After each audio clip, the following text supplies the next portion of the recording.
Chapter 2186, Beetle Revolt. However, the lightning ball naturally wasn't going to stop for anyone, and it continued to descend into the swarm of beetles. Black and white lightning flashed violently, and many of the gold-devouring beetles were charred black before falling like rain out of the sky. Even though gold-devouring beetles possessed virtually indestructible bodies, some of the weaker ones had still been dealt a heavy blow by the fearsome tribulation lightning, and even though they didn't perish, they were knocked unconscious as a result. As for the remaining gold-devouring beetles and beetle monarch candidates, they immediately awakened from their disoriented state after the bombardment of lightning. The beetle monarch candidates let loose sharp cries, and all of the gold-devouring beetles instantly surged toward the ball of lightning, forming a shimmering golden ball around it before devouring the lightning with all their might. In retaliation, even more arcs of lightning appeared on the surface of the ball of lightning before lashing out at the swarm of beetles. Thus, the ball of lightning began to rapidly shrink from being devoured, but more and more gold-devouring beetles were being knocked unconscious before falling out of the sky. After the span of just a few breaths, all of the normal mature gold-devouring beetles had fallen unconscious, with only the dozen or so purple-striped gold-devouring beetles still clinging on doggedly while continuing to devour lightning with all their might. However, the ball of lightning paid no heed to the purple-striped gold-devouring beetles and continued to crash down toward Hanli. At this point, the ball of lightning had already been reduced to only around a quarter of its initial size, but even so, it was still several tens of feet in diameter and imbued with astonishing power. Having been bought some time by the gold-devouring beetles, Hanli had managed to complete his second nirvana transformation. In the face of the descending ball of lightning, Hanli let loose an earth-shattering roar, and his body expanded drastically to several thousand feet in size as he reached up with all four of his substantial hands in unison. Layers of silver spirit patterns immediately surfaced all over his body, then converged toward his four arms, forming a series of silver formations of different sizes. All of a sudden, the silver light on Hanli's 6 arms faded, and a set of shimmering silver armor appeared, covering all of his arms from shoulder to fingertips. Upon closer inspection, one would discover that the armor was constructed from countless extremely beautiful scales, upon each of which was engraved a miniature formation that was giving off a mysterious aura.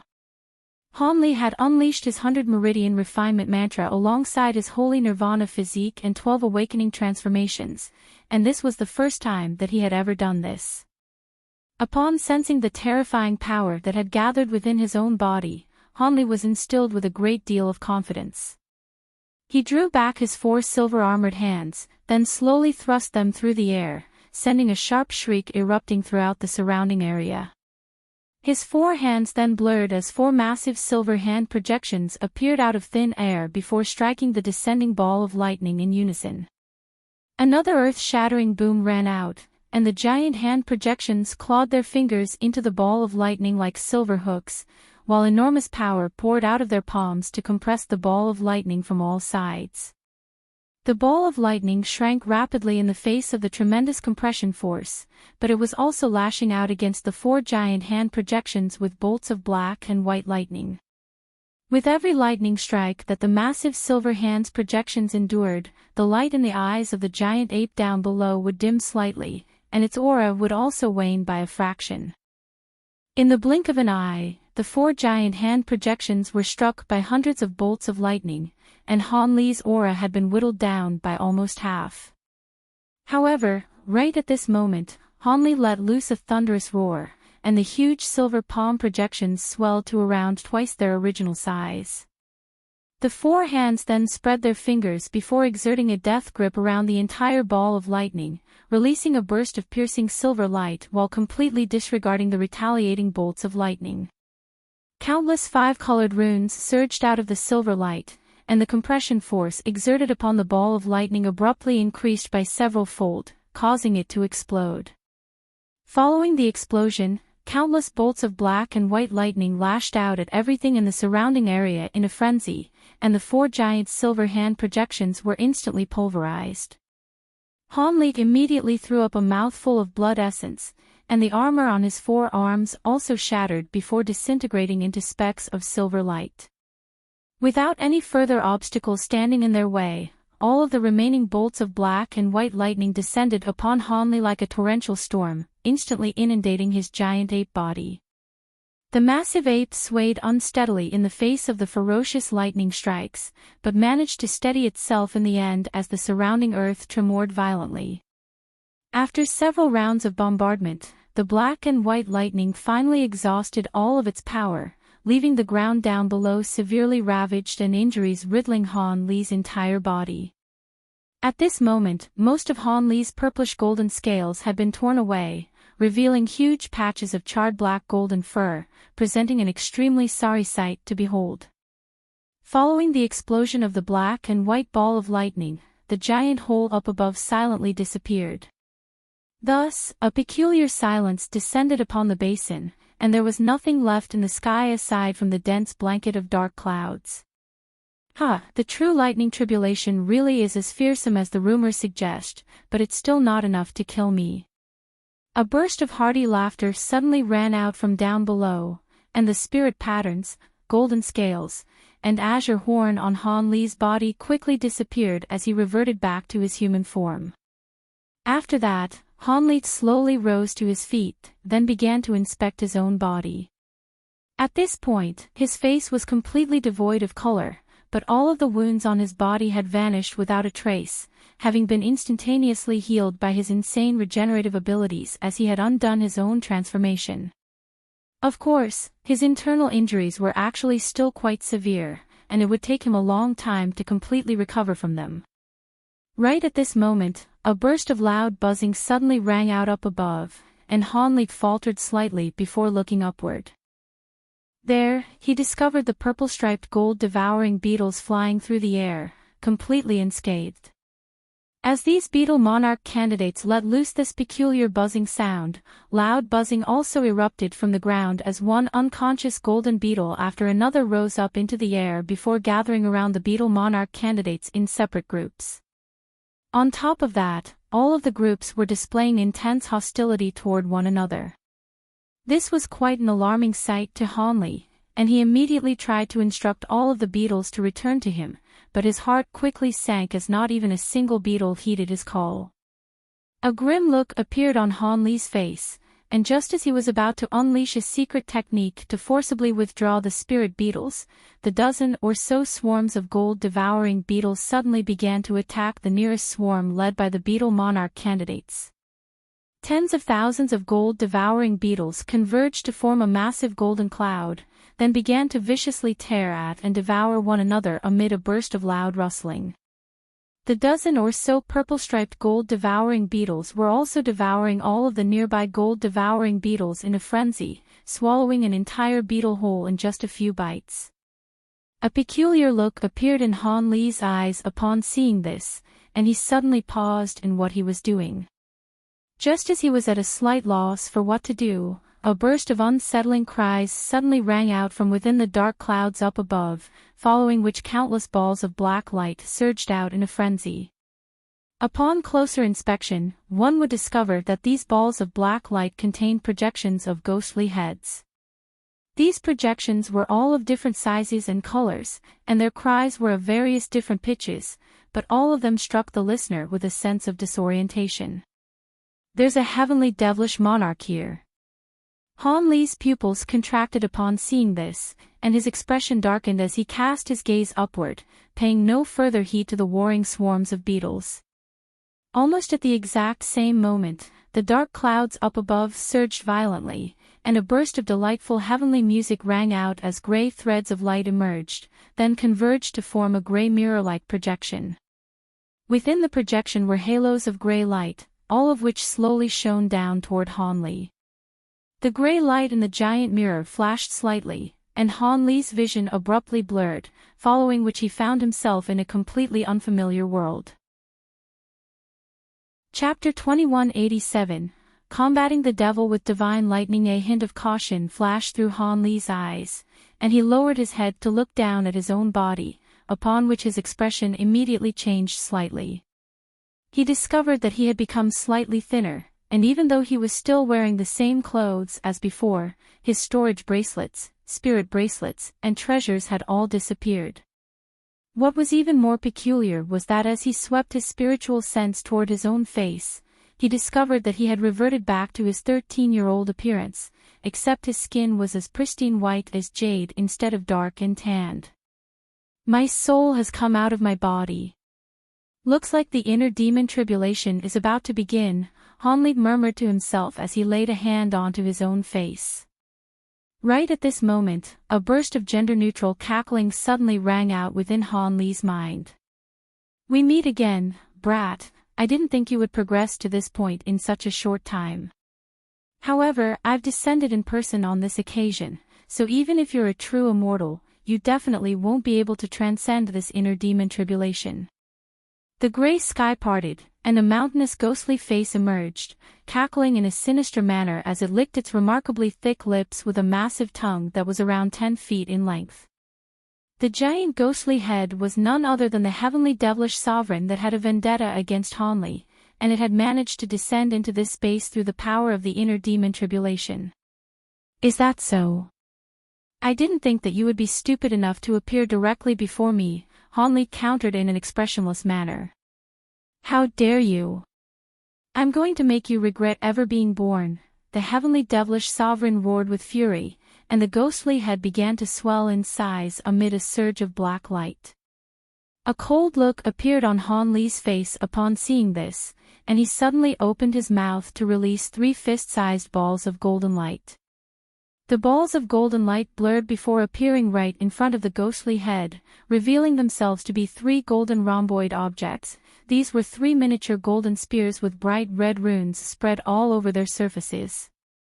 Even though the heavenly devilish sovereign wasn't able to immediately identify what these objects were, a sense of extreme peril welled up in its heart, and it hurriedly retreated as a cloud of black mist to evade the miniature golden spears.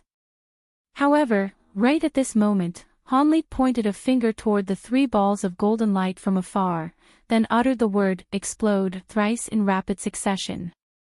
The 3 miniature golden spears immediately exploded, and a flurry of golden flames and lightning erupted forth in a frenzy, instantly inundating the cloud of black mist as a string of explosions rang out.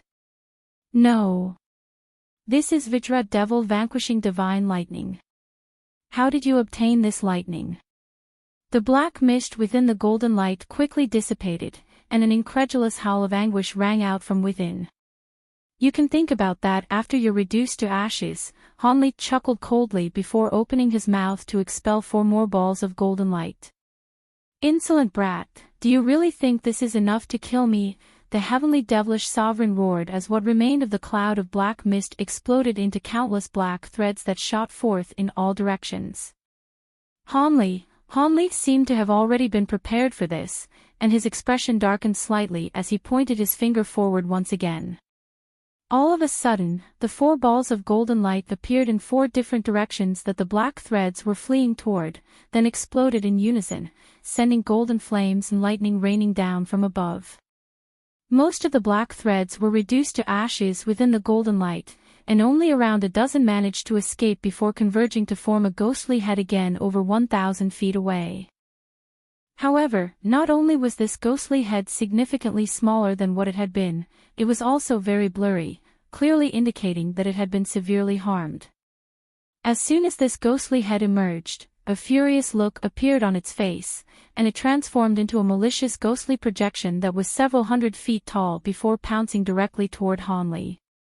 However, a peculiar smile suddenly appeared on Hanli's face, and he swept a sleeve through the air, releasing 7 more balls of golden light that flew toward the oncoming ghostly projection.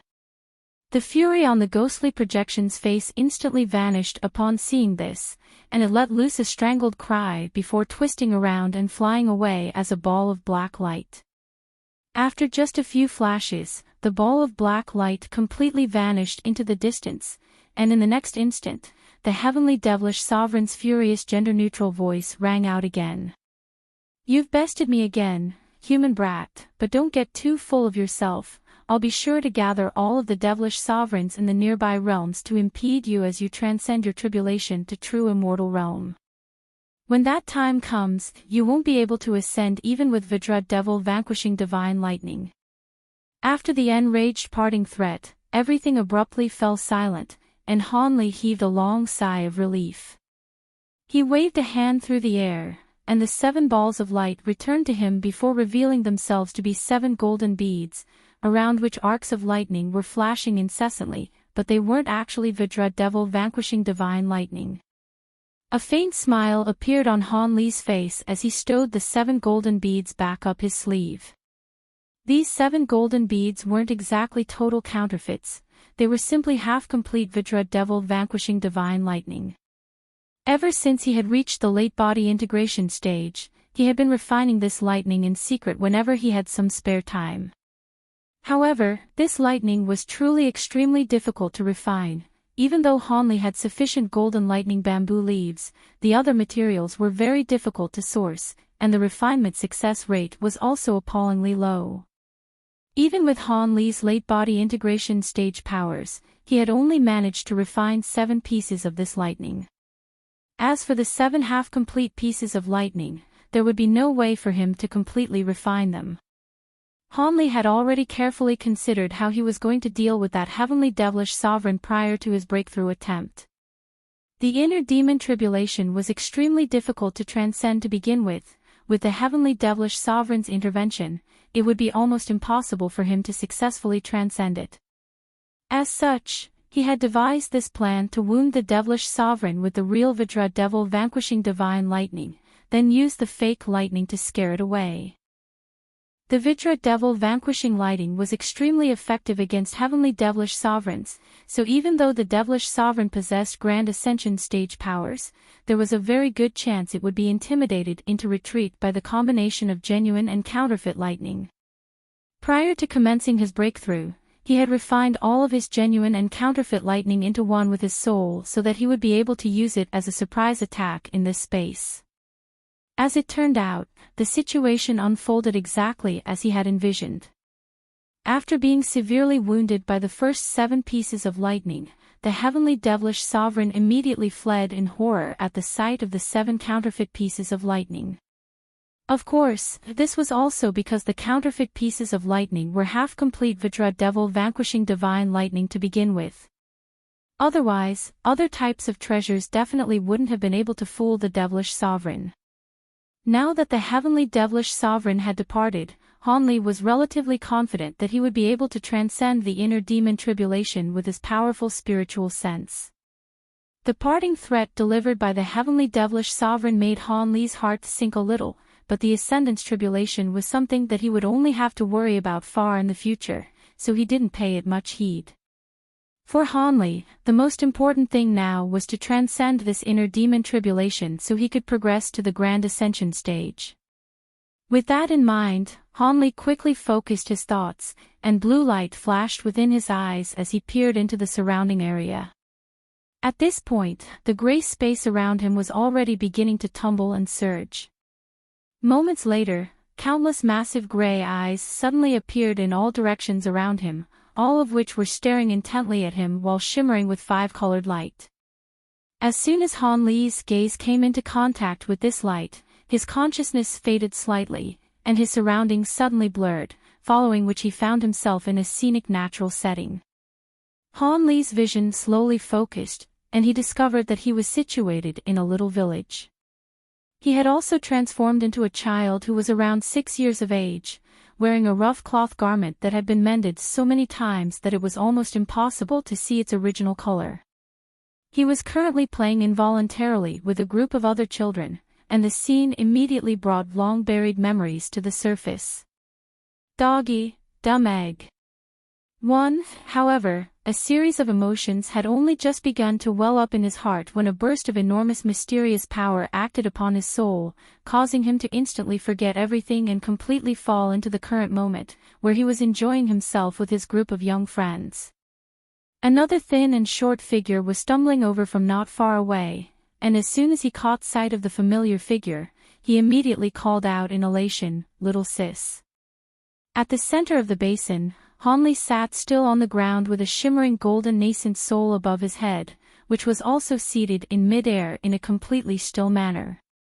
Great devilish chi was surging all around him, creating an impenetrable barrier, and occasionally, there would be black and white ghostly figures, skeletons, and other devilish creatures rushing out of the devilish chi.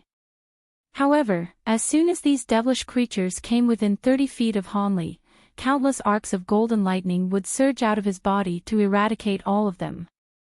The other devilish creatures would immediately spring back into the devilish chi in alarm upon seeing this, but they would emerge once again as if they couldn't help themselves.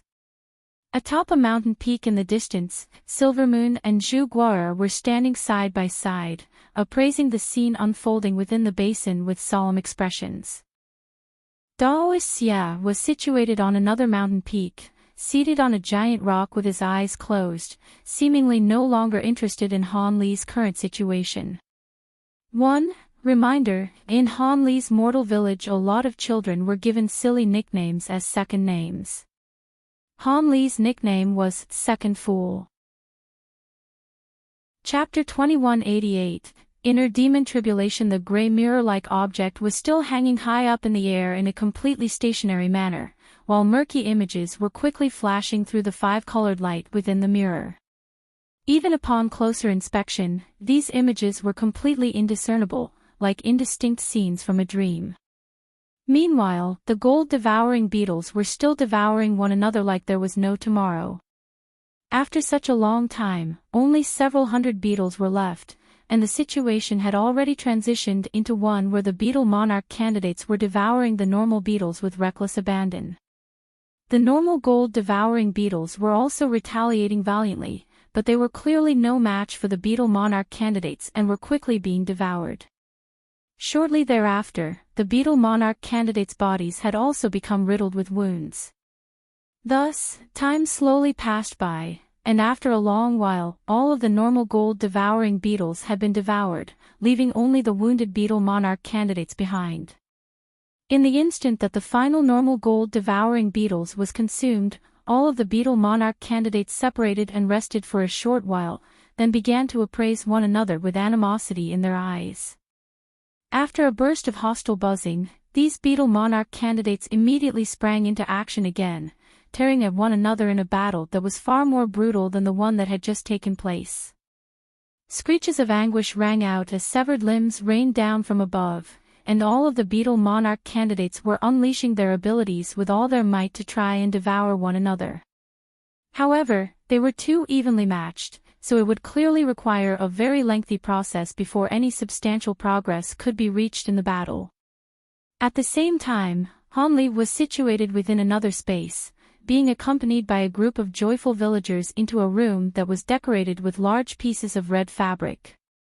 All of the villagers then departed with mysterious smiles after leaving behind heartfelt messages such as, "We hope your marriage is long prosperous," and "Give birth to a child soon," then quickly closed the door to the room. Thus, Han Li and a petite figure seated on the large red bed with a red cloth over her head were the only ones left in the room. Han Li scratched his own head in a slightly awkward manner, and only after a long while did he slowly approach the wooden bed with a faint blush on his face. Han Li had never actually seen his new wife, who was from the neighboring village. He had only heard some details about her from the matchmaker, Auntie Lu. Apparently, she was an extremely clever woman who was good with her hands, and was quite beautiful as well. She had immediately caught the eye of his parents, who had offered her family a pig and 3 lambs as a dowry, and their marriage had been sealed with this wedding, which had been arranged in a short span of just half a month. What was his wife's pet name again? Chun Mei? Chun Wan? Or was it Xiaoling? Han Li was suddenly struck with a sense of disorientation, and he discovered that he was unable to recall the pet name of his bride. There were only several names that sounded familiar, but didn't seem quite right. However, none of that was important. This woman had become his wife, and just like his sister-in-law, she was going to have 2 or 3, perhaps even more children for him. After that, he would watch his children grow up and make families of their own, just as his parents had done. At this point, Han Li was already standing beside the bed, but he was rather perplexed by why all of these random thoughts had suddenly popped into his head. I have all of your memories and emotions, and I know which things are most unforgettable to you. Your resolve may be strong now, but I'll make you go through countless reincarnations. If you slip up in even one of them, haha. The man within the black chi suddenly burst into raucous laughter. Han Li's expression changed slightly upon hearing this, but before he had a chance to say anything, the black chi in the distance exploded, and a burst of peculiar energy instantly swept through the entire space. The surrounding scene abruptly shattered like a mirror, following which Han Li appeared in another world amid a flash of white light. This was the courtyard of an affluent family filled with all types of plants and flowers, and there was a winding stone path leading to a round door. Standing in front of the door was a beautiful green-robed young woman who appeared to be around 16 years of age, and she was currently appraising him with a wide smile. As my senior martial brother, shouldn't you be offering me a present on our first meeting? The young woman said as she extended a slender and fair arm toward Han Li. The woman was Emote Silien of the Missouri estate. Han Li almost instantly recognized the young woman standing before him, and he involuntarily asked, "What type of present would you like?" "I'm not a picky girl, I'll accept jewelry or anything that's fun and catches my eye." "If you don't have anything like that, I guess 7,000 or 8,000 silver coins will suffice as well," Emote Silien said in a confident manner. Han Li's lips twitched slightly upon hearing this familiar reply, but a burst of mysterious power then swept over his body, and he instantly forgot everything, retaining only the memories leading up to the point before he entered the Missouri estate. Memories such as joining the Seven Mysteries sect and accepting Dr. Mo as his master had become extremely clear, as if those events had taken place only a day ago. Under these circumstances, Han Li reflexively replied, "There's no way I would have 7,000 silver coins, how about I give you something else in the future?" A pitiable look immediately appeared on the young woman's face upon hearing this, and Han Li was at a complete loss for what to do.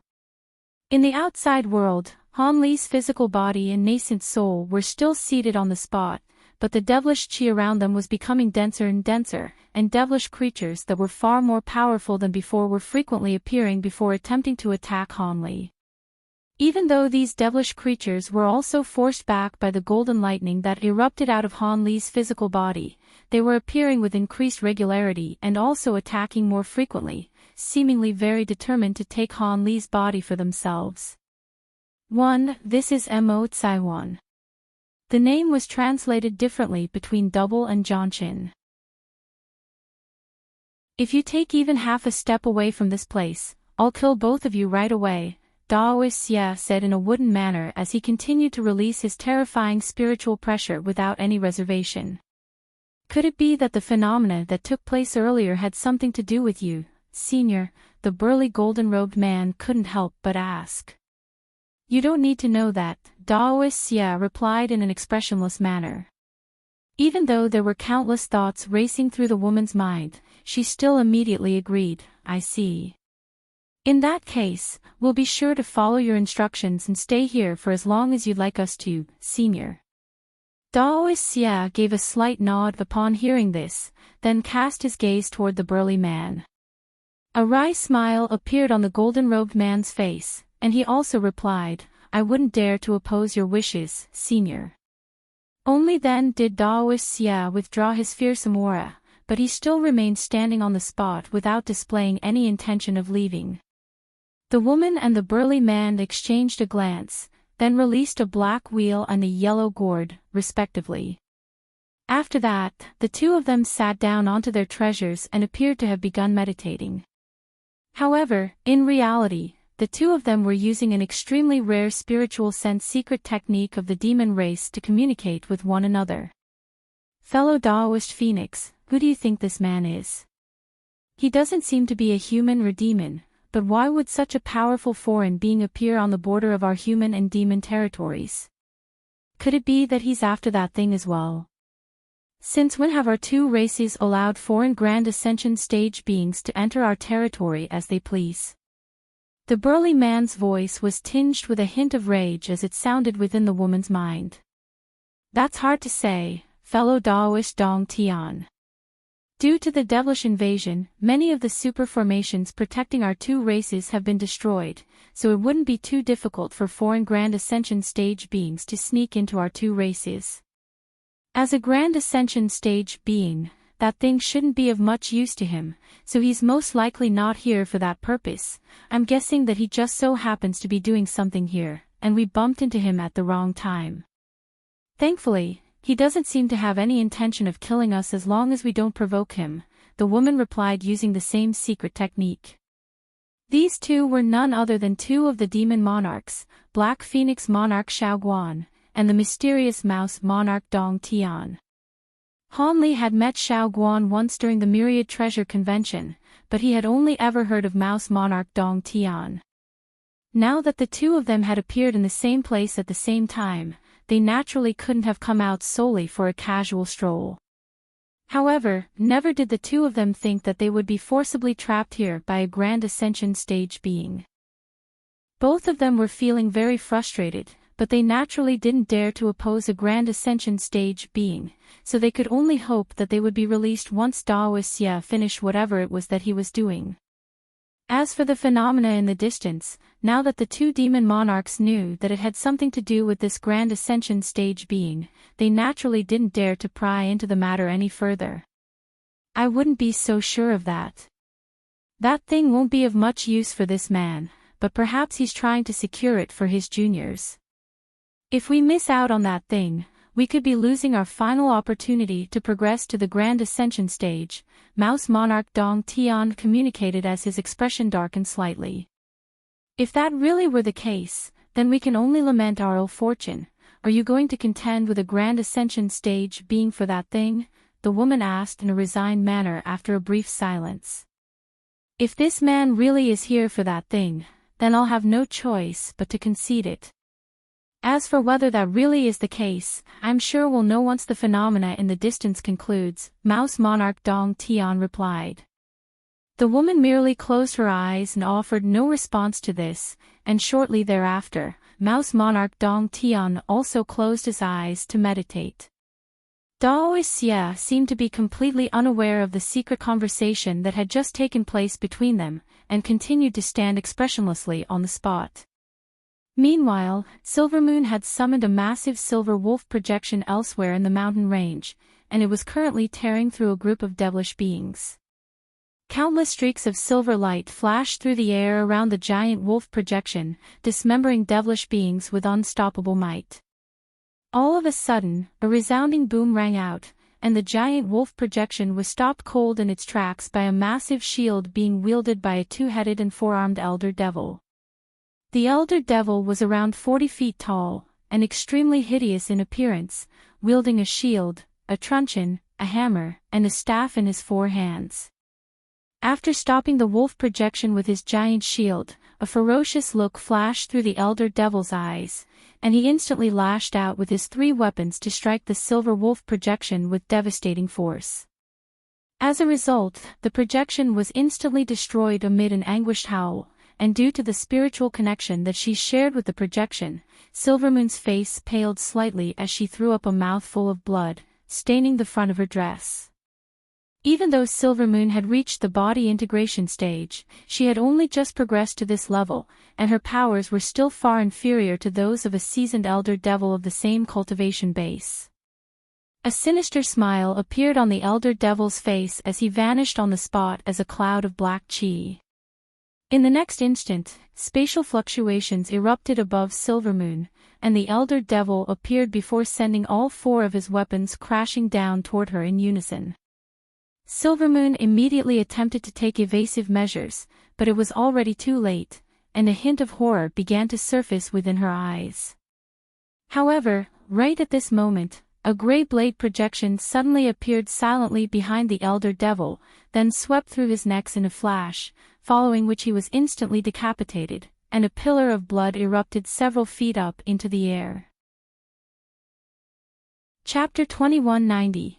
Slaying the inner demon. Having lost his heads, the weapons of the elder devil immediately slipped out of his grasp, and his headless body swayed slightly before plummeting out of the sky.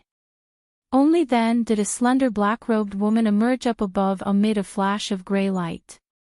The woman wore a wolf head mask and a pair of black gloves, revealing not even a sliver of skin. "Thank you for saving me, Liao Ying." A mixture of relief and gratitude appeared on Silvermoon's face at the sight of the masked woman. "No need to thank me. I am your shadow guard, so it is my duty to ensure your safety. In order to prevent any further mishaps from taking place, allow me to kill these devilish beings together with you, young mistress," Liao Ying said with a smile. Silvermoon was ecstatic to hear this, and she immediately said, "All right, with your inclusion, these devilish beings are as good as dead." Liao Ying nodded in response before rushing into the throng of devilish beings, immediately following which streaks of gray light flashed through the air to slice several devilish beings in half without any warning. Meanwhile, Silvermoon made a hand seal, and the giant silver wolf projection appeared behind her again amid a flash of silver light. This silver wolf projection was slightly blurrier than the one she had summoned earlier, but it was more than enough to deal with the remaining enemies. Thus, the silver wolf projection pounced forward at her behest and also began to slaughter the group of devilish beings. Shortly thereafter, all of the devilish beings had been slain by Silvermoon and Liao Ying. Su Qianyu and the other members of the Su family were situated atop a mountain peak not far away, looking on with flabbergasted expressions as chills ran down their spines. Body integration stage beings were truly far more powerful than what they could fathom. Within the inner demon space, there were close to 1,000 men in different colored robes gathered in a huge hall on top of a tall mountain. They were seated around dozens of massive tables, eating and chatting in an extremely rowdy manner. The tables were laden with fine delicacies and fragrant wine, allowing everyone present to feast and drink to their heart's content. At one end of the hall was an intricate octagonal table, behind which two people were seated on a pair of taisha chairs. One of them was a handsome black-robed young man with a golden dagger strapped to his waist, and he was appraising his subordinates within the hall with a faint smile on his face. The person seated beside him was also a young man with a dark complexion, wearing an azure robe. It was none other than Han Li. At this moment, Han Li was silently downing one cup of wine after another, and he seemed to have something on his mind. There was a small yellow bird perched on his shoulder, while a burly green-robed man with a green hood over his head was situated behind Han Li, Junior Marshal Brother Han. In just a few short years, our Seven Mysteries sect has risen to rule over the entire state under our command. This is truly worthy of celebration. If you ask me, we can now consider extending our forces to the neighboring states. I'm sure our Seven Mysteries sect will become one of the premier powers of the U nation soon. You have contributed the most to the success of our sect, so please accept this toast from me, the handsome young man said as he turned to Han Li with a smile, then filled a cup with wine before tossing it over to Han Li. Han Li caught the cup of wine, but instead of immediately drinking from it, he looked down at it for a long while before finally heaving a faint sigh. "Do you really want me to drink this wine, Senior Marshal Brother Li?" The handsome young man's expression changed slightly upon hearing this, but he still maintained his smile as he asked, "What do you mean by that, Junior Marshal Brother Han? Is there a problem?" Han Li's eyes narrowed slightly, and he suddenly spilled all of the wine in the cup onto the ground. As soon as the wine came into contact with the ground, it erupted into scorching green flames. The handsome young man's expression completely darkened upon seeing this, and he quickly laid a hand onto the hilt of his golden dagger. However, right at this moment, Han Li suddenly said in a calm voice, "Even though you've plotted against me, I bear no ill will toward you." "What do you mean by that?" At this point, there's nothing more for me to hide. The Seven Mysteries sect can only have one true sect master, so only one of us can walk out of this place alive," the handsome young man said with a sinister look in his eyes. "You really are just an impostor. The truly Fei Yu knows where my true aspirations lie. He wouldn't be so foolish as to think that I would stoop to competing with him for the role of sect master," Han Li said with a calm smile, and a surprised look appeared on the young man's face upon hearing this. However, before he had a chance to say anything else, Han Li suddenly made a grabbing motion. upon which an azure longsword instantly appeared in his grasp before being slashed through the air. The burly green-robed man behind him was immediately sliced in half, and the two halves of his body thumped down onto the ground, transforming into two bursts of black chi that rose up into the air. Immediately thereafter, the handsome young man and all of the men that were dining in the room instantly vanished one after another. In the next instant, even the entire massive hall disappeared amid a rumbling boom. After everything became clear again, Hanli found himself standing on a wide street with a series of chi condensation and foundation establishment stage human cultivators walking past him. This was a low-grade cultivator market of the human world, and just as Hanli was struck by a sense of familiarity, he was immediately stripped of his memories, and another reincarnation began.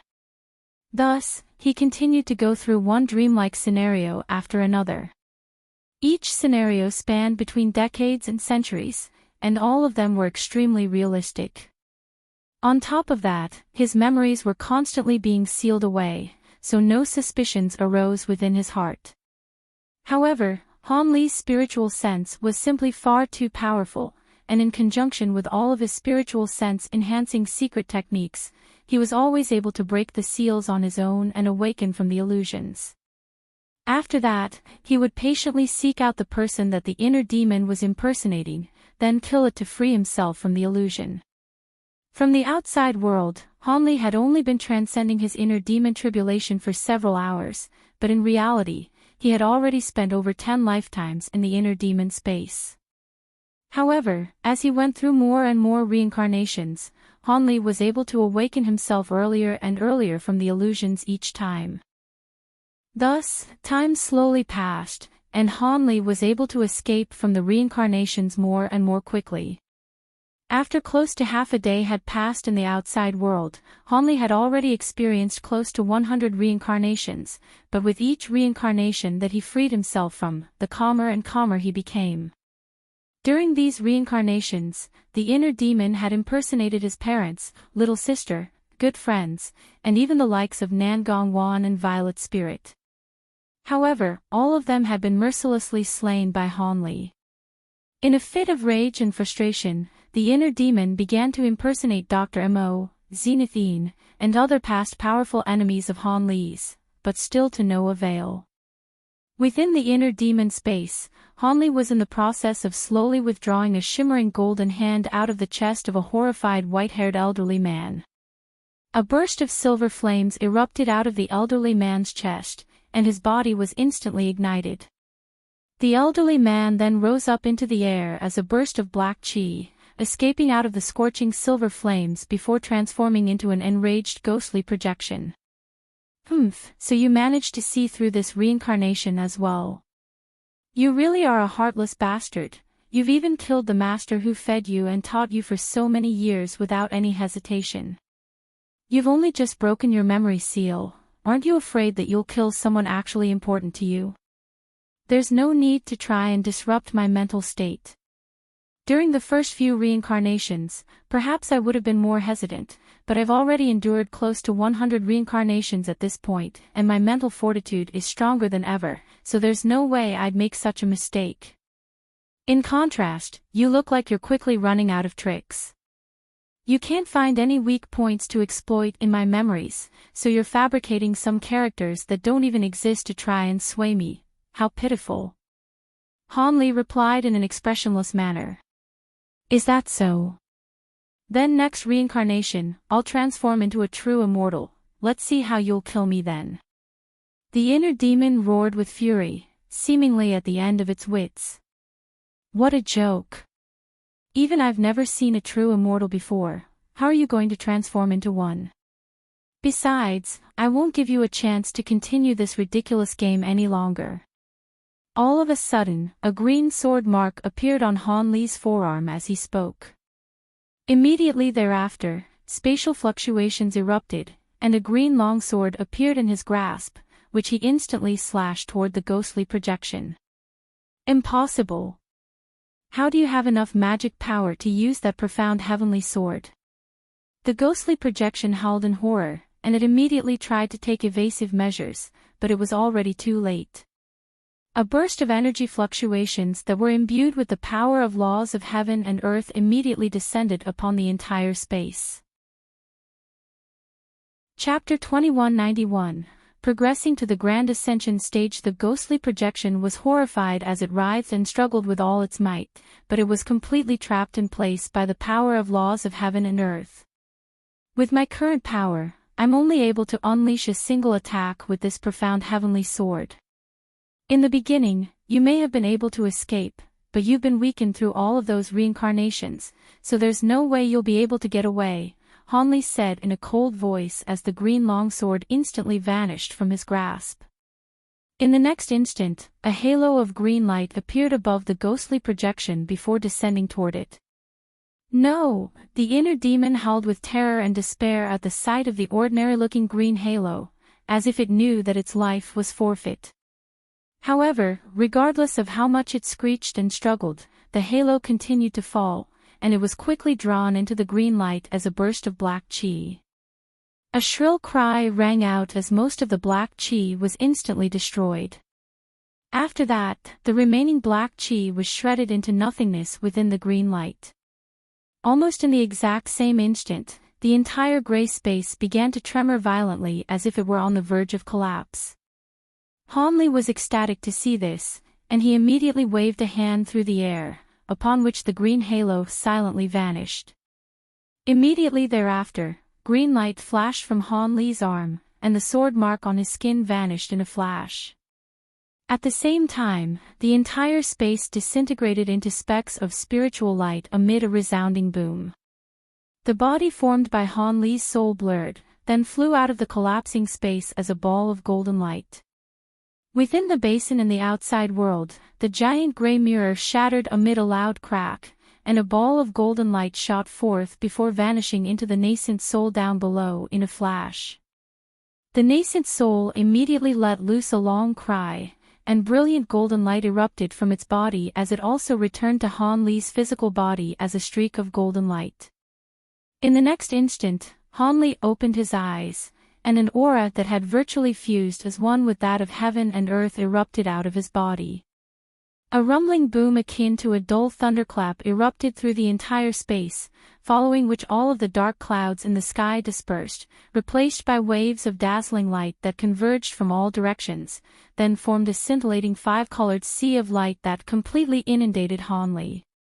At the center of the sea of light, translucent threads of some type of mysterious energy surged rapidly through the air, and in the blink of an eye, Hanli was completely surrounded by these translucent threads. After no more than 15 minutes, Hanli had transformed into a massive cocoon of light that was hovering unsteadily within the sea of light. Lights of all colors were quickly sweeping through the sea of light amid a relentless string of resounding booms, making it seem as if there were something extremely fearsome being born. Not only was there light surging toward the basin from all directions, the 7 suns in the sky had been reduced to only 3, and even those 3 suns had become extremely dim. On top of that, they were releasing wisps of light that quickly flowed into the sea of light in small streams. Tens of thousands of kilometers away, Daoist Xie looked up at the 3 suns in a completely expressionless manner. Meanwhile, the Shaoguan and Mouse monarch Dong Tian both drew a sharp breath at the sight of the scene unfolding in the distance. They exchanged an incredulous glance, and both exclaimed in unison, 3 sun infusion. The same cry of surprise could also be heard coming from another mountaintop in the mountain range. 3 sun infusion. He's done it. The one who had spoken was Liao Ying, and the amazement in her eyes mirrored the tone of her voice. Silvermoon had worn a concerned expression prior to this, but an ecstatic look immediately appeared on her face at the sight of the 3 dim suns, and she yelled, "That means Brother Han has already transcended his inner demon tribulation." Indeed, he must have already escaped the inner demon space and is currently using the world's origin chi and the true essence of the sun to reconstruct his own physical body. With his original powers, I wonder how fearsome he'll become after reaching the grand ascension stage. At the very least, your grandfather will be no match for him, Liao Ying said with a wary look in her eyes, while Silvermoon was ecstatic to hear this. Meanwhile, Su Qianyu had also witnessed the phenomenon that was taking place, and she murmured to herself in a stunned voice, "Three-sun infusion. How is this possible? Could it be that someone has just successfully reached the grand ascension stage? The people guarding this place were demonic beings. Could it be that someone from the demon race has progressed to the grand ascension stage?" The other Su family cultivators had no idea what three-sun infusion meant, but they were made aware of the nature of the situation after hearing the words grand ascension stage, and all of them were immediately completely flabbergasted. After all, grand ascension stage beings were godlike entities in the eyes of these Su family cultivators, and they had barely even heard of such beings, let alone seen one in person. Despite the tumultuous emotions running through the hearts of the Su family cultivators, they didn't dare to do anything under Silvermoon and Liao Ying's supervision, and could only continue waiting in the forest. Thus, time slowly passed by. Even though it had only been around 4 hours, it felt like it had been a month for the anxious Silvermoon. All of a sudden, the giant cocoon at the center of the Sea of Light stirred slightly, and a rich fragrance began to waft through the air before becoming more and more pronounced. A thin crack then appeared on the surface of the giant cocoon amid a loud crack, and countless golden runes surged forth alongside a burst of heavenly music. Shortly thereafter, the entire cocoon exploded amid a resounding boom, and the heavenly music drew to an abrupt halt, while the golden runes were all swept away by a gust of fierce winds. A purplish golden figure then appeared in the place of the cocoon. It was none other than Hanli, who had completed the reconstruction of his own physical body. Moments later, the fragrance emanating from his body became extremely faint, following which the light faded, and Hanli was revealed. His appearance and attire were still completely identical to what it had been before, and there was no noticeable change aside from the fact that he had grown several inches taller. However, as Hanli inspected his own body, he was extremely pleased by what he saw. It was no wonder that all Grand Ascension cultivators were able to easily crush body integration stage beings. Not only had his magic power been enhanced by several-fold, his physical body was close to 50% more powerful than it had previously been. However, the most important change that he had experienced was that his nascent soul was now truly complete. The nascent soul that was currently meditating in his dantian had become completely different. Its facial features had matured to those of an adult, and an azure robe had appeared over its body. It was basically an identical shrunk-down model of Hanli. Hanli carefully examined his own body with his spiritual sense, and after making sure that there were no mishaps, he was no longer able to repress his own excitement and let loose a long cry of elation. Astonishing sound waves erupted forth in all directions, crescendoing to a peak, causing all of the nearby trees and mountains to tremor violently. Only after around 15 minutes had passed did Hanli completely express his own excitement, and only then did the cry of elation subside. At this point, Silvermoon, Daoist Xia, and the others had all appeared near the basin. Zhu Guo'er flew over to Hanli with elation in her eyes, then stood beside him in an extremely respectful manner. Daoist Xia appeared in front of Hanli amid a flash of silver light before everyone else arrived, then said something that came as quite a surprise to Hanli. "Congratulations on progressing to the Grand Ascension stage, fellow Daoist Han. From now, you satisfy the basic prerequisites to become my master. All you need to do is fulfill a few requests of mine to truly become my master." "What? I can become your master? Is that supposed to be a joke, Brother Xie? If the only condition to become your master is to progress to the Grand Ascension stage, then wouldn't you have already been claimed by a sacred ancestor?" Hanli asked as his eyes narrowed slightly. "In order to become my master, not only does one have to be at or above the Grand Ascension stage, they must also be able to provide me with energy, and the latter condition is one that no sacred ancestor can satisfy. Would you like to hear my other conditions now, fellow Daoist Han?" Daoist Xia asked. Hanli was enlightened upon hearing this, but after a brief hesitation, he replied in a cautious manner, "I see. This is not the place to be discussing something like this. let's talk about this in private later. Alright, we'll do as you say, fellow Daoist Han, Daoist Xia agreed. Han Li nodded in response, but he was slightly perplexed as he took another glance at Daoist Xia. For some reason, he felt as if this faux immortal puppet had suddenly attained a higher level of intelligence compared to prior to his Grand Ascension stage breakthrough. At this point, Silvermoon and the others had also arrived on the scene. Han Li carefully inspected Mouse Monarch Dong Tian for a while before suddenly saying something, asking, "Have we met somewhere in the past? Your aura reminds me of a past acquaintance of mine." Mouse Monarch Dong Tian's heart jolted upon hearing this, and his face paled slightly as he hurriedly explained, "Surely you jest, Senior Han, this is the first time that we've met. Perhaps you came into contact with one of my clones during the Myriad Treasure Convention. That clone of mine is extremely adept in transformation techniques, so perhaps you encountered it once but no longer recall the meeting." Instead of prying into the matter any further, Han Li smiled and suddenly changed the subject. "Perhaps so. By the way, why have you two appeared in this place?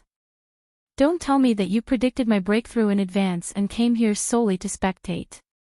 Fellow Daoist Dong Tian and I are here to do something quite important, namely..."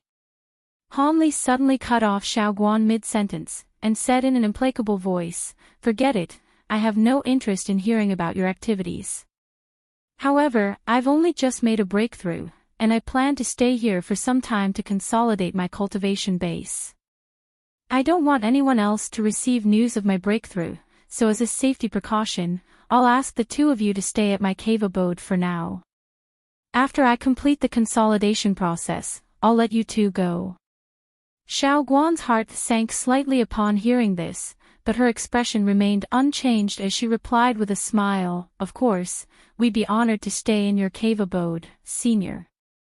In contrast, Mouse Monarch Dong Tian was rather hesitant, but he also quickly nodded to accept this arrangement. As for the group of Su family cultivators, they naturally didn't dare to raise any objections either. Thus, everyone was led by Han Li back to his cave abode. 4 hours later, Su Qinyu found herself seated on a wooden chair in the hall of the cave abode, providing a recount of some events in an uneasy manner. Han Li was situated on the main seat of the hall, while Silvermoon was sitting on a chair next to him. As the two listened to Su Qinyu's story, both of their expressions gradually became grimmer and grimmer.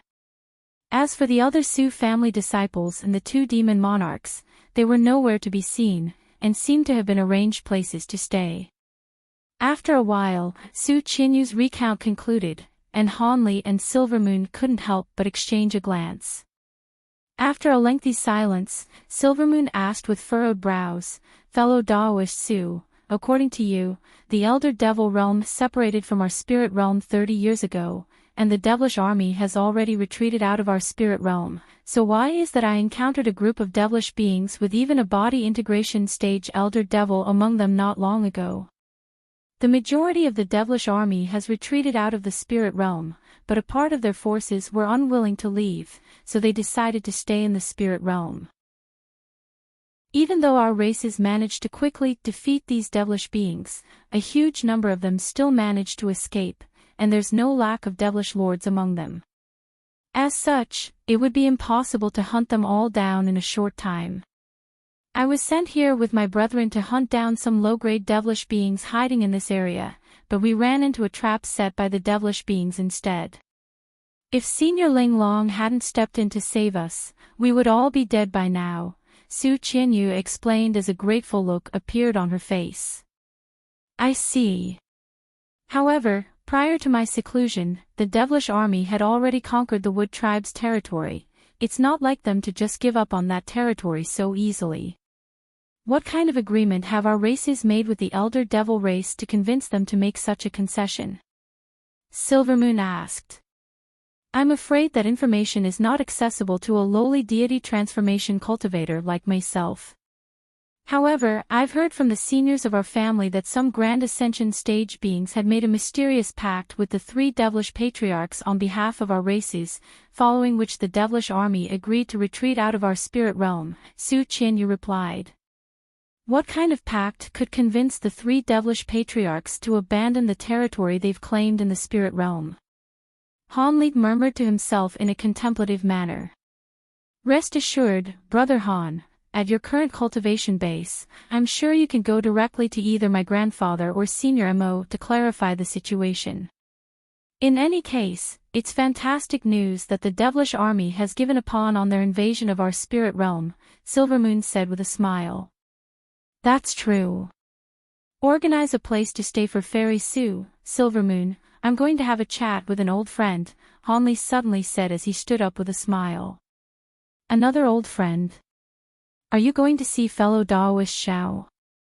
Silvermoon was rather surprised to hear this. No, I'm going to see Mouse Monarch Dong Tian, Han Li replied before vanishing from the hall amid a flash of golden light. When did Mouse Monarch Dong Tian become an old friend? Haven't they only just met for the first time? Silvermoon was quite perplexed. At the same time, Mouse Monarch Dong Tian was seated in an uneasy manner atop a futon in a quiet secret chamber. All of a sudden, spatial fluctuations erupted, and Han Li emerged amid a flash of golden light. Ironically, the uneasiness on Mouse Monarch Dong Tian's face faded upon seeing Mouse Monarch Dong Tian's arrival, and he said with a wry smile, "So you came, after all. Looks like you've been waiting for me. You must have known that you hadn't managed to fool me earlier," Han Li said with a smile, then sat down before Mouse Monarch Dong Tian in a casual manner. Chapter 2193, News about the Centipede. You've progressed to the Grand Ascension stage and noticed me right away, so of course I wouldn't be deluded enough to think that I could fool you so easily, Senior, Mouse Monarch Dong Tian said with a wry smile. Hee, I didn't think that the vastly renowned Endless Sky Beast of the human world would be a clone of one of the 7 demon monarchs. That Endless Sky Beast clone of yours sure knows how to keep a secret, Han Li chuckled. Indeed, no one could have imagined that the true body of the Endless Sky Beast would be Mouse Monarch Dong Tian. I also didn't think that a human cultivator who was far beneath me less than 2,000 years ago would now be a Grand Ascension stage being whom even I have to look up to. Having said that, there's no bad blood between us, and that clone of mine assisted you somewhat in the human world, so I'm sure you're not here to pick a bone with me, right, Senior? Mouse Monarch Dong Tian asked. I did indeed form a bit of a bond with your clone in the human world, but prior to that, it had plotted with others to take my life and almost succeeded, so I don't think it would be inappropriate for me to repay the favor, Han Li replied with a faint smile, and Mouse Monarch Dong Tian was left feeling rather speechless upon hearing this. What happened back in the human world was a complete misunderstanding. Back when my clone first ascended into the human world, it had no intelligence and was used by other malicious individuals. Besides, didn't you befriend that clone of mine in the end, Senior? Mouse Monarch Dong Tian was scrambling to make excuses for himself. That seems to be reasonable, but it's entirely my choice whether I want to accept this alibi of yours, Han Li said with a meaningful smile. Mouse Monarch Dong Tian finally realized what Han Li's intentions were upon hearing this, and he gritted his teeth before asking, "What do I need to do for you to let bygones be bygones, Senior Han?" As long as it's something within my capabilities, I definitely won't refuse. Even though Han Li was being rather unreasonable, in the face of their absolute power gap, Mouse Monarch Dong Tian could only conform to his demands. That's a good attitude to have, fellow Daoist Dong Tian. How about this? You tell me what's happened to my 6-winged frost centipede, and I'll let everything slide, Han Li said in a nonchalant manner, but his words were like rumbling thunderclaps in the ears of Mouse Monarch Dong Tian. The 6-winged frost centipede. Surely you jest, Senior Han, didn't that centipede run away on its own?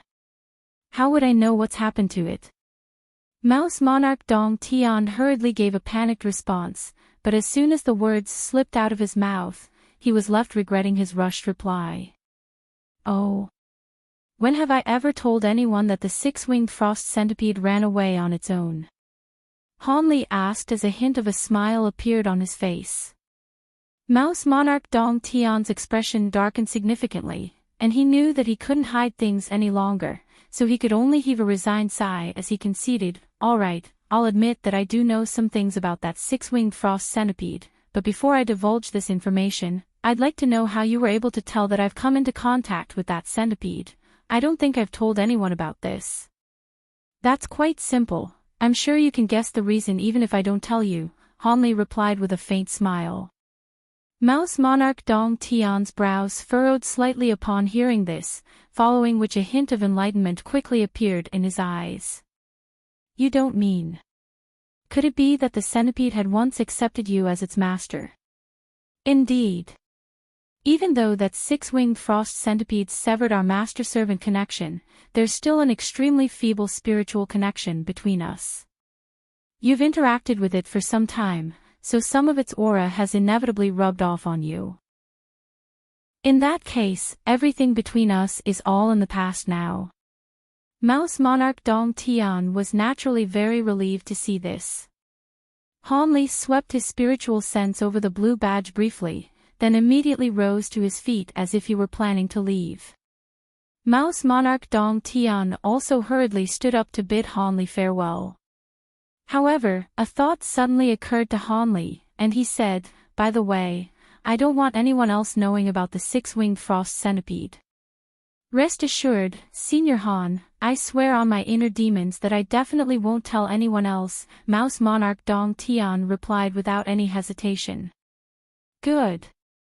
Rest easy here for a while, and I'll let you go when the time comes," Han Li said with a pleased smile, then instantly vanished into thin air amid a flash of golden light. In the next instant, Xiao Guan was startled by the sudden appearance of Han Li in another secret chamber, and she immediately stood up to extend a curtsy. Han Li waved a dismissive hand to do away with the unnecessary formalities, then immediately said, "I came here to ask you a question. I hope you can answer me truthfully, Fairy Xiao." "Of course, I'll be sure to tell you everything I know," Xiao Guan replied in a cautious manner. Han Li could see the wariness in Xiao Guan's eyes, and he said, "There's no need to worry, I'm not going to ask you any difficult questions. All I want to know is how Dyer is doing. I've lost contact with her ever since the devilish tribulation commenced. Is she doing well?" Xiao Guan faltered slightly upon hearing this before replying in a relieved manner, "Rest assured, Senior, Dyer is one of the most brilliant talents in the younger generation of our Black Phoenix race, so as soon as the devilish tribulation commenced, she was sent away to a secret restricted area alongside a few other elite disciples, and she's still in seclusion there now." "Good, I'm glad to hear that. I'll leave you to rest then, Fairy Xiao," Han Li replied with a content nod before disappearing on the spot once again, and Xiao Guan had no idea what type of movement technique he had used. Xiao Guan stared blankly at the spot where Han Li had just disappeared, and only after a long while did she heave a long sigh before sitting back down to continue her meditation. Meanwhile, Han Li reappeared within his own cultivation secret chamber before taking a seat in an unhurried manner. Following his successful breakthrough, his magic power, physical body, and spiritual sense had all improved significantly, and he really did require some time to consolidate everything before he could fully acclimate himself to his own newfound powers. However, prior to this, there was something else that he had to do. Han Li swept a sleeve through the air, and 3 balls of golden light flew out, then appeared above his head before transforming into gigantic objects, each of which was several tens of feet in size. Han Li caught the jade, and his brows furrowed slightly as he asked, "Is this the only condition I need to fulfill?" "Of course not, but if you can't even do this, then there's no need for you to be made aware of the rest of the conditions," Daoist Xie replied. "I see." Hanli nodded in response before adhering the jade slip to his own forehead, then instantly injected his spiritual sense into it. Moments later, Hanli withdrew his spiritual sense and removed the jade slip from his forehead with slightly furrowed brows. These items are all very hard to find. Not only will I need to spend a lot of time to track them down, some luck will also be required. If luck isn't on my side, perhaps I'll never be able to track them down. Are you sure you require every single item on this list, fellow Daoists? Yeah.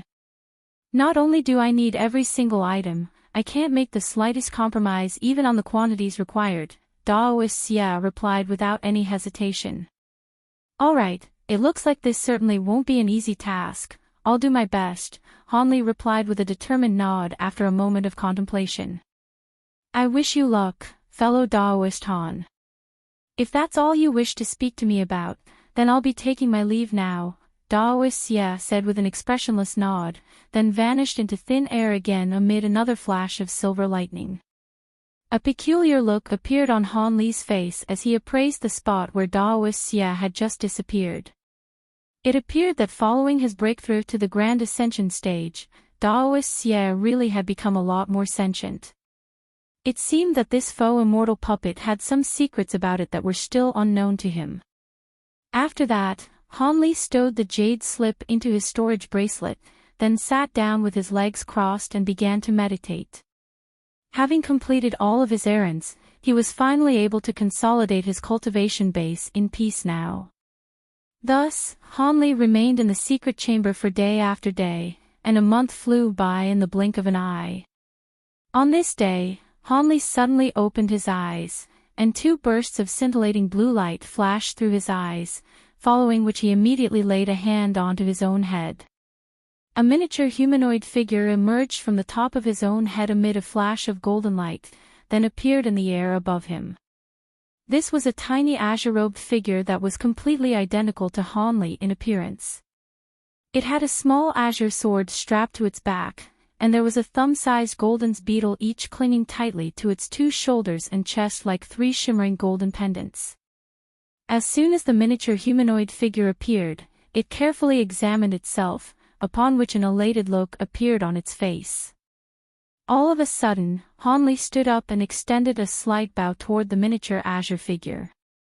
Almost at the exact same moment, azure light flashed from Hanli's body, and another azure figure that was identical to Hanli in appearance emerged. This was none other than the spirit body being controlled by Chuer, and the miniature azure figure turned toward the spirit body before instructing in Hanli's voice, "Look after my physical body. I want to try out the boundless spiritual journey technique now that my nascent soul is complete, and I'll return soon." Immediately thereafter, the miniature azure figure vanished on the spot in a flash. Down below, Hanli's physical body and the spirit body exchanged a brief glance, then both sat down in silence. Meanwhile, Hanli's nascent soul had already appeared hundreds of thousands of feet up in the air. A blanket of white clouds down below was only barely visible from this altitude, and gusts of fierce white winds were blowing toward the nascent soul, striking it with a stinging sensation on the skin of its face. However, not only was the nascent soul not alarmed by this, a smile appeared on its face as it murmured to itself, "These heavenly astral winds are truly as fearsome as the rumors proclaim them to be. If my nascent soul had come to this altitude prior to my breakthrough, these astral winds would have instantly torn it apart. Now, the astral winds are still rather uncomfortable to deal with, but I no longer have to fear them." As soon as its voice trailed off, the nascent soul immediately made a hand seal, and it vanished into the astral winds as a ball of golden light, then began to traverse through the winds at an incredible speed, rising up higher and higher. As the nascent soul ascended, the white winds sweeping through the air around it became more and more fearsome. Blades of wind were beginning to take shape within the ferocious winds, slicing a series of black spatial rifts into the air around the nascent soul. The nascent soul's pupils contracted slightly upon seeing this, but it still continued onward without displaying any intention of taking evasive measures. All of a sudden, a blade of wind flashed past the nascent soul, and a thin spatial rift appeared up ahead. The nascent soul seemed to be about to be drawn into the thin rift, but it abruptly twisted around and escaped from the spatial rift, then continued onward as if nothing had happened. These spatial rifts were lethal even to body integration cultivators, yet they were completely unable to harm Han Li's nascent soul. The nascent soul ascended another 100,000 feet in the blink of an eye, following which an indescribable roar suddenly rang out up above, accompanied by a burst of peculiar energy fluctuations. The nearby astral winds shuddered and completely shattered, following which a gargantuan creature tore through the space overhead, glowering intently at Han Li's nascent soul with a pair of massive pavilion-sized eyeballs.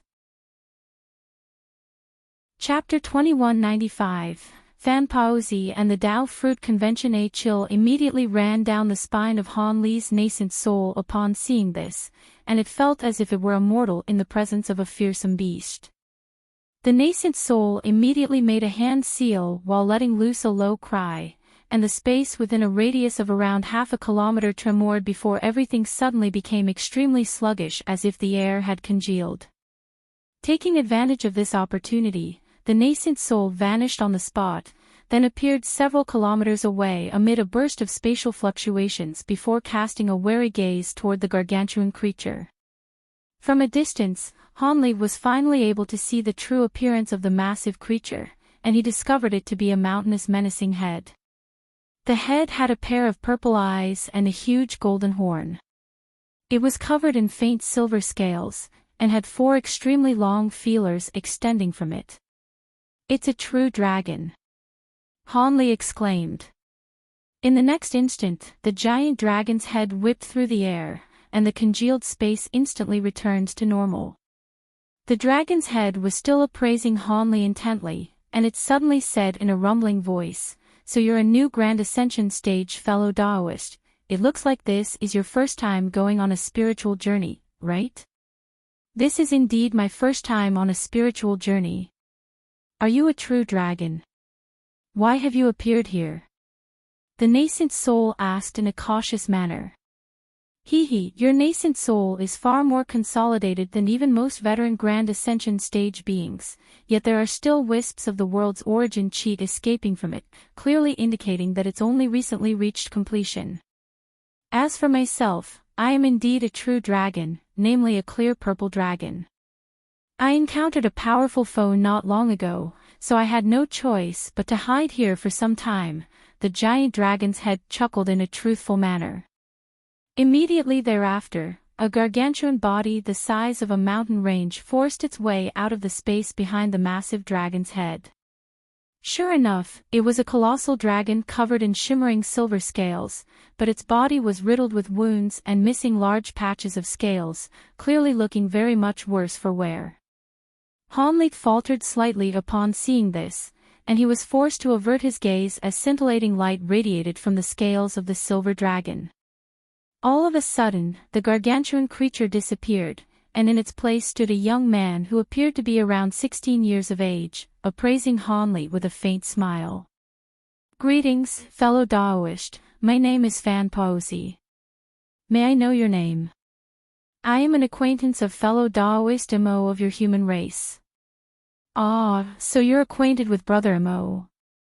"I am Han Li, and I've heard much about the vastly renowned clear purple dragon. The enemy that you were referring to must be quite an extraordinary being as well to have inflicted these wounds upon you," Han Li's nascent soul replied. "Normally, I would have stayed far away from that 7-headed owl, but unfortunately, I came here for an extremely important item that I couldn't give up on, so I had no choice but to face it in battle. As a result, I sustained some rather severe injuries and lost some of my true scales, but I also managed to smash 2 of its 7 heads," the silver-robed young man said in a nonchalant manner. Han Li's heart jolted slightly upon hearing this. "I see, so you were battling a 7-headed owl. That's one of the rare true spirits known for its intense bloodlust, so it's quite extraordinary that you were able to defeat it, Brother Fan."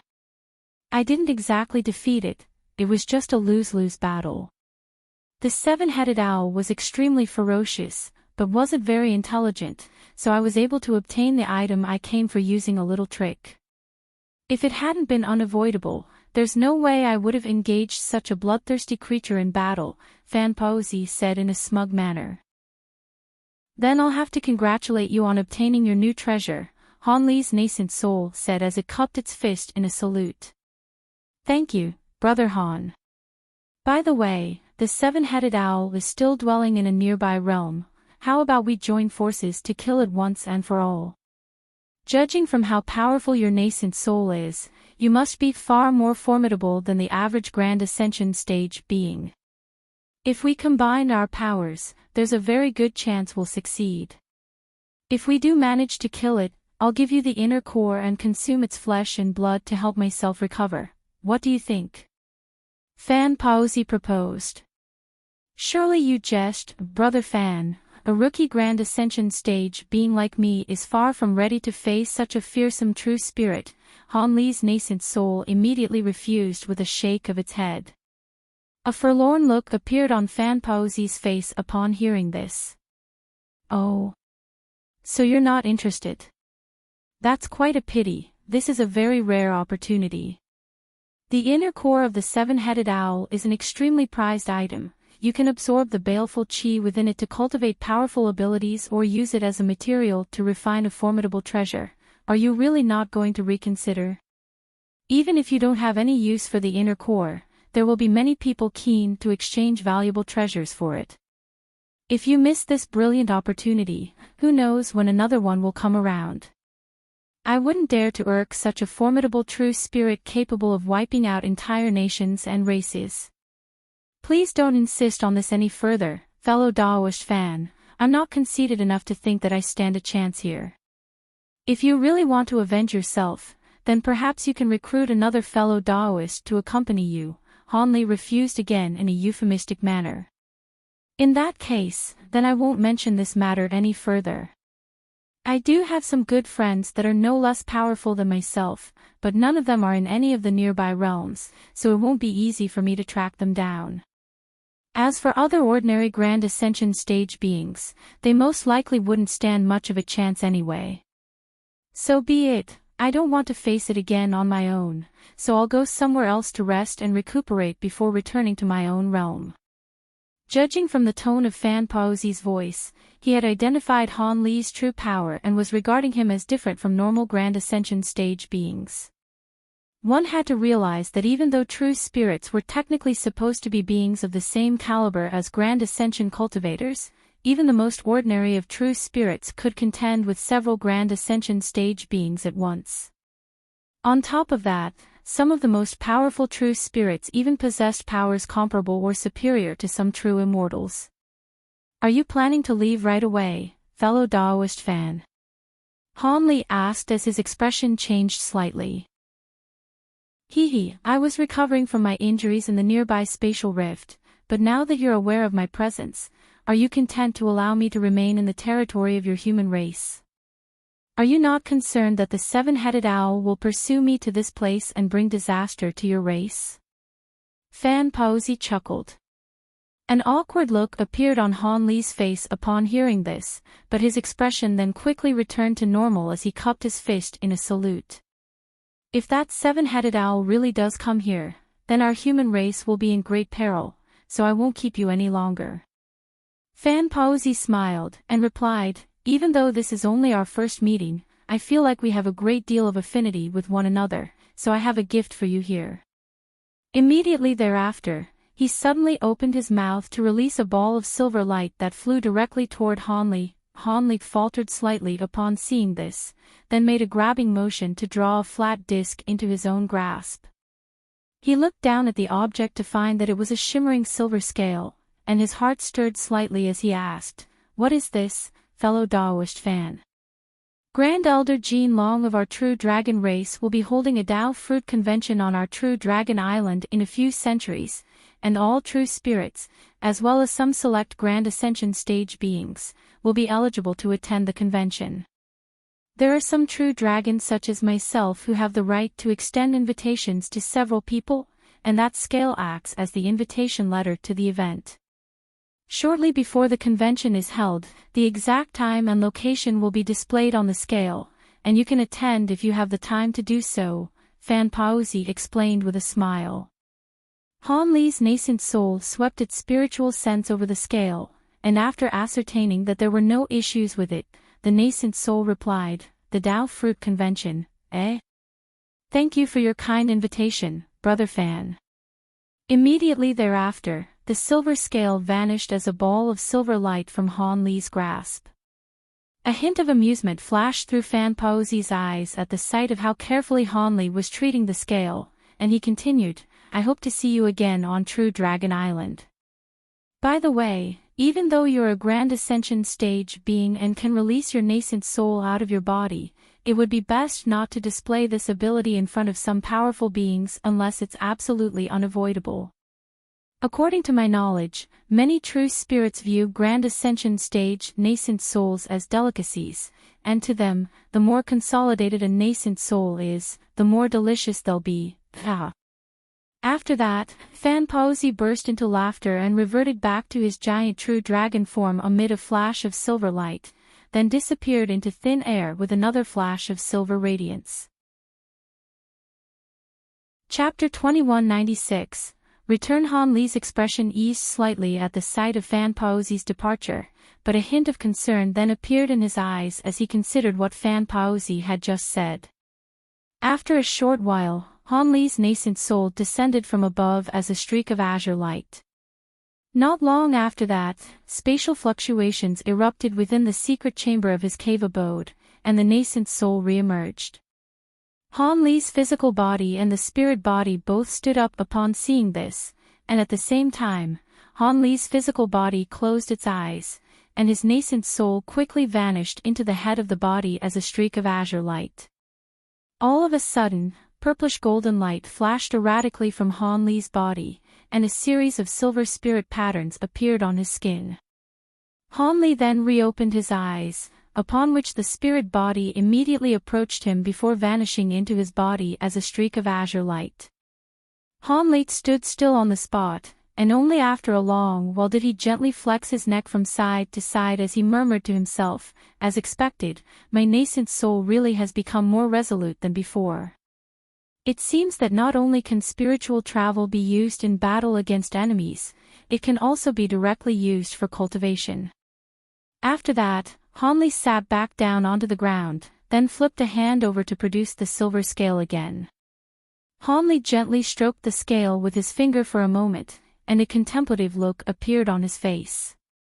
In the past, he had read about the true Dragon Island that Fan Paozi had just spoken of, and apparently, the island was very strange in that it existed in a unique space that was situated in several realms at once.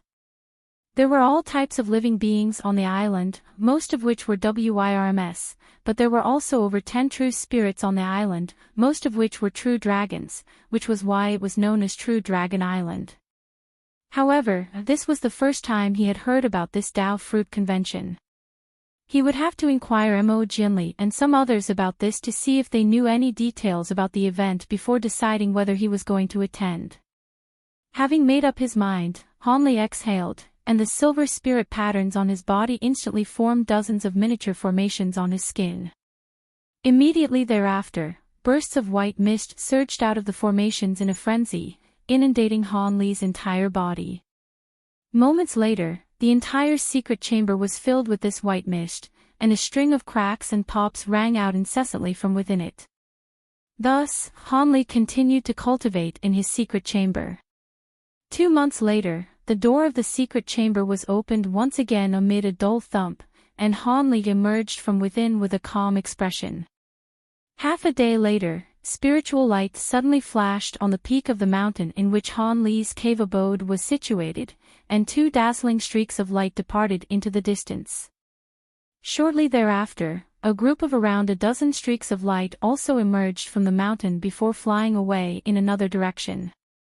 Meanwhile, Daoist Xia, Silvermoon, and Zhu Guo'er had already gathered before Han Li in the cave abode. "Let's go to Deep Heaven City. There are some disciples who I haven't seen in a long time, and I want to check on how they're doing," Han Li said. No one had any objections to this, and Hanli swept a sleeve through the air, releasing a burst of golden light that swept up everyone in the room, following which all of them instantly vanished on the spot. In the next instant, spatial fluctuations erupted atop the mountain peak, and Han Li's group re-emerged. Han Li then immediately raised a hand to release a ball of azure light, which transformed into an azure jade arc that was over 100 feet in length. Han Li and the others flew onto the arc, which immediately sped away as a ball of azure light. Deep Heaven City was still standing at the entrance to the primordial world, and its massive city walls had already been repaired from the damage inflicted upon it by the devilish army. Groups of armored patrolling warriors were roaming over the city walls, and even though the devilish tribulation had already passed, the guards of Deep Heaven City were still on high alert. Within a giant stone pagoda at the center of Deep Heaven City, 8 human and demon body integration stage elders were gathered and discussing something. Among the outermost 108 giant restrictions of the city, 97 of them were completely repaired as of 2 days ago. As for the remaining restrictions, the materials required to repair them are quite rare, and we haven't been able to gather all of them, so they can't be repaired for now. Up to this point, only around 20% of the puppets under the city have been repaired, and all of the ones that have been adjudged to be beyond repair have been refined into materials. The 100,000 new puppets that we commissioned the Hidden Fortune Pavilion to craft have already arrived a month ago, and the 3,080 cloud pavilions of the city have already been fully repaired. A silver-haired elderly man was currently in the process of delivering a report to everyone else. Even though Deep Heaven City had managed to withstand the invasion of the devilish army, the damage and losses sustained by the city had been enormous. Even after so many years, the city still hadn't recovered to its former state prior to the devilish tribulation, and this was very concerning to the panel of elders. Following the devilish tribulation, the relationship between the human and demon races and the neighboring races had become rather tense. In particular, the Wood Tribe had already been split up and become subsidiaries to the other races, and every race was eagerly eyeing the former territory of the Wood Tribe. However, no one dared to immediately take over this territory in fear of being targeted by the other races. Thus, the nearby races had begun sending people to the border they shared with the Wood Tribe territory in order to slowly encroach upon this area. Under these circumstances, it wouldn't be a surprise at all to see another war break out between the human and demon races against the other neighboring races. If that were to happen, Deep Heaven City would most likely be the site where the conflict would take place, so it was naturally imperative to repair all of the city's defenses. After a long while, the silver-haired elderly man finally completed his report, and during this process, all of the other elders had listened carefully, occasionally raising a question or two, all of which were patiently answered by the elderly man. Our city's defenses are still rather weak at the moment, but everything will recover within 20 years at most. When that time comes, we'll have nothing to fear even if we have to battle the other neighboring races again. Brother Gu, let's discuss the other matters next, a golden-robed elderly monk suddenly said with a smile. The monk was none other than Buddhist monk Jinyu, while the silver-haired elderly man was naturally Elder Gu of Deep Heaven City. Aside from the progression in the city's repairs, I gathered all of you here today to discuss several other important matters as well, one of which will involve the Holy Island envoys, who will be arriving at our city soon, Elder Gu sighed. What? So the Holy Island really has sent people to our city, looks like they're determined to get their hands on that person. A stir immediately ran through the group of body integration stage elders upon hearing this. What do we do? The person the Holy Island wants is a disciple of that man. So be it, seeing as the Holy Island has sent envoys to our city, we'll just have to hand over that man's disciple. After all, even our Deep Heaven City won't be able to directly oppose the Holy Island, a golden-faced burly man said with furrowed brows. Humph, you sure make it sound simple. Have you forgotten that man's powers and the contributions he made to our city? If we hand over his disciple, who is going to deal with him once he returns? Are you going to volunteer? a purple-haired woman countered in a cold voice. We've already turned down the Holy Island on several occasions with different excuses. If we continue to refuse to cooperate, the Holy Island envoys will most likely cause trouble directly for our panel of elders. That person is indeed more powerful than all of us, but it's not like he'd dare to oppose the Holy Island, so I still think we should hand over his disciple, the golden-faced man insisted with a solemn expression. The Holy Island is not an entity that we can mess with, but have you forgotten that that man is currently attempting a grand ascension stage breakthrough? If he succeeds and returns, only to find that we've handed over his disciple, have you considered what would befall our city? A silver-masked woman asked in a cold voice. I know that you share some ties with that man, Fairy Silverlight, but this is a matter that concerns our entire city, so it's best not to let individual ties cloud your judgment. Besides, countless fellow Taoists from our human and demon races have attempted grand ascension stage breakthroughs in the past, but how many of them have succeeded? The golden-faced man replied with a shake of his head. Everyone else exchanged hesitant glances upon hearing this, but the silver-masked woman continued in a cold voice, even if the chances of making a grand ascension stage breakthrough are very slim, have you forgotten about those rumors? The golden-faced man's expression changed slightly upon hearing this, but he didn't immediately offer a response. Are you referring to the rumor that fellow Daoist Han is being held in high regard by both Senior Ao Shao and Senior Mo Jianli? Buddhist monk Jin Yu asked. Chapter 2197, Holy Island Envoys. The person being discussed by the elders was none other than Han Li, and those who were supporting handing over Han Li's disciple immediately fell silent upon hearing what Buddhist monk Jin Yu had just said. As the only two Grand Ascension stage beings in the two races, Ao Shao and Mo Jianli's influence outstripped even that of the Holy Island.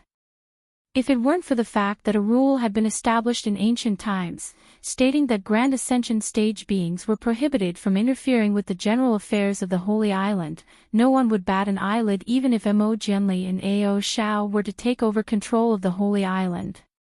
Now that these two Grand Ascension stage beings had been introduced into the conversation, no one dared to express any opinions, and the entire hall suddenly fell completely silent. I have verified this rumor in person. Apparently, our two seniors believe that fellow Daoist Han is the one who's most likely to progress to the Grand Ascension stage among our two races, which is why they hold him in such high regard. On top of that, Fairy Ling Long, who is a direct lineal descendant of Senior Ao Shao, is currently in seclusion with fellow Daoist Han for some reason. If we were to irk fellow Daoist Han, the outcome may not be much better for us than opposing the Holy Island, Buddhist monk Jin Yu said in a grim voice. Different expressions appeared on everyone's faces upon hearing this, and it was clear that they weren't going to be reaching a consensus anytime soon. Not necessarily.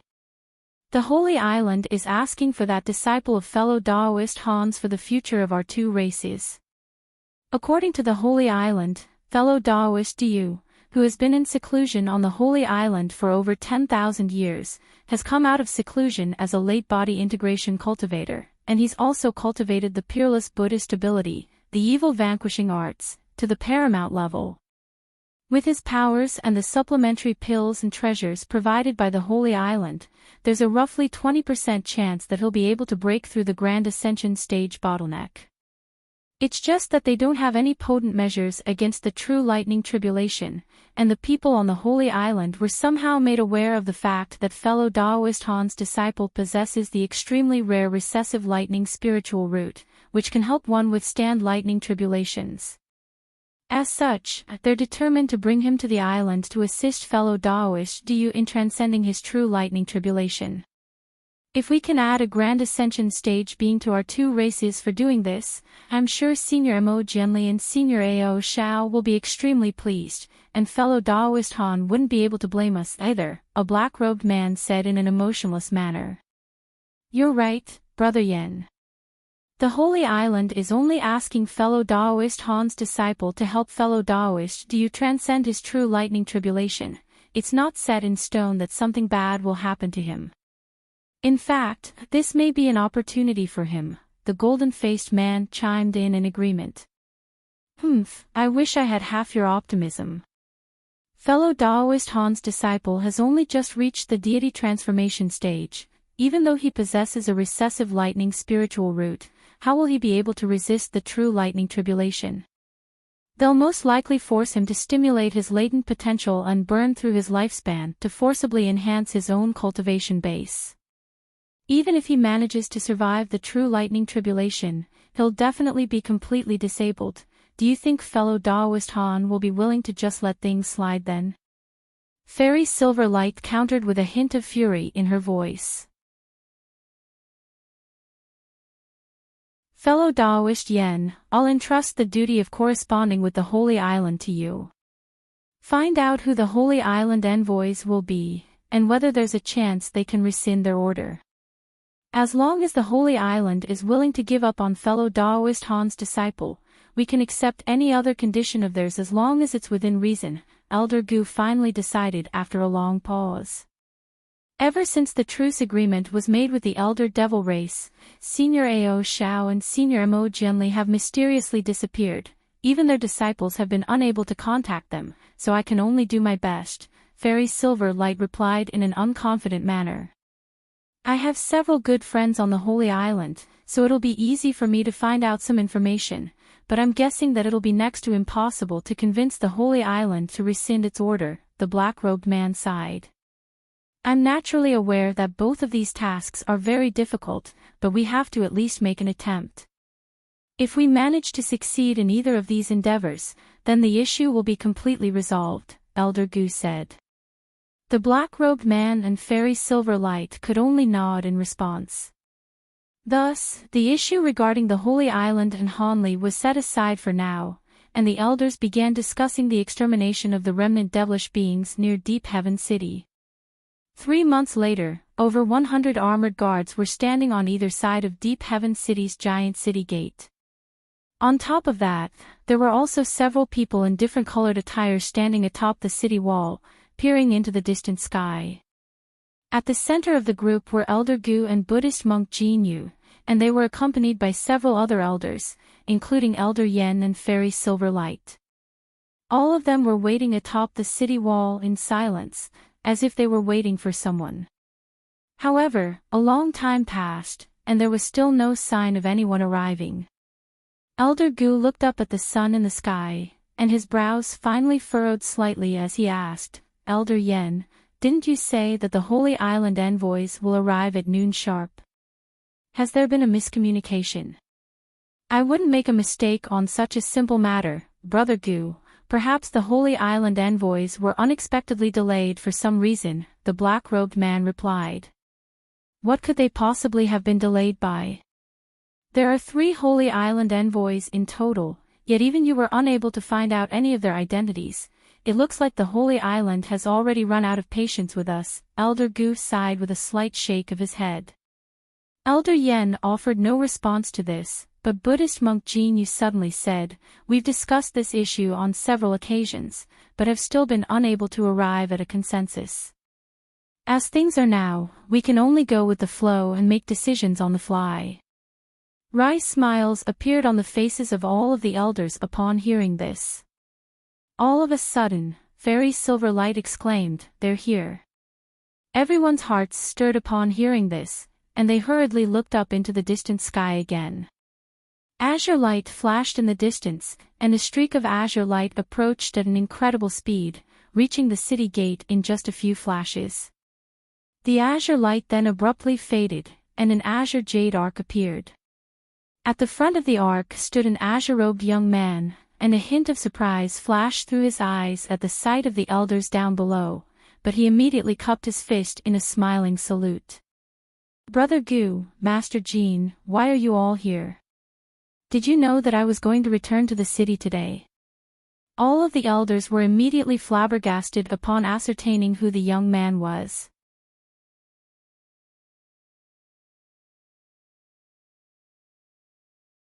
On top of that, his inability to glean Han Li's cultivation base with his spiritual sense further exacerbated his uneasiness, and even though he had always held himself in high regard, he was still rather intimidated in Han Li's presence.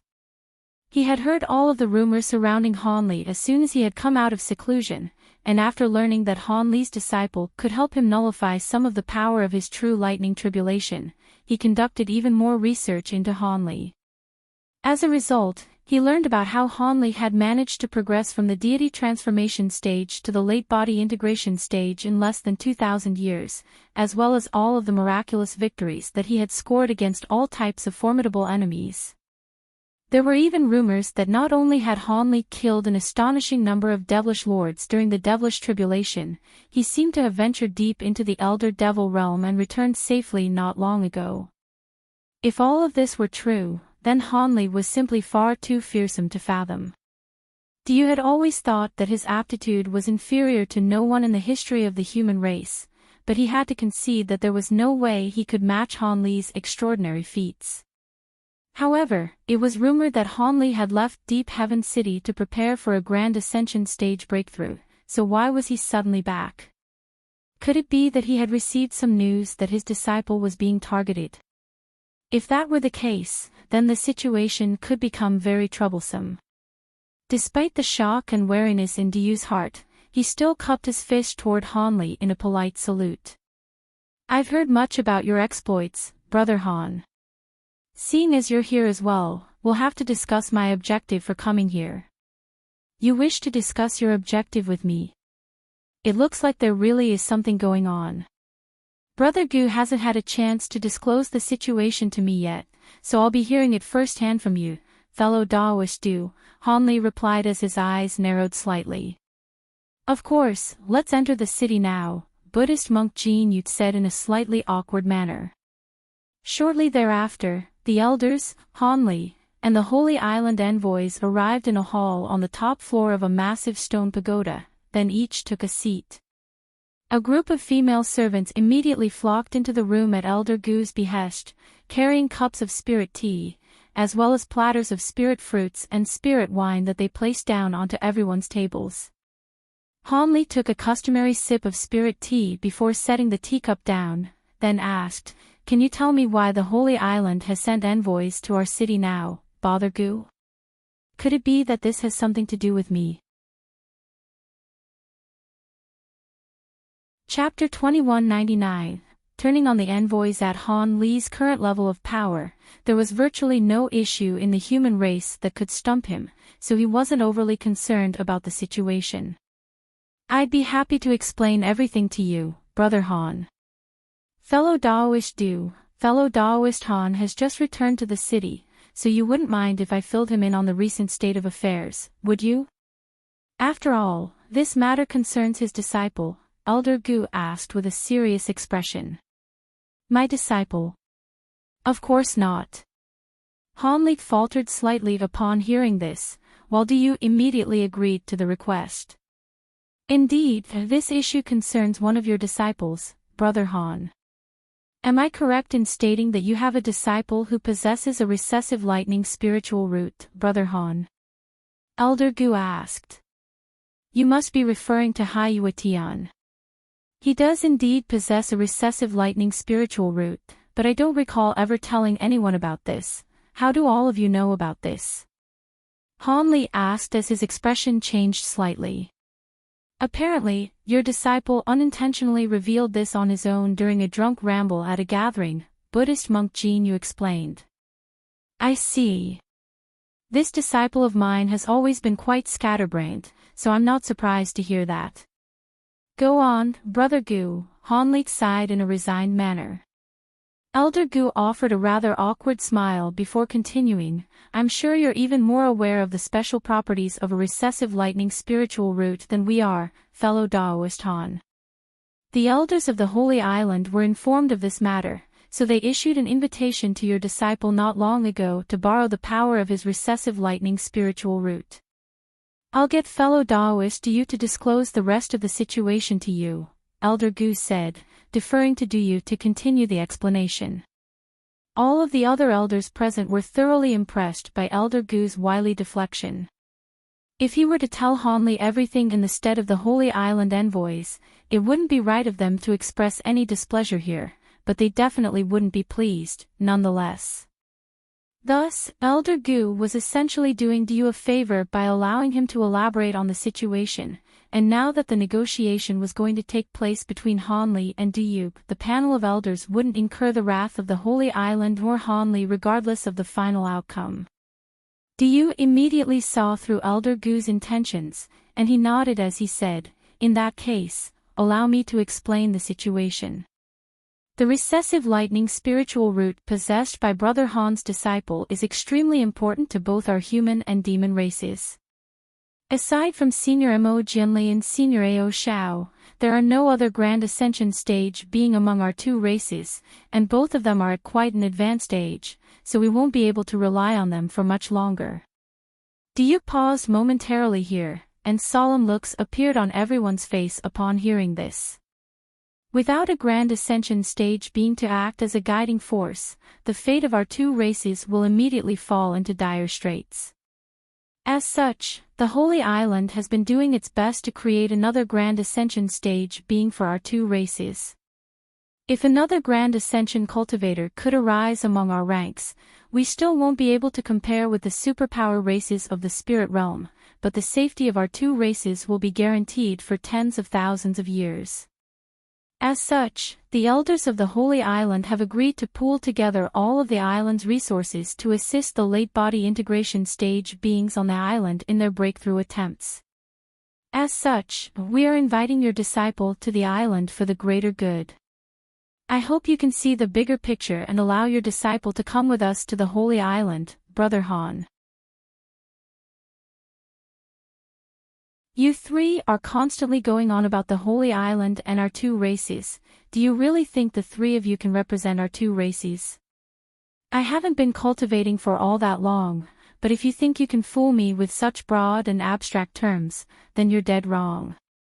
If I hand over my disciple to you like this, I'll be viewed by everyone as a master who can't even protect his own disciples, Hanli countered in a frosty voice. The hideous woman immediately flared up with rage upon hearing this, but Hanli raised a hand to cut off what she was about to say, and continued, "I can tell you now that unless your Holy Island is 100% confident that sacrificing my disciple will produce a Grand Ascension stage being for our two races, then I won't let him go with you. Is the Grand Ascension stage bottleneck a joke to you, fellow Daoist Han? If it were that easy to produce Grand Ascension stage beings, then there would be far more of them in our two races than there currently are. You're being extremely unreasonable here, Brother Han. You had also run out of patience at this point. You want me to sacrifice my disciple for nothing, yet you're calling me unreasonable. I can see that you're quite a powerful cultivator, fellow Daoist Du. You must be one of the candidates selected by the Holy Island for a Grand Ascension stage breakthrough, right?" Hanli asked with a cold smile. "I am indeed one of the chosen candidates. Do you think I'm not up to standard, fellow Daoist Han?" Diyu asked as a cold look flashed through his eyes. "That's not for me to decide. However, seeing as you're doing everything for the greater good, would I be correct to assume that you'd be willing to offer all of your treasures and pills to help me when I attempt my Grand Ascension stage breakthrough? If you can truthfully say that you'd be willing to do that, then I have nothing to say," Hanli replied in an expressionless manner.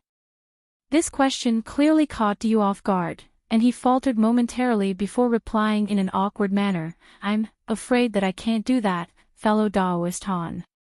The pills and treasures provided to me for my breakthrough attempt were all prepared by the Holy Island, so I don't have the right to give them to anyone else.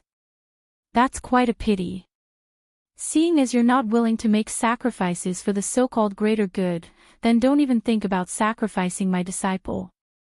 If that's all you want to discuss with me, then you can return to the Holy Island now," Hanli said with a mocking expression as he gave a dismissive wave of his hand.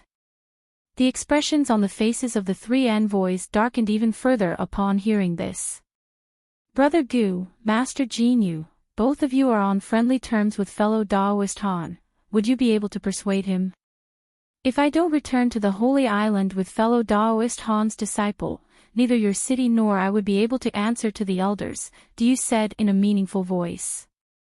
Elder Goot cursed you internally for involving him in this matter again, and after a long hesitation, he finally said with a wry smile, "It's not really my place to be interfering with this matter.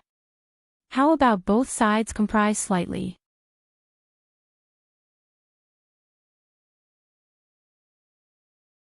As soon as his voice trailed off, Hanli stood up, then vanished into thin air amid a burst of spatial fluctuations, leaving only his laughter still resounding throughout the hall. Hanli's display of nonchalance and spatial abilities immediately brought a hint of wariness to Du Yu's eyes. He was also able to teleport away by tearing through space, but he couldn't do it as easily and casually as Hanli could. This made him a little more cautious, but he was still quite confident in his own abilities. Right at this moment, Daoist Xia also rose to his feet before sweeping a sleeve towards Silvermoon and Zhu Guo, releasing a burst of silver light to envelop both of them. Immediately thereafter, the three of them also vanished amid a flash of silver lightning, and Du Yu's heart jolted again upon seeing this. He immediately turned to Elder Gu, and asked, "Who was that fellow Daoist, Brother Gu? He seems to be quite powerful as well." Their attention had been entirely focused on Hanli before, and Daoist Xia had intentionally repressed his own aura, so no one had paid him much heed. However, Elder Gu was just as shocked as Du Yu was, and after exchanging a glance with the other elders, he shook his head, and replied, "This is the first time I've seen that fellow Daoist as well." After a brief moment of hesitation, Du Yu's expression returned to normal, and he said, "I guess we'll find out who he is soon enough. Besides, I'll be facing fellow Daoist Han anyway, so it doesn't matter how powerful he is. Let's go, Brother Gu." Elder Gu could only repress his own astonishment as well upon hearing this, and nodded in response. Thus, everyone also departed from the hall one after another. Around 15 minutes later, a giant light barrier was activated within a massive hall with an area of several thousand feet, encompassing virtually the entire hall beneath it. High up in the air within the light barrier, Hanli and Du Yu were facing one another from afar. Du Yu was wearing a rather wary expression, while Hanli was relaxed as ever and had his hands clasped behind his back. "Let me just ascertain one final time that you'll allow me to take your disciple as long as I can withstand an attack from you," Du Yu suddenly said. "That's right. As long as you can withstand a single attack from me, I won't oppose you even if you intend to take all of my disciples to the Holy Island. However, if you can't, then you'll have to go back to the Holy Island empty-handed," Hanli replied in an uncompromising manner. "All right, then go ahead," Du Yu prompted with a dark expression. Hanli chuckled coldly upon hearing this, and all of a sudden, his provenance true devil projection appeared behind him amid a flash of golden light.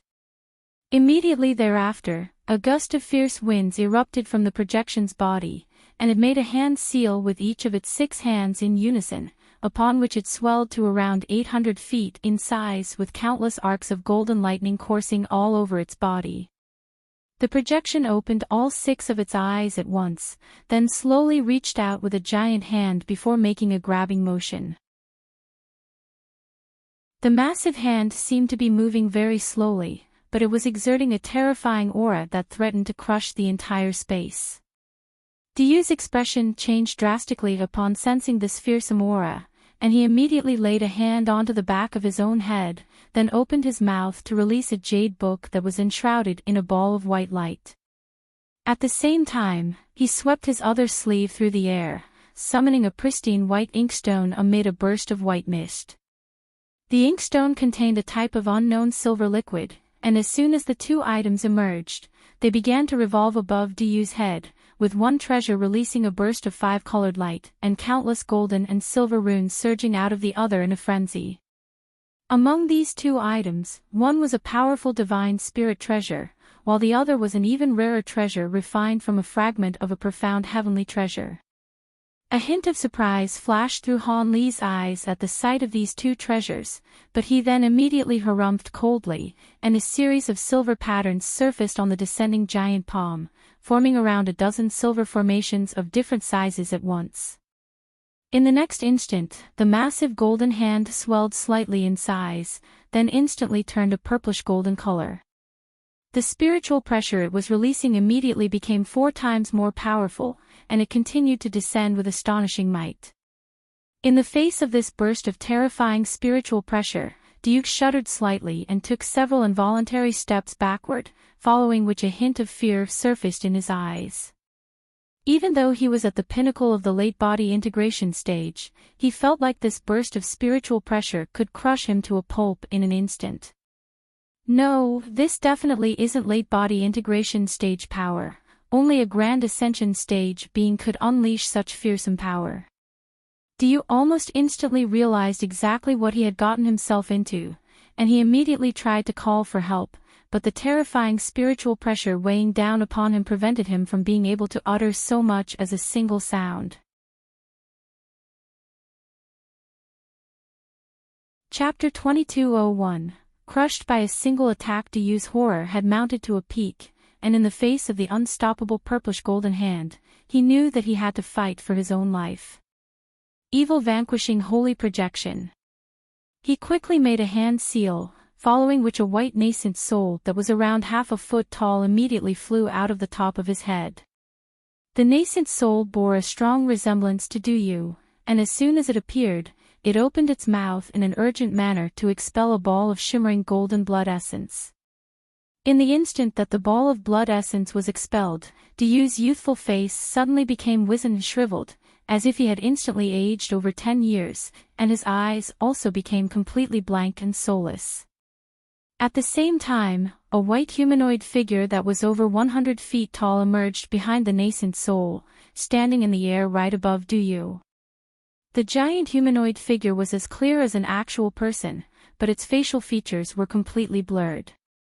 It wore a set of white scholarly robes with a scholarly hat on its head, and its entire body was radiating a burst of indescribable pure yang energy. However, the giant projection merely hovered still in mid-air as if it were incapable of movement. All of a sudden, Dio pointed a finger upward, and the ball of golden blood essence instantly exploded, forming a huge golden rune that vanished into the projection's body in a flash. A burst of translucent light flashed over the projection's face, following which an extremely authoritative set of facial features appeared.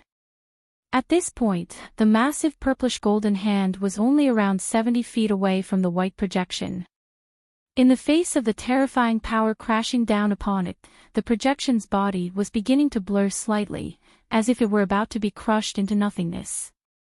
Right at this moment, the white projection suddenly opened its eyes to reveal a pair of silver pupils, then raised a hand upward before making a grabbing motion. A burst of white mist immediately surged out of its sleeve, then transformed into a massive white hand that clashed violently with the purplish golden hand. An earth-shattering boom rang out as the two clashed, sending powerful shockwaves erupting forth in all directions, causing the entire light barrier to tremor violently. However, the purplish-golden hand was only stopped momentarily before it crushed the giant white hand and continued to descend. However, during this split-second delay, the two treasures above Dio instantly appeared in front of him, then began to radiate dazzling light in unison. The holy projection raised a hand to conjure up a huge 5-colored brush, which was dipped into the unknown silver liquid in the inkstone before being tapped onto a page of the jade book. A burst of Buddhist chants rang out as brilliant 5-colored erupted from the jade book, following which countless silver runes surged out in a frenzy, converging to form a gigantic rune that was around an acre in size. The massive purple hand grabbed onto the huge silver rune like 5 steel hooks, while all of the world's origin chi within the entire light barrier surged toward the giant rune in a frenzy, causing it to swell by close to half its original size. Golden and silver light flashed violently, and the purplish-golden hand was temporarily rendered unable to descend any further. Interesting. But if that's all you've got, then it won't be enough to stop me, Hanli chuckled as he pointed a nonchalant finger from afar. A near-transparent incantation seal vanished into thin air in a flash, following which the silver spirit patterns on the fingertips of the giant purplish-golden hand converged to form profound formations. 5 balls of dazzling golden light emerged from the formations, then swelled drastically to around 10 feet in size each, then combined as one to create a massive golden vortex. All of a sudden, a burst of tremendous force surged out of the vortex, and in the face of this enormous force, the huge silver rune was unable to hold itself together any longer. The silver rune was destroyed amid a dull thump, following which the tremendous force came crashing down toward the white projection without any further inhibition. The space down below twisted and warped, and the giant white projection instantly exploded. A howl of anguish rang out as an indistinct white nascent soul flew down as a ball of white light, returning to Duyu's physical body in a flash. Duyu's lifeless body immediately became reanimated, but as soon as he reawakened, he threw up several mouthfuls of blood essence, and his aura also became extremely feeble. It was clear that the destruction of the white projection had severely harmed his nascent soul as well. The giant purplish golden hand spread its fingers to encompass Duyu's entire body beneath it, and the air around Duyu abruptly tightened, upon which he was completely immobilized. His face instantly became completely devoid of color, but right at this moment, the giant purplish golden hand suddenly stopped where it was. The golden vortex dissipated in a flash, but enormous power was still being released by the massive hand, locking Duyu firmly into place. At this point, the outcome of the battle was all too apparent. Due to the interference of the protective light barrier, Elder Gu and the others were unable to sense the unfathomable power imbued within Han Li's last attack, but the fact that Han Li had crushed Duyu's holy projection and powerful treasures with a nonchalant-looking attack was naturally extremely astonishing to them. In that instant, all of the elders of Deep Heaven City arrived at the same incredible conclusion. Meanwhile, the yellow-haired man and hideous woman were completely flabbergasted, and they felt as if their minds had gone completely blank. They were well aware of just how powerful Duyu was, which made this outcome even more incredible to them. As for Daoist Xia and Silvermoon, their expressions remained completely unchanged. Han Li had already progressed to the Grand Ascension stage, so it would be far more astonishing to them if he couldn't crush a body integration cultivator with a single attack. At this moment, Han Li was appraising the 2 treasures that Duyu had summoned rather than paying any attention to Duyu himself. Due to the fact that they were no longer being controlled by their owner, both the Jade Book and Inkstone had dimmed significantly, but they were still revolving around him like a pair of sentient creatures. Han Li waved a hand toward the pair of treasures, and a burst of enormous invisible force immediately acted upon them. As a result, they were both drawn into his grasp as 2 balls of spiritual light. As soon as they were caught by Han Li, they began to squirm and jump as if they wanted to escape, but instead of being enraged by this, Han Li was ecstatic instead. He rubbed the pair of treasures between his hands, and the spiritual light radiating from them was instantly snuffed out, following which they fell completely still in his hands. "I'll be keeping these 2 treasures, you can come and get them after you progress to the Grand Ascension stage," Han Li said to Duyu in an indifferent voice, then stowed the pair of treasures away before suddenly vanishing on the spot. In the next instant, spatial fluctuations erupted beside Elder Gu and the others, and Han Li re-emerged in a wraith-like manner. "Fellow Daoist Han, have you already reached the Grand Ascension stage?" Elder Gu hurriedly asked in a panicked voice. Everyone else also immediately turned their attention toward him.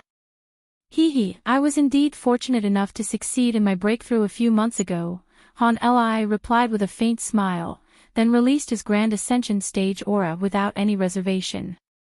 A burst of spiritual pressure that threatened to crush all things instantly descended upon the entire hall, and all of the body integration cultivators in the hall were forced to stumble backward. "You really have progressed to the Grand Ascension stage, Brother Han." "No, Senior Han, please forgive me for my rudeness." Even though Elder Gu had already figured it out for himself, receiving confirmation from Han Li and sensing his terrifying aura still came as quite a shock, and even his voice was trembling slightly as he hurriedly extended a deep bow after steadying himself.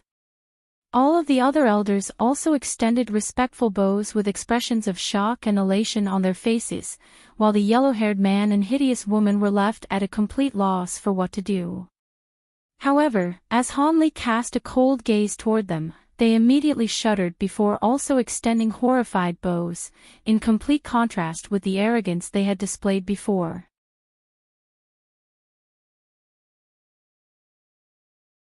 Chapter 2202, Reunion. Hanli merely waved a nonchalant hand, and said, "I haven't informed anyone of my breakthrough, so none of you are to blame." Elder Gu and the others were very relieved to hear this, and only then did they dare to stand up straight again. "Thank you for your kindness, Senior Han." In contrast, the yellow-haired man and hideous woman's faces were completely devoid of color, and they looked as if they had just seen a ghost. It was no wonder that they were displaying such a reaction. After all, they had just offended a new Grand Ascension cultivator, and one who was likely to be the only guiding force for the human and demon races for tens of thousands of years to come. At this moment, the purplish-golden hand within the light barrier silently dissipated, and Du collapsed onto the platform, lacking the energy to muster up even a single word. Hanli took a glance at Du, then turned to the yellow-haired man, and said, "Take fellow Daoist Du away, and tell the elders of the Holy Island that my disciples are not to be used as cannon fodder. However, if they require my services for anything, would be happy to help. We'll be sure to relay the message, Senior Han." "We'll be taking our leave now," the yellow-haired man hurriedly said as he extended another deep bow. The hideous woman also quickly chimed in agreement. Hanli nodded in response before waving a dismissive hand, and only then did the two of them dare to fly onto the platform. They then helped Du to his feet before hurriedly departing from the sparring hole. As for the two treasures of Du's that Hanli had taken, they didn't even dare to mention it. Following the departure of the Holy Island envoys, Hanli turned to the elders with a smile, and said, "Please excuse me, fellow Taoists, I've been away for quite some time and must go back to check on my disciples. If there's anything you'd like to discuss with me, please visit me tomorrow." "Of course. It must have been a long journey for you to return to the city, so it's only right that we give you some time to rest and visit you later, Senior Han. Indeed, I hope you won't refuse an audience with us when the time comes." A faint smile appeared on Hanli's face at the sight of Elder Gu and Buddhist monk Jin Yu's respectful displays, and he merely extended a parting salute before departing with Silvermoon and the others. Fairy Silverlight looked on with a blank expression for a long while before murmuring to herself in a barely audible voice, "So he really did manage to progress to the Grand Ascension stage. Looks like Sister Silvermoon really has chosen the right person this time." Her voice was filled with elation, but also a hint of wishfulness. As for all of the elders who had supported handing over Hai Yuetian to the Holy Island, all of them were feeling very fearful now that it had been determined that Hanli was a Grand Ascension cultivator. If Hanli were to hear about the stance they had taken and decided to take revenge on them for it, then they would definitely be in a world of trouble. Meanwhile, as Hanli's group emerged outside the hall, Silvermoon suddenly smiled, and asked, "Are you going to let the Holy Island envoys go this easily, Brother Han? Aren't you worried that they'll harbor resentment and plot against you?" "With my current status, they'll be thanking their lucky stars if I don't harbor any resentment toward them. There's no way they'd dare to plot against me," Hanli replied in a nonchalant manner. That Du was able to manifest a holy projection, so he's clearly no ordinary late-body integration cultivator. Aren't you afraid that he'll also progress to the Grand Ascension stage in the future?" Silvermoon chuckled. "Setting aside whether he'll be able to advance to the Grand Ascension stage, even if he does succeed, it'll only be a minor inconvenience for me at most," Hanli replied with a confident smile. "By the way, where are fellow Daoist Ice Phoenix and Bai Guo? Why aren't they here?" Hanli suddenly asked. Bai Guo returned following the conclusion of the devilish tribulation, but she went on a journey with some friends several years ago, and she occasionally sends some letters back to us.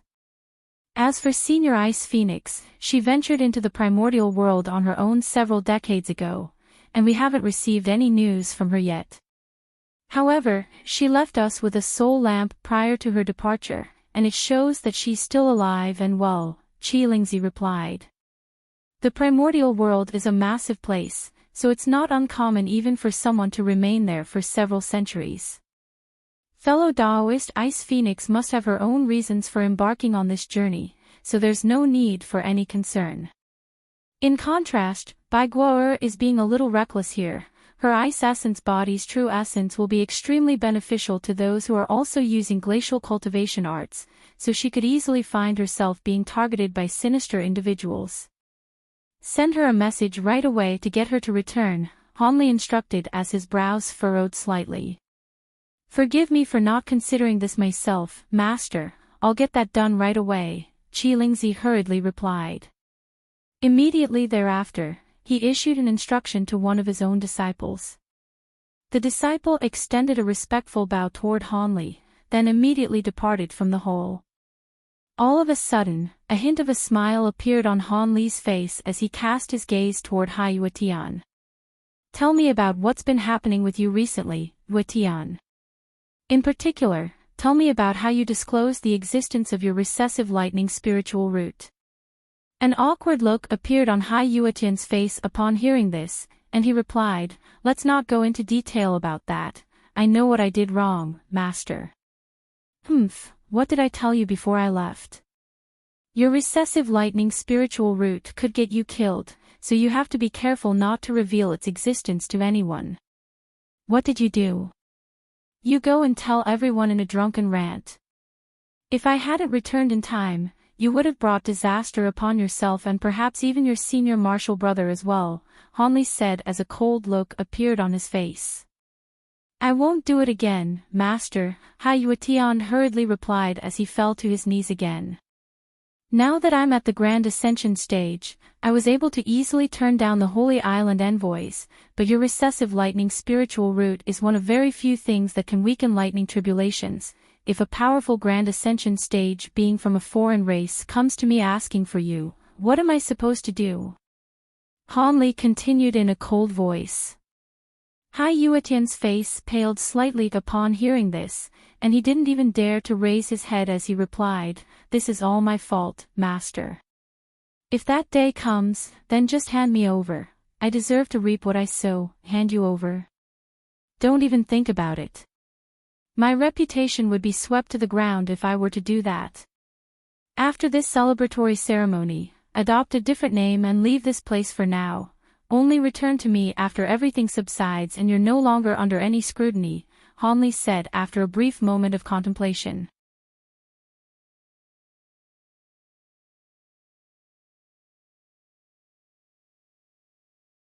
Hanli and Silvermoon then discussed some other possible reasons behind the disappearance of the two Grand Ascension stage beings, but all to no avail in the end, so they could only set this matter aside for now and retire to their respective secret chambers.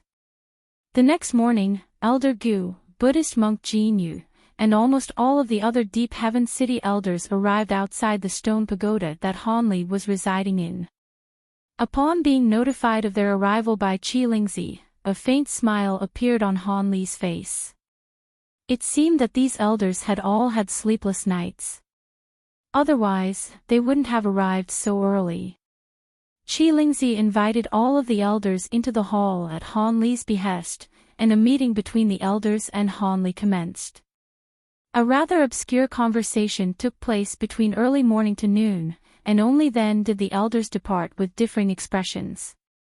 Shortly thereafter, news of Hanli's progression to the Grand Ascension stage was finally officially announced within Deep Heaven City. The human and demon beings in the city were initially in disbelief upon hearing this, but this was immediately followed by ecstasy, and many of them were unable to contain their excitement as they poured out onto the streets to celebrate. With a new Grand Ascension stage being among their ranks, the two races would be able to establish themselves within the spirit realm for tens of thousands of years into the future.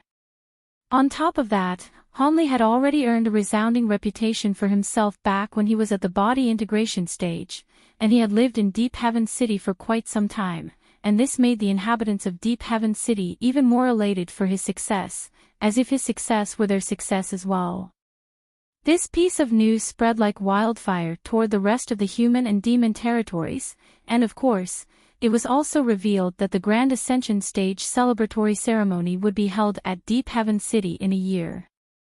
Everyone who received this information was extremely astonished, and they quickly scrambled to verify its authenticity.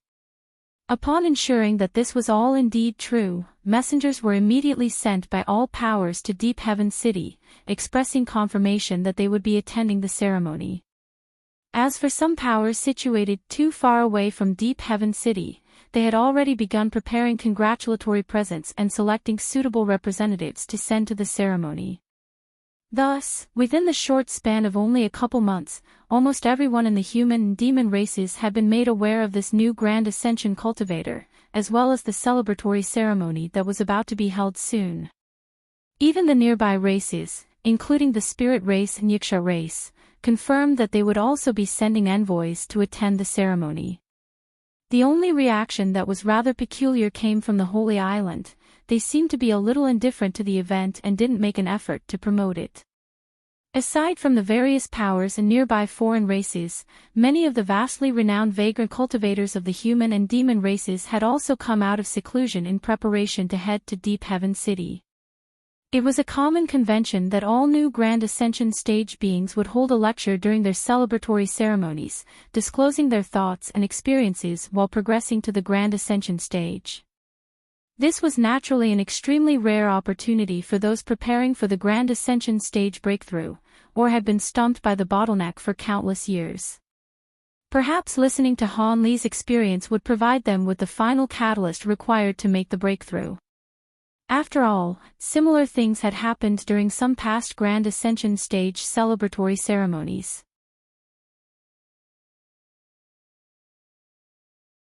Chapter 2204 Commencement of the Ceremony to a Mortal. A year was a period of time that could be referred to as neither short or long, but to some cultivators who were constantly in seclusion, a year was akin to the blink of an eye. Ever since news of Han Li's Grand Ascension Stage celebratory ceremony was announced, cultivators in the nearby area had immediately begun to flock to Deep Heaven City. As time passed, more and more cultivators arrived in the city, including powerful demonic beings who had come from afar. Some of these cultivators entered the Deep Heaven City, while others created temporary lodging for themselves in the mountain ranges near the city. In the final month leading up to the ceremony, even more cultivators rushed to the city, with over 100,000 new arrivals almost every day, and the city became extremely lively and bustling as a result. Some of the cultivators took advantage of this opportunity to seek out others and establish relationships, or set up all types of small markets to exchange for the resources they required. As for Deep Heaven City itself, it would hold an official auction almost once every week. During these auctions, all types of rare items were frequently being presented, and even the elders of the city benefited immensely from these auctions, securing many spirit medicines and other exotic items that they would have otherwise been unable to. Several days prior to the commencement of the ceremony, the cultivators residing in the nearby mountain ranges also began to enter the city en masse. Deep Heaven City was extremely massive, but with such a huge influx of new arrivals, it was becoming quite crowded. Overpopulation had suddenly become an issue, and there were even some cultivators who couldn't find any places to stay. The panel of elders of Deep Heaven City immediately addressed this issue by opening up some stone pagodas inhabited by the city guards, as well as some underground secret chambers, as extra lodging. On top of that, they also built several temporary pavilions for the new arrivals to stay in a few secluded corners of the city, and only then were they able to just barely resolve the issue of insufficient lodging. Of course, due to the enormous and spontaneous increase in population, all types of trouble and unrest began to arise in the city, but the panel of elders was very proactive and quickly resolved all of these problems one after another.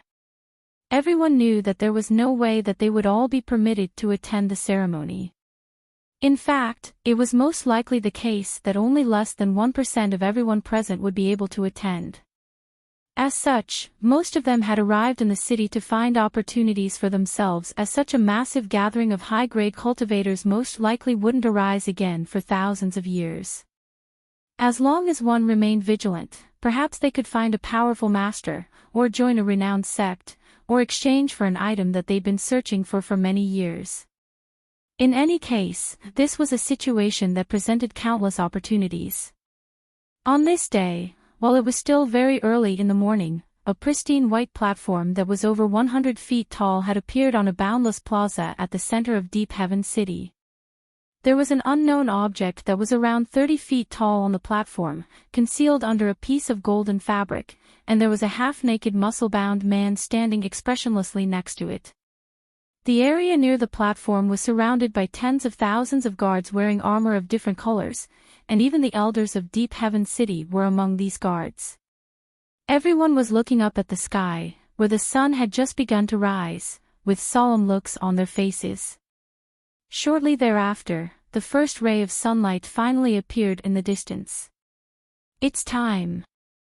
Strike the bell," Elder Gu instructed as he turned toward the muscle-bound man on the platform.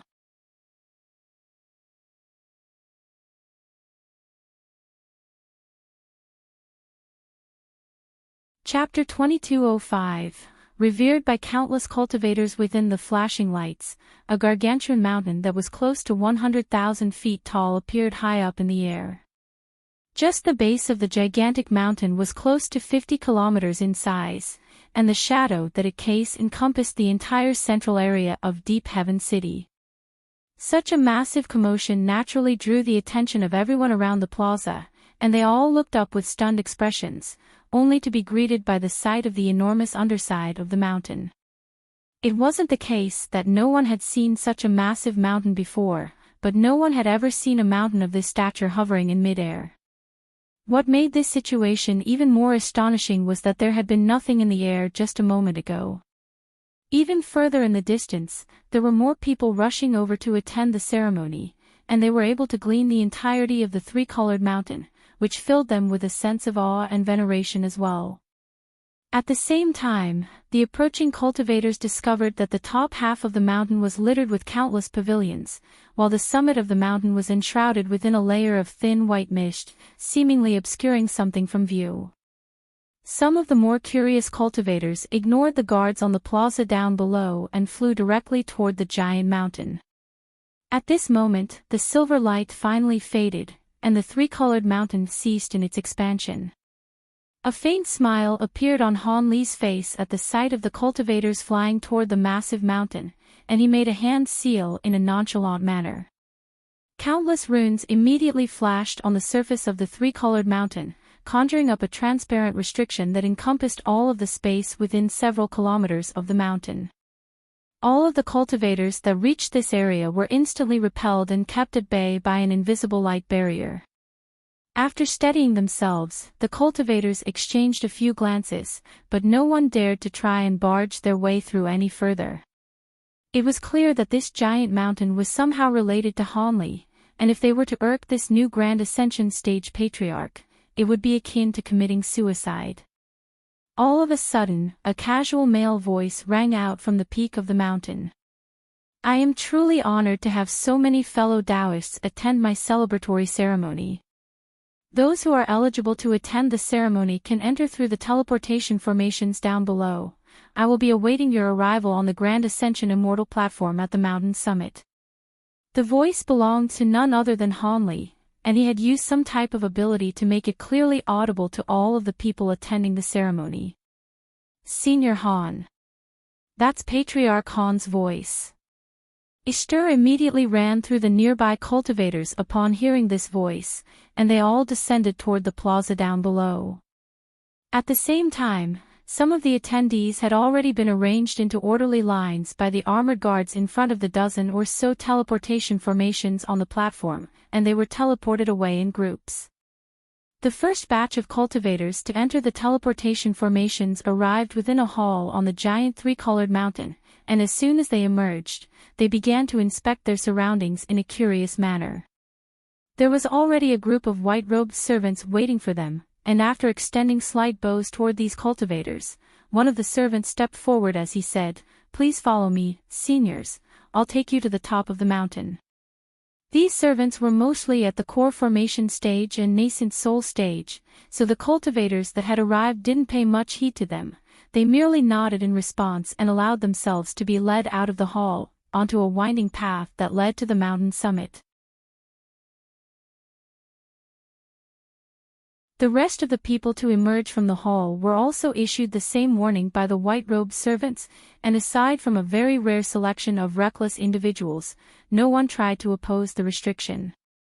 As the first batch of people arrived on the mountain summit, the thin veil of mist there had already dissipated. A massive plaza that was paved with white jade bricks was revealed to everyone, and atop the plaza was placed countless futons of different colors. At the center of the plaza was a translucent pagoda with 7 levels and was several hundred feet tall. There were countless green spirit patterns engraved on the surface of each and every level, and at the top of the pagoda was a giant azure lotus flower that was around an acre in size. The azure lotus was in a half-bloomed state, and at its center sat an azure-robed young man, who had his eyes closed with a faint smile on his face. This man was naturally none other than Hanli. The leopard Kirin beast was lying beside him, and it was appraising the approaching cultivators in a lazy manner. Even though Hanli didn't pay any heed to the cultivators who had entered the plaza, all of them extended respectful bows toward him from afar, and only then did they dare to allow themselves to be led to a corner of the plaza, where they took a seat on the provided futons. The ceremony-goers who arrived thereafter also paid their respects to Hanli before sitting down on the plaza as well. Among them were individuals of both genders and all ages, and there were even some demonic beings with animalistic appendages and features. After these people had taken a seat, they immediately closed their eyes to meditate, not even daring to chat with those around them. Thus, the entire platform was completely silent. The plaza that Hanli had set up on the mountain summit was very massive, but it still only had a maximum capacity of around 40,000 people. Shortly thereafter, almost all of the futons on the entire plaza were occupied, yet there were still close to 1 million people ineligible for entry stuck outside the teleportation formations. After that, the representatives of the different powers also began to arrive on the platform. These people were guided by the white-robed servants to the inner circle that was quite close to Hanli, and these representatives also came from a variety of different races. After another hour, the entire plaza had reached full capacity, and the elders of Deep Heaven City had also arrived at the entrance to the plaza. At this point, it was noon sharp, and there were 7 scintillating suns hanging up in the sky. Qilingzi appeared at the foot of the pagoda amid a burst of spatial fluctuations, then extended a salute toward everyone before announcing in a serious voice, "It's time, let the ceremony begin." As soon as his voice trailed off, the heaven-shaking bell tolled several more times, and 5-colored light flashed in the sky as a series of beautiful figures began to dance up above amid bursts of heavenly music. Countless 5-colored petals fell out of the sky from these beautiful figures, filling the entire plaza with a fragrant aroma. As soon as these cultivators breathed in this scent, they were immediately struck by a sense of great comfort and improved focus. This is grasswood essence refined from the essence collected from 81 types of rare spirit plants and flowers, someone immediately exclaimed before falling silent just as quickly, realizing that their sudden outburst had been rather inappropriate. Expressions of ecstasy instantly appeared on many people's faces, and they began to absorb the fragrance in the air with all their might. However, right at this moment, Qilingzi suddenly said, "You may now pay your respects." All of the human cultivators immediately rose to their feet upon hearing this, then extended respectful bows toward Hanli in unison. "Congratulations on reaching the Grand Ascension stage, Senior Han."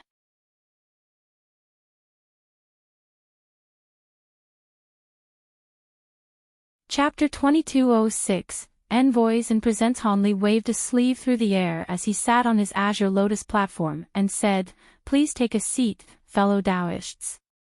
Thank you for traveling from afar to attend my Grand Ascension stage celebratory ceremony.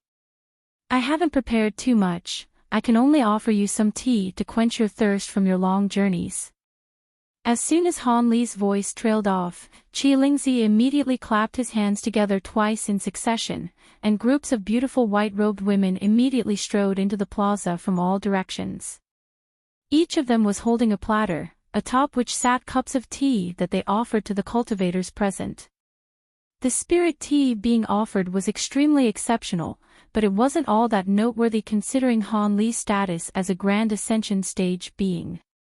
What was much more astonishing to everyone was that even though all of these white-robed women were very beautiful, they were all completely expressionless, and their movements were rather stiff, clearly indicating that they were all humanoid puppets.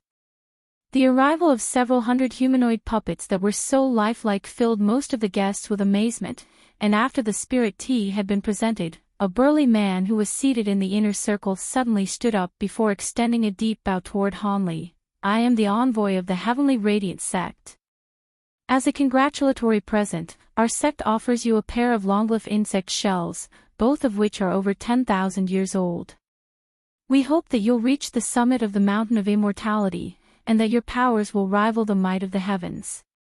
The burly man summoned a yellow wooden box as he spoke, then removed the lid to reveal a pair of fist-sized insect exoskeletons, both of which were translucent and strikingly crimson, as if there were balls of fire burning within them.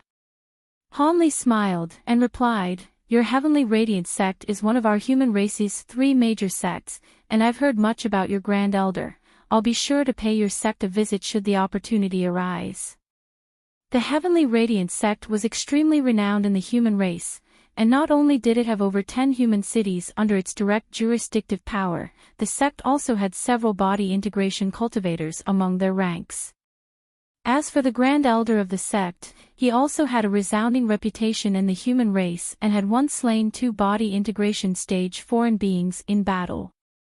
Unfortunately, he had failed several times thus far in his attempts to progress to the Grand Ascension stage. "I'm sure our Grand Elder would be extremely honored to know that he's in your thoughts, Senior Han. He's currently at a critical juncture in his seclusion, so he's unable to attend the ceremony in person, but he was the one who chose this pair of longleaf insect shells as our sect's congratulatory present," the burly man said as he hurriedly extended another bow with an elated expression. "These shells are one of the main ingredients for refining spirit settling liquid, which is something required by all new Grand Ascension stage beings, so this is clearly a very thoughtful gift," Han Li continued with a smile. The elation on the burly man's face grew even more pronounced upon hearing this, and he handed over the wooden box to a white-robed servant with both hands, then extended another bow before sitting down again. An armored young man seated on the outskirts of the inner circle stood up, and said in a respectful manner, "On behalf of Cloud Guard City, I offer 15 tons of golden essence and 5 tons of profoundine sand as a congratulatory present. Your present is much appreciated." Cloud Guard City was only a medium-sized city on the border of the human and demon territories, so Han Li naturally wasn't going to treat the representative with as much enthusiasm, and merely gave him an indifferent nod. Both of them were also old acquaintances of Han Li's, and witnessing this astonishing scenario made them feel as if they were in a dream.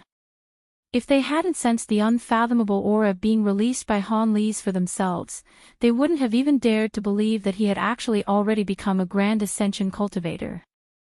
As these two offered their congratulatory presents, Han Li also chatted with them, and that drew another round of envy from all of the other cultivators. This didn't appear to be anything important, but at the very least, it was clear that the two women really were acquaintances of Han Li's. As such, if anyone wanted to plot against them or their families in the future, they'd have to take Han Li's indirect intimidation into consideration. Of course, the Long family had also sent someone, and it was their new Grand Elder. This Grand Elder was a body integration cultivator who had remained hidden in the Long family this entire time, and he treated Han Li with the utmost respect, thanking him openly for informing the Long family of the death of their patriarch. Back when Han Li was still on Wood tribe territory, he had already sent messengers to inform the Long family and Yi family of what had happened. He didn't know what their reactions to this news had been, but now that Hanli had progressed to the Grand Ascension stage, neither of the families dared to voice their suspicions, assuming they had any in the first place. What came as a slight surprise to Hanli was that the Black Phoenix race had sent a body integration stage elder as opposed to Dyer. It seemed that she really was still in seclusion. Otherwise, there was no way that Black Phoenix Monarch wouldn't have sent Dyer as their representative to establish closer ties with him. I am Benyu of the Spirit Race, and on behalf of the Spirit Monarch, I offer one each of the 5 elemental spirit cores, 3 balls of heavenly light spirit flames, 10 top-grade treasures, 100 pieces of azure lock wall, and 5 tons of deep-sea purple crystal iron. A humanoid figure who was enshrouded in purple light said as he extended a respectful salute. Welcome. I've heard much about the Spirit Monarch, and I'm truly honored to receive such lavish presents from him, Hanli said as he rose to his feet before returning the salute. The figure within the purple light didn't dare to accept Hanli's salute, and he stepped aside slightly as he continued, aside from offering his congratulations, our Spirit Monarch also instructed me to ask you some things, Senior Han. All of the cultivators on the plaza faltered slightly upon hearing this, but Hanli didn't seem to be surprised at all as he prompted, go ahead. Our Spirit Monarch has instructed me to ask you about 2 things, and replies to both questions are optional, the spirit being explained in a cautious manner. I'd be happy to answer the Spirit Monarch's questions, but I'll only permit you to ask me those 2 questions, no more than that, do you understand? Hanli said in a calm voice. The spirit being's heart jolted slightly upon hearing this, and he hurriedly replied, I understand, I definitely won't harass you with unnecessary questions, Senior Han. All right, then go ahead, Hanli replied with a nod. The first question pertains to Holy Maiden Thousand Autumns. Is she still alive? The spirit being asked. No, Hanli replied without any hesitation. The spirit being wasn't surprised to hear this, and he continued, who was she killed by? A devilish patriarch, Hanli replied as his eyes narrowed slightly.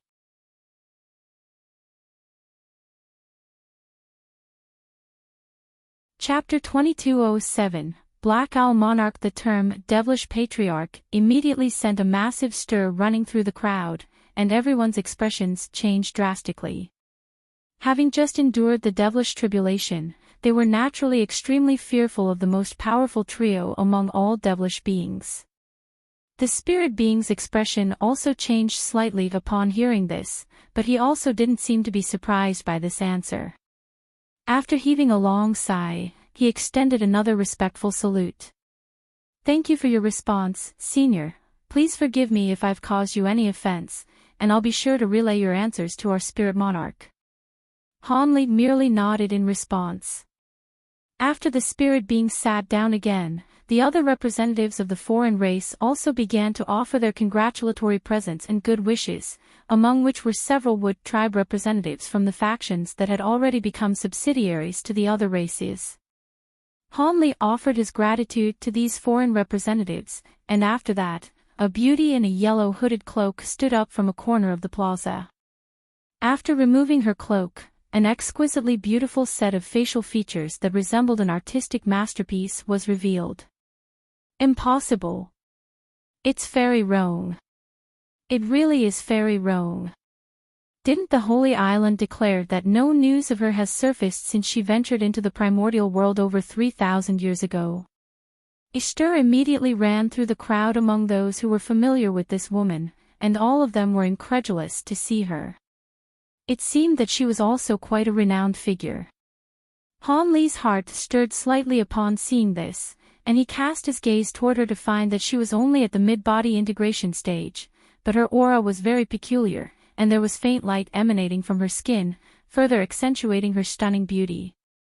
It was clear that this woman was no ordinary body integration cultivator and was using very special cultivation arts. May I ask your name? Hanli asked.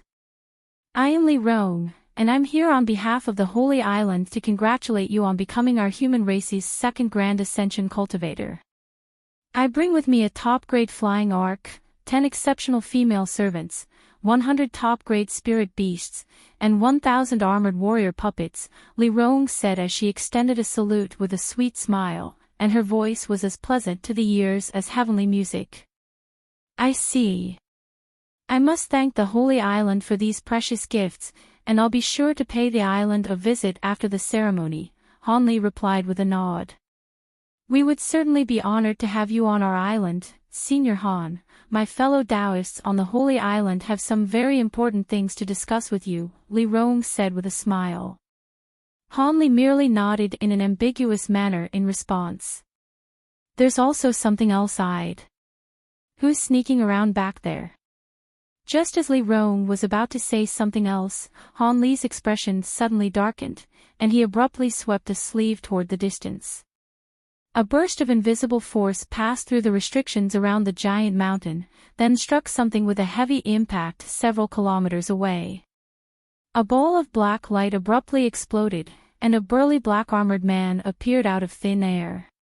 The man wore a surprised expression, clearly not expecting to have been discovered by Han Li from so far away, but he then burst into nonchalant laughter.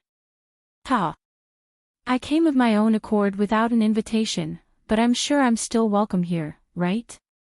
The burly man then cupped his fist in a salute from afar before covering a distance of several kilometers with a single stride, appearing right above the three-colored mountain, then descended in a nonchalant manner.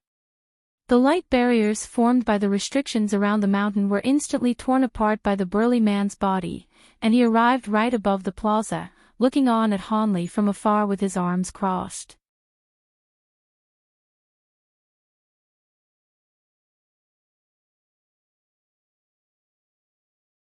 Chapter 2208, First Grand Ascension Stage Battle. Both the five-colored streaks of light and the lightning crashing down from above were instantly destroyed by the black sound waves, and the Black Owl Monarch let loose a loud cry as he made a grabbing motion downward. The black sound waves immediately converged toward his hand, then transformed into a black Kirin projection that pounced forward violently. Gusts of glacialine winds were swept up around the projection, causing the air to warp and blur as if it were about to be frozen solid. Han Li's expression remained unchanged, and he merely pointed a finger upward.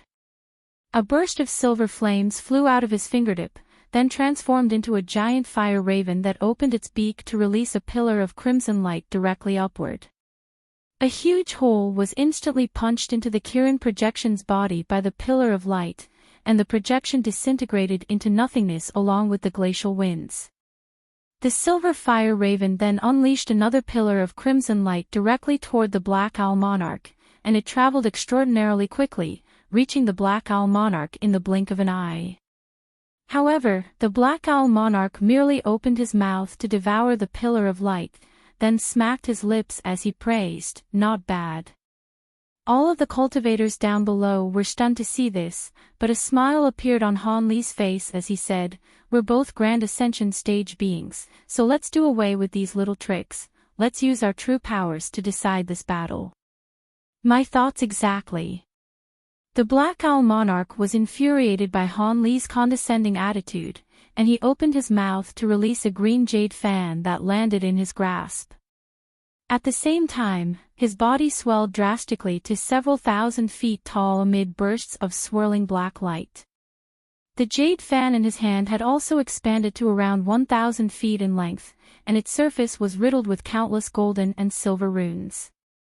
On top of that, the fan was enshrouded within 7 layers of light, creating quite a mystical sight to behold. The Black Owl Monarch's muscular arm bulged as he swept the giant fan through the air, sending a vast expanse of 7-colored light crashing down toward Han Li and the people on the plaza. The cultivators on the plaza immediately adopted defensive measures in a horrified manner, and thus, countless treasures rose up into the air in retaliation. A cold smile appeared on the Black Owl Monarch upon seeing this, and he pointed a finger at the jade fan, upon which a burst of black chi shot out of his fingertip before vanishing into the fan. As a result, the 7-colored light it had unleashed swelled even further, and the attacks from all of the opposing treasures were instantly nullified. In the next instant, many of the weaker cultivators present threw up mouthfuls of blood essence, both from magic power backlash and due to the enormous spiritual pressure of the giant fan weighing down upon them from above. The more powerful cultivators were able to just barely repress the effects of the backlash, but their blood and magic power were also churning violently, rendering them unable to unleash any further attacks. The Black Owl Monarch had crushed all of the cultivators on the entire plaza, and even though it was only for a short while, this was still an extraordinary feat. The Black Owl Monarch was very pleased with himself, yet just as he was about to burst into hearty laughter, his gaze fell upon Hanli, following which his expression immediately stiffened.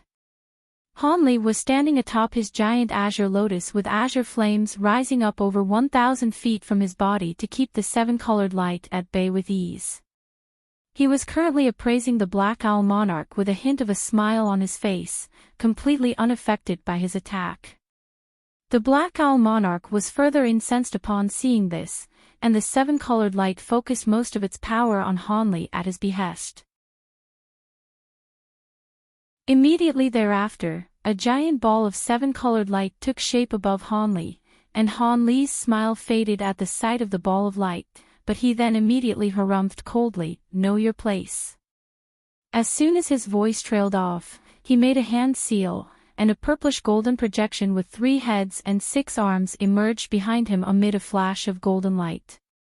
Not only was the projection completely enshrouded in purplish-golden light, there were silver spirit patterns all over its body, and it instantly transformed into the substantial provenance golden body.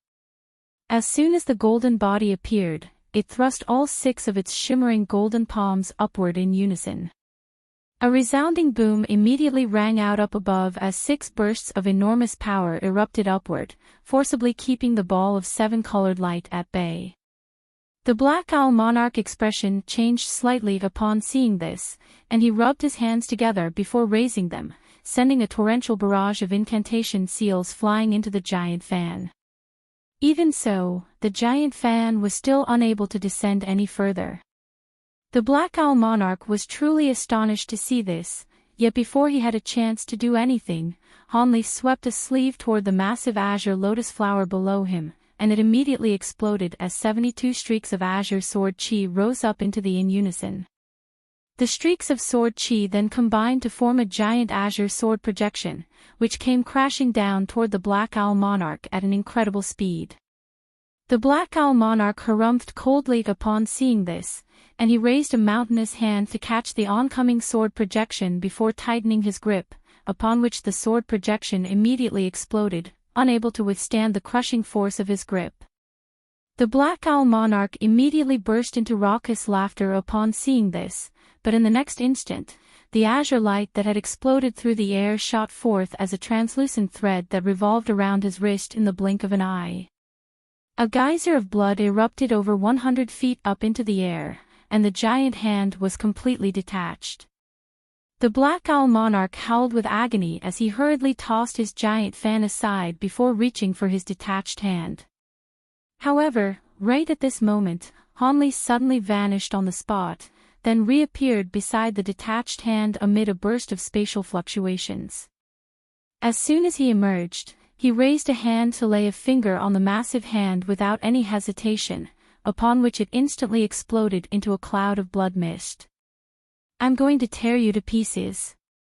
The Black Owl Monarch's eyes reddened with fury upon seeing this, and he let loose a thunderous roar as 5 silver claws sprang out of his fingertips, each of which was several feet in length.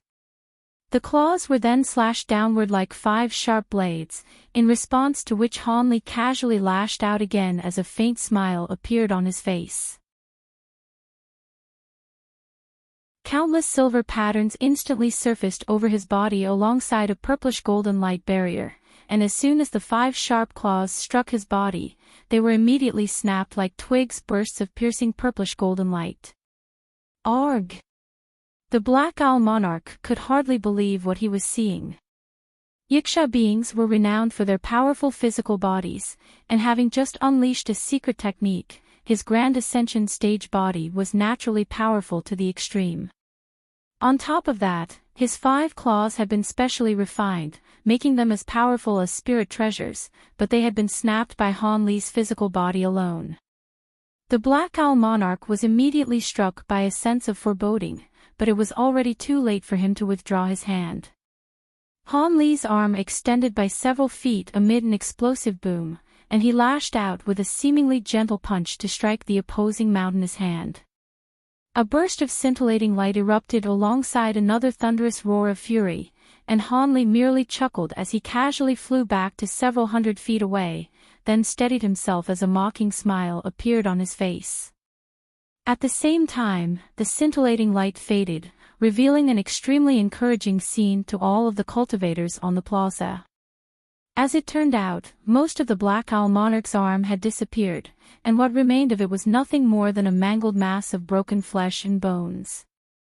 You progressed to the Grand Ascension stage while primarily using a body refinement secret technique, the Black Owl monarch exclaimed with incredulity as a hint of wariness appeared in his eyes for the first time. I guess you can say that. Seeing as you've already come here, why don't you stay for a few days in our human race before you go, fellow Daoist Black Owl? Han Li replied with an ambiguous smile. Don't think that these trivial injuries will hinder me, the show has only just begun. I was only caught off guard by your attack. There's no way a rookie Grand Ascension stage being like you could be a match for me, the Black Owl monarch said in a vicious manner as bursts of black chi surged out of his body to instantly inundate the entirety of his massive frame. A string of loud cracks and pops rang out incessantly from within the black chi, and a hint of surprise appeared on Han Li's face upon seeing this. In the next instant, the black chi dissipated, and it was revealed that the Black Owl monarch had fully regenerated from all of his injuries. So you've cultivated an immortal body. It's no wonder that you dare to fight me directly with your physical body, Han Li mused as he appraised the Black Owl monarch. I'll concede that your physical body is more powerful than mine, but how about this? Reversing heaven and earth. The Black Owl monarch's body expanded even further in size, and it swept an arm through the air, sending a burst of indescribable energy fluctuations spreading in all directions. You're using the power of laws. Han Li murmured to himself as his pupils contracted slightly.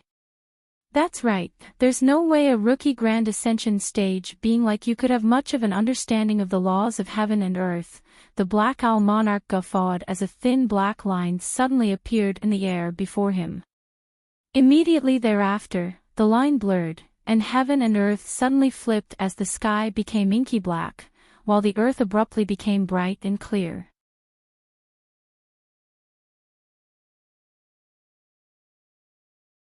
Chapter 2209, Crushing a Grand Ascension stage. Being all of the cultivators were horrified to find that they had suddenly become completely immobilized, as if their bodies were being crushed under giant mountains. In contrast, a cold smile appeared on Han Li's face as he swept his spiritual sense through this black and white world, following which the Provenance golden body rose up into the air as a streak of purplish golden light, then surged into Han Li's body. A resounding boom rang out as Han Li transformed into a giant purplish golden ape with 3 heads and 6 arms. The giant ape thumped its own chest violently with its 6 fists, then swelled drastically in size to around 8,000 feet tall as countless silver spirit patterns revolved around its body. The silver spirit patterns then fused as one to form silver formations all over the giant ape's body, as if they were a natural appendage. The Black Owl monarch's heart jolted upon seeing this, and he immediately drew a circle downward with his finger. A resounding boom rang out within the black and white world, and a giant black and white ring with a diameter of around 10,000 feet appeared around the giant ape, then shrank to bind around the massive ape's body like a torture device. The giant ape looked down at the restrictive black and white ring with a cold expression, and a derisive sneer appeared on its 3 faces as all of its purplish golden fur suddenly stood up on end. Immediately thereafter, the silver patterns became extremely bright, and a burst of enormous invisible power surged forth in a frenzy, striking the massive ring with a devastating impact. The black and white ring tremored violently before being forced open, following which the massive ape grabbed onto the ring with its 6 giant hands, then crushed it into countless fragments amid an explosive boom. An unnatural flush immediately appeared on the Black Owl monarch's face, and he couldn't help but throw up 2 mouthfuls of silver blood. The Black Owl monarch frantically attempted to repress the backlash from the power of laws in a panicked manner while considering how he was going to target Hanli next, but right at this moment, Hanli took the initiative to attack first. He raised his 6 giant arms up into the air, and a dozen or so silver formations took shape on each of his fists, then instantly fused as one. Scintillating light immediately erupted from his 6 massive fists, and he let loose a thunderous roar as he unleashed a barrage of countless fist projections upward. The fist projections then transformed into countless silver threads of light that struck the inky black sky with immense power, forcibly tearing it apart. The entire black and white world flashed violently a few times before completely crumbling away, returning the plaza to its former state. The immobilized cultivators down below immediately recovered their freedom, and they all looked up with elation in their eyes. Right at this moment, all of the silver threads up above converged to form a massive silver hand that was over 1,000 feet in length, which lashed out violently toward the Black Owl monarch down below. A hint of fear flashed through the Black Owl monarch's eyes upon seeing this, but he then made a grabbing motion to draw the jade fan into his grasp again before unleashing another burst of powerful 7-colored light. At the same time, he opened his mouth to expel an inky black treasure that was rectangular in shape, and it instantly swelled to become a giant brick that was several hundred feet in length. The 7-colored light and massive black brick struck the giant hand almost at the exact same moment, and the entire sky tremored violently amid an earth-shattering boom. The huge silver hand was able to pulverize the black brick with ease, and the 7-colored light was also instantly torn apart, following which the massive silver hand abruptly appeared right above the Black Owl monarch before crushing downward without any hesitation. The Black Owl monarch was horrified by the sight of his 2 treasures being crushed so easily, and he immediately fled the scene, vanishing into thin air in a flash. Hanli harumphed coldly upon seeing this before lashing out viciously with a giant furry fist, and a silver fist projection instantly shot forth before disappearing in the blink of an eye. In the next instant, the Black Owl monarch re-emerged several hundred feet away, but almost at the exact same moment, the silver fist projection also appeared behind him amid a burst of spatial fluctuations. The Black Owl monarch was extremely alarmed by this, but it was already too late for him to evade. A resounding boom rang out as his suit of black armor was shattered by the silver fist projection, and he was sent flying through the air. Due to the ferocious impact, he was no longer able to maintain his giant form, and reverted back to his original size in a flash.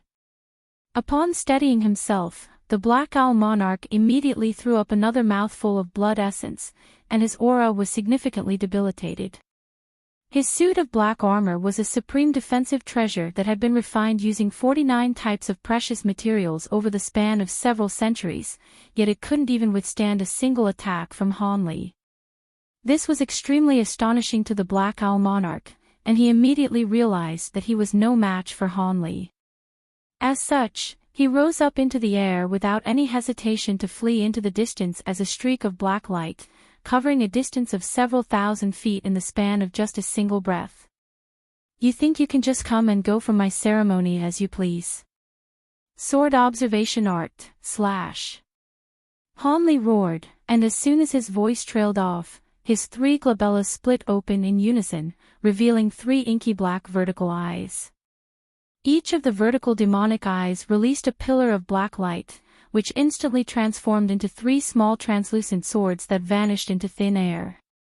In the next instant, the Black Owl monarch was just about to unleash a secret technique to speed up in his escape when his expression changed drastically, and he immediately took evasive measures. Right at this moment, 3 streaks of translucent sword chi shot forth out of the nearby space like lightning. The Black Owl monarch was able to evade 2 of them, but his body was sliced cleanly in half by the last one. A howl of anguish rang out as silver blood rained down from above, but what would have surely been a lethal wound for a normal cultivator wasn't enough to kill a grand ascension stage being like the Black Owl Monarch. A black shadow flew out of the top half of his body, then transformed into a miniature humanoid figure that was completely identical to the Black Owl Monarch. The miniature figure released a gust of black wind to sweep up the two halves of the body, then continued to flee into the distance. I'll remember this. Next time, I'm going to repay you 100-fold. The Black Owl Monarch's enraged voice rang out from the distance. Next time. Let's see if you can escape my spirit insects first. Hanli reverted back to his human form amid a flash of purplish golden light, then swept a sleeve through the air to release 3 golden flowers, which transformed into 3 massive golden beetles with sinister purple patterns all over their bodies. As soon as they appeared, the 3 giant beetles flew away like 3 golden shooting stars, and it seemed that their speed wasn't inferior in the slightest compared to that of the Black Owl Monarch. These 3 faux gold-devouring beetles monarchs possessed late body integration stage power and virtually indestructible bodies, as well as stamina that struck fear into the hearts of even Grand Ascension stage beings, so they were perfect for hunting down the severely wounded Black Owl Monarch. Hanli was confident that even if the Black Owl Monarch could escape, he would definitely sustain even further wounds, rendering him unable to regenerate during his return journey. As such, even in the best-case scenario for the Black Owl Monarch, he would have to rest for centuries to recover to his former level of power. All of the cultivators on the plaza were stunned by Hanli's extraordinary display of power, and now that the Black Owl Monarch had been forced to flee in such an embarrassing manner, everyone immediately erupted into a frenzy. Senior Han's powers are truly unmatched.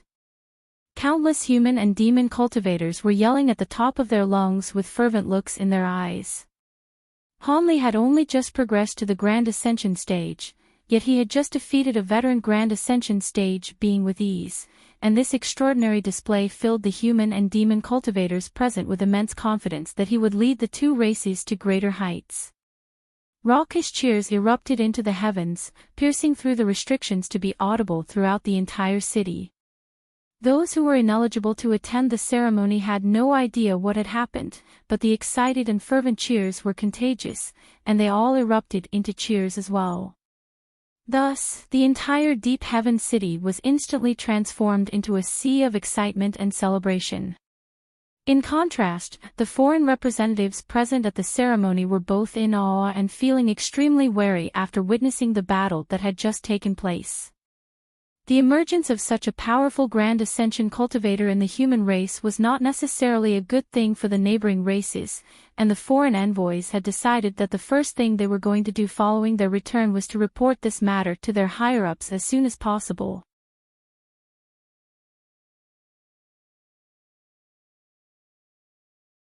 Chapter 22:10 News about the Blood Soul. A faint smile appeared on Hanli's face, and as the raucous cheers subsided a little, he waved a hand through the air, upon which countless azure threads converged beneath his feet to form the giant azure lotus flower above the pagoda again.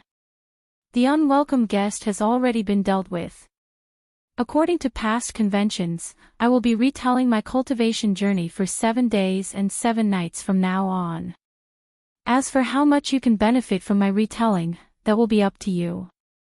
However, in contrast with past ceremonies of this nature, I will be removing the restrictions so anyone can come to the mountain and listen if they wish to do so, Hanli said.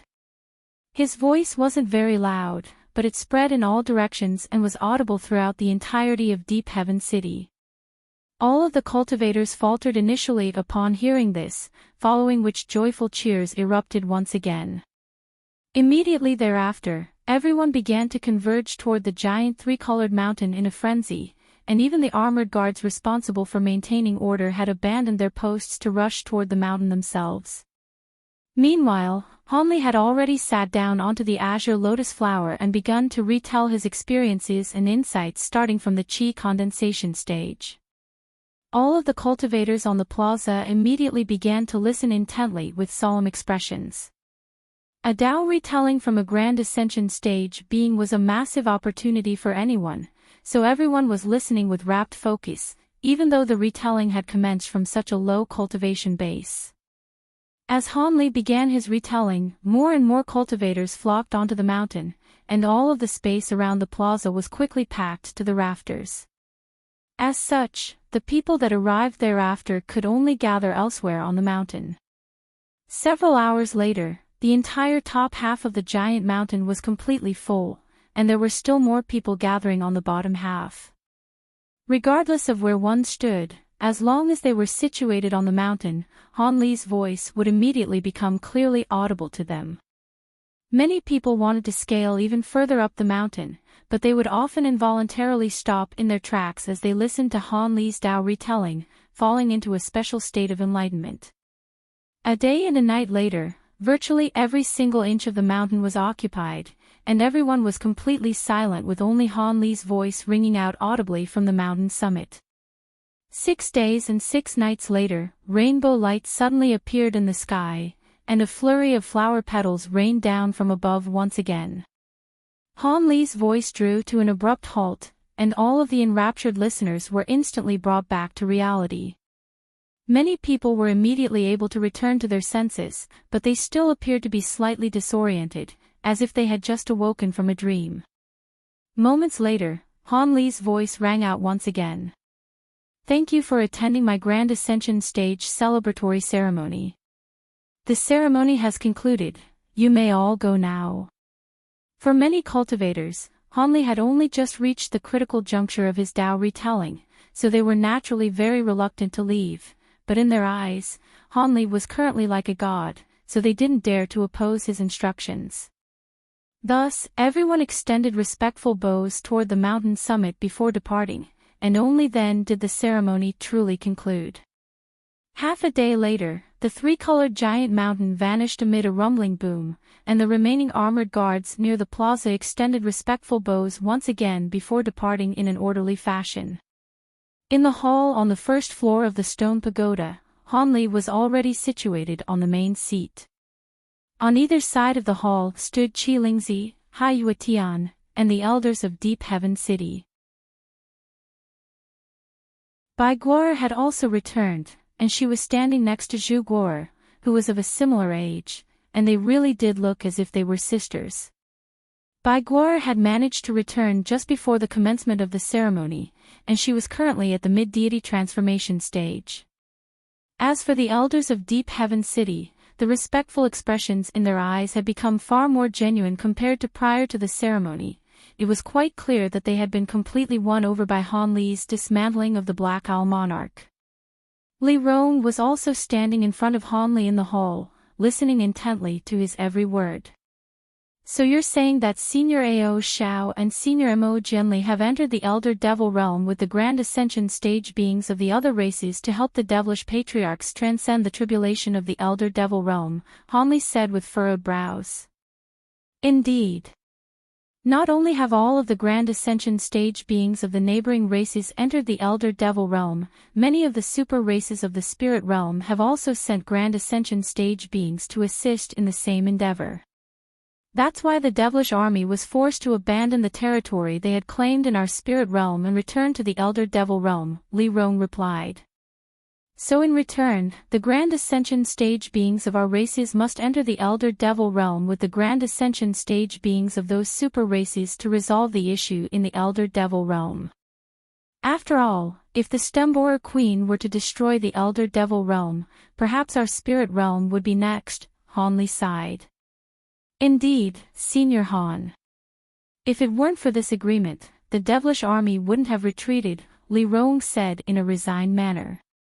"I was wondering why no battle had erupted between our two races and the Shadow Tribe and Yiksha race, so it's because all of the Grand Ascension Stage beings have entered the Elder Devil Realm. The Yiksha race must have intentionally hidden the Black Owl Monarch as a trump card to usurp our two races. If I hadn't made a breakthrough to the Grand Ascension Stage at this juncture, our two races would have been in some trouble," Han Li mused in a contemplative manner. "Indeed. If you hadn't progressed to the Grand Ascension Stage, no body integration stage being would have been able to oppose the Black Owl Monarch. I'm sure that once word of what happened during the ceremony spreads, none of the foreign races would dare to plot against us again, Li Rong replied with a smile. So the elders of the Holy Island would like to meet me to discuss how to deal with the other races, as well as to track down Senior Ao Xiao and Senior Mo Jianli, is that correct? Han Li asked. Yes, Senior Han, Li Rong replied. It was clear that she had already been completely won over by Han Li's scintillating display of power, and was telling him everything that she knew. All right, you can accompany me to the Holy Island later. Aside from discussing these matters with the fellow Taoists on the Holy Island, I'm also quite interested in the Heavenly Tome Library and Chaotic Myriad Spirit Roll there, Han Li said. Li Rong was ecstatic to hear this, and she immediately replied, I'd be honored to accompany you to the island, Senior Han. Han Li then turned to Elder Gu and the others, and said, I'll have to trouble you to look after my disciples again, fellow Taoist Gu. Rest assured, Senior Han, as long as they continue to remain in our city, we'll be sure to keep them safe, Elder Gu assured with a respectful bow, and all of the other elders also chimed in agreement. There's no need to be overly concerned, I'll be taking Wei Tian away from the city for now. In his absence, I'm sure no one will cause any trouble for the city. Qi Lingzi, Zhu Guo, you two can come with me as well, Han Li instructed with a smile. Yes, Senior Han. Yes, Master. The two of them replied in unison. Shortly thereafter, everyone departed from the hall, but right before Qi Lingzi left, Han Li delivered an instruction to him through voice transmission, and Qi Lingzi immediately gave an affirmative response before also departing. Han Li remained in the hall with a contemplative look on his face, and shortly thereafter, footsteps rang out outside again, following which a slender figure appeared before him. Su Qianyu pays her respects to Senior Han. No need for formalities. I'm sure you know why I asked you to stay, right, fellow Taoist Su? Han Li asked. Su Qianyu didn't dare to look directly at Han Li, so her head was slightly bowed as she replied. I'm guessing you want to ask me about the Heaven Void Cauldron. That's right. If I recall correctly, the Heaven Void Cauldron is an extremely important treasure to your Su family. Why has it suddenly been offered to me as a present? Han Li asked. Truth be told, I was instructed by the blood soul of our matriarch to present the Heaven Void Cauldron to you as a congratulatory present, Senior Han, Su Qianyu replied in a slightly uneasy manner. Han Li faltered slightly upon hearing this before asking, the blood soul. Has fellow Taoist Ice Soul's blood soul already returned to the Su family? She has. Around half a year ago, she suddenly returned with severe injuries, but not long after her return, she fell unconscious from those injuries. However, prior to this, she instructed us to present the Heaven Void Cauldron to you in the hope that you would pay a visit to our Su family with the cauldron, Su Qianyu replied. I see, so fellow Taoist blood soul asked you to present this cauldron to me after she was made aware that I had progressed to the Grand Ascension stage, is that correct? Han Li asked as his brows furrowed slightly. That's right, Su Qianyu replied. Has your Su family not tried to treat fellow Taoist blood soul? Han Li asked. The seniors of our Su family have exhausted all available methods for treatment, but all to no avail. Prior to my departure, Senior Blood Soul was still in an unconscious state, Su Qianyu replied. Alright, I understand now. You can go back, I'll pay your Su family a visit in the next few days, Han Li said after a brief moment of contemplation. Su Qianyu was naturally ecstatic to hear this, and she hurriedly extended another grateful curtsy.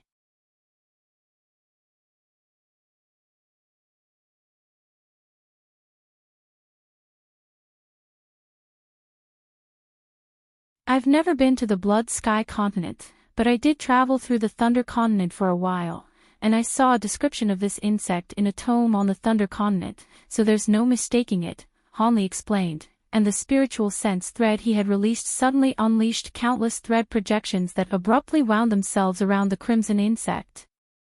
The translucent thread vanished in a flash, and the crimson insect was also torn into countless shreds before raining down onto the ground as droplets of blood. The blood curse insect is extremely sinister and difficult to expel even for body integration stage beings, but once it's outside of its host's body, it becomes completely vulnerable, Hanli said with a cold smile. Thank you for the lesson, Senior Han. What will happen to Senior Blood Soul now? Su Jiao asked in a concerned manner as he glanced at the Blood Soul, who was still unconscious. Rest assured, now that the blood curse insect has been expelled, she'll wake up on her own eventually. However, I don't have that much time to wait for her, so I'll help her awaken a little earlier, Hanli replied after a brief moment of contemplation. Thank you, Senior. Su Jiao and the Su family elders were all ecstatic and extremely grateful to hear this. Hanli withdrew his demonic eye, then approached the ice coffin before suddenly pointing a finger at the blood soul's forehead. A burst of immense spiritual power immediately erupted forth as a pillar of azure light, vanishing into the blood soul's body in a flash. The spiritual power then surged through all of her meridians at Hanli's behest, clearing away all blockages in the process.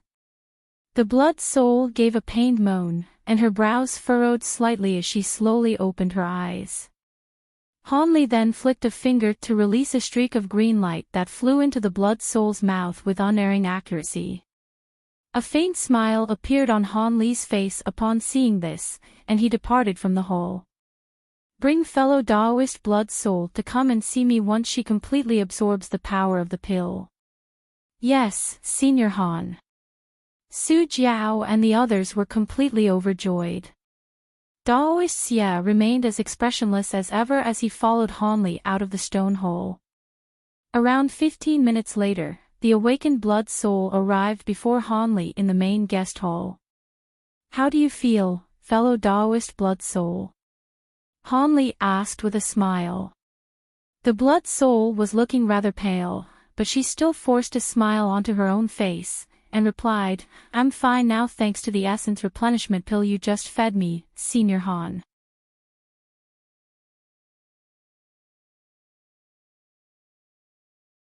Chapter 22:12 The Secret of the Cauldron. The essence replenishment pill can help you recover some of your energy, but if you want to fully recover, you'll have to rest some more. Before that, tell me how you fell victim to a blood curse insect. Those things are extremely rare on our Tianyuan continent, Hanli said with an intrigued expression. Seeing as you're aware of the existence of blood curse insects, I'm sure you're also aware that they're not found on our Tianyuan continent. I fell prey to this blood curse insect on the Blood Sky continent, and if it weren't for the special nature of my body, I most likely wouldn't have been able to return alive to our Su family, the blood soul sighed. So you really did go to the Blood Sky continent. According to fellow Daoist Su Jiao, didn't you intend to go to the Thunder continent? Why have you gone to the Blood Sky continent instead? Hanli asked. I did indeed go to the Thunder continent first, but after recovering a part of my memories, I discovered that I had to pay the Blood Sky continent a visit as well, and that was something I didn't foresee, the blood soul replied with a wry smile. I see. According to my knowledge, blood curse insects are extremely rare even on the Blood Sky continent, and not just any cultivator can come into possession of them. It looks like you must have run into quite a bit of trouble on the Blood Sky continent, Hanli said with a meaningful expression. That's an understatement. I've made myself several powerful enemies on the Blood Sky continent, and if I were to return to the continent on my own, there's a very good chance that it'll be my final resting place, the blood soul sighed. Oh.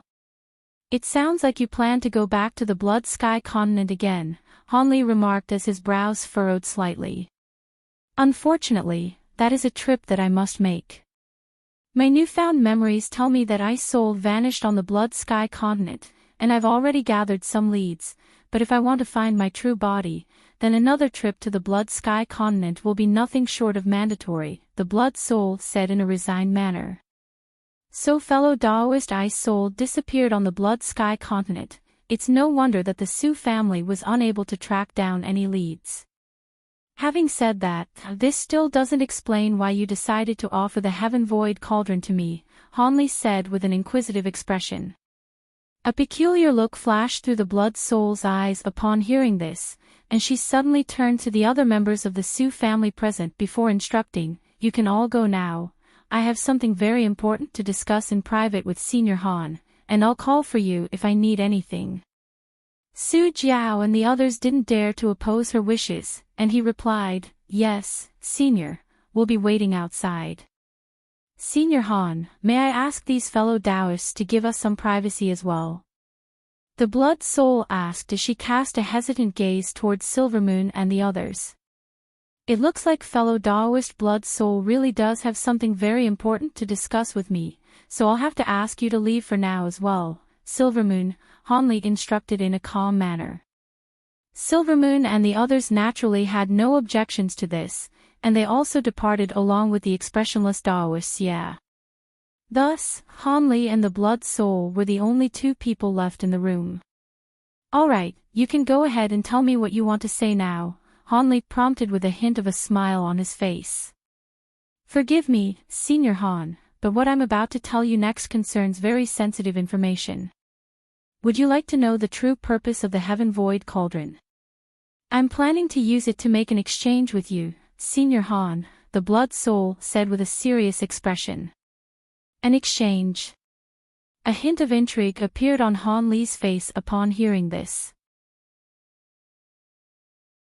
"That's right, I can assure you that learning this secret will benefit you immensely, Senior Han," the Blood Soul said. "If this secret really is as useful as you proclaim, then I certainly wouldn't be opposed to an exchange, but you'll have to convince me first, fellow Taoist Blood Soul," Hanli replied. "I knew you'd be interested in this, Senior Han. Regarding the true origins of the Heaven Void Cauldron, I'll have to go back to an opportunity one encountered in the human world. The cauldron is actually a treasure that I created while trying to replicate a treasure recorded on a page of the Golden Jade Tome, and its true purpose is not for battle. Instead, it's to be used as a key." Thus, the Blood Soul began her story, and initially, Hanli listened with a faint smile, but his expression then gradually became more serious, and at the end, even a hint of astonishment had crept into his eyes. Around half a day later, Hanli departed from the Su family and traveled toward the center of the human territory on a giant white ark. "You spoke with fellow Taoist Blood Soul for quite a long time, Brother Han. What did she discuss with you?" Silvermoon asked. "Not much, we simply made an agreement," Hanli replied with a smile. "An agreement?" A contemplative look appeared in Silvermoon's eyes. "You can call it an exchange as well," Hanli added in a nonchalant manner. Silvermoon merely smiled and didn't raise any further questions. Li Rong was also very intrigued, but she knew that she couldn't compare with Silvermoon, so she made the wise decision to remain silent. In contrast, Zhu Guo'er didn't think much of the matter, and asked, "Senior Han, where are we going next?" "We'll be going to the Holy Island next. Fellow Daoish Li, I'll be counting on you to lead the way," Hanli said. "Rest assured, Senior, I'll be sure to get us to the Holy Island as soon as possible," Li Rong hurriedly said in an elated manner. Hanli nodded in response, and all of a sudden, the giant ark they were situated on accelerated by about twofold, almost instantly vanishing into the distance as a long streak of light. 2 months later. In an extremely secluded mountain range on the border of the human and demon territories, there was a vast sea of mist that stretched as far as the eyes could see, and encompassed close to a third of the entire mountain range. However, once one traveled close to 10,000 kilometers into the Sea of Mist, they would discover an island hovering several thousand feet in the air with hundreds of massive meteorite-like rocks slowly orbiting around it. Each giant rock was several acres in size, and there was a series of buildings situated on each rock alongside groups of armored warriors. There were also some flying boats and carriages that occasionally entered and exited the giant island, patrolling the surrounding area. A series of light barriers could be seen in the air around the island, spreading over virtually the entire sky. This was none other than the revered Holy Island, and its defenses were truly quite formidable.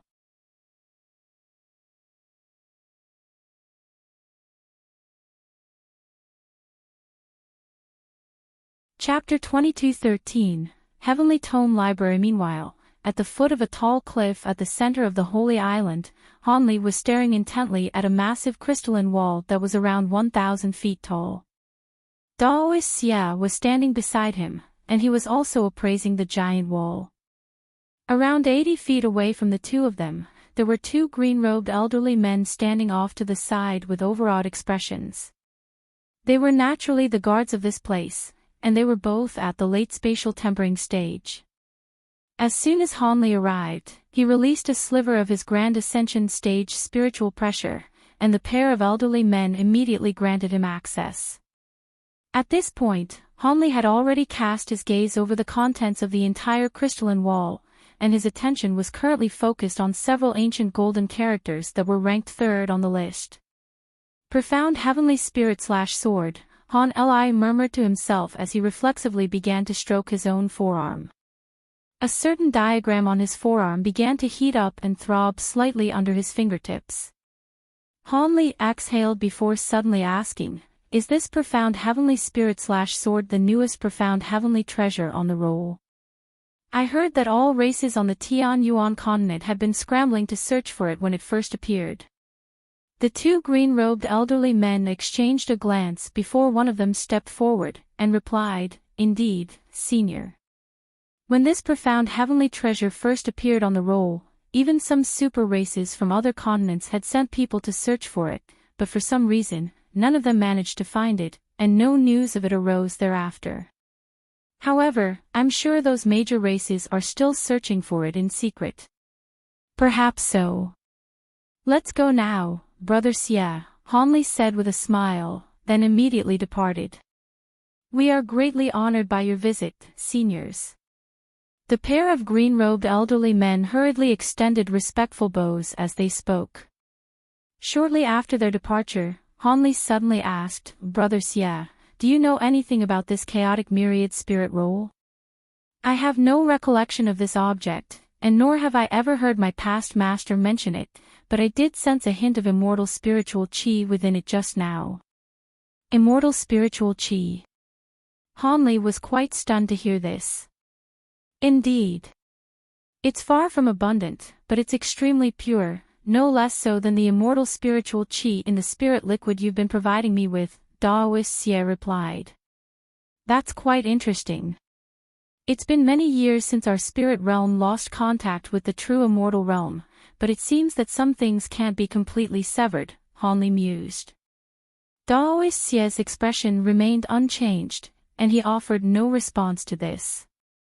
The Holy Island wasn't very large, and with the map provided to him by Li Rong, Hanli soon arrived in front of a small teleportation formation. He stepped into the teleportation formation with Daoist Xia, then made a hand seal, and a buzzing sound rang out as white spiritual light erupted from the formation, following which the duo instantly vanished. In the next instant, white light flashed in front of a pavilion that was around 800 feet tall, and Hanli and Daoist Xie reappeared in another formation. Heavenly Tome Library. Hanli looked up at the massive plaque hanging above the entrance of the pavilion, and a peculiar look flashed through his eyes as he said, "Please wait for me here for now, Brother Xia. I'll be back soon." "Go ahead, fellow Daoist Han," Daoist Xia replied without any hesitation. Hanli nodded in response before making his way toward the entrance of the pavilion. Moments later, he found himself standing in front of a pale-faced elderly woman.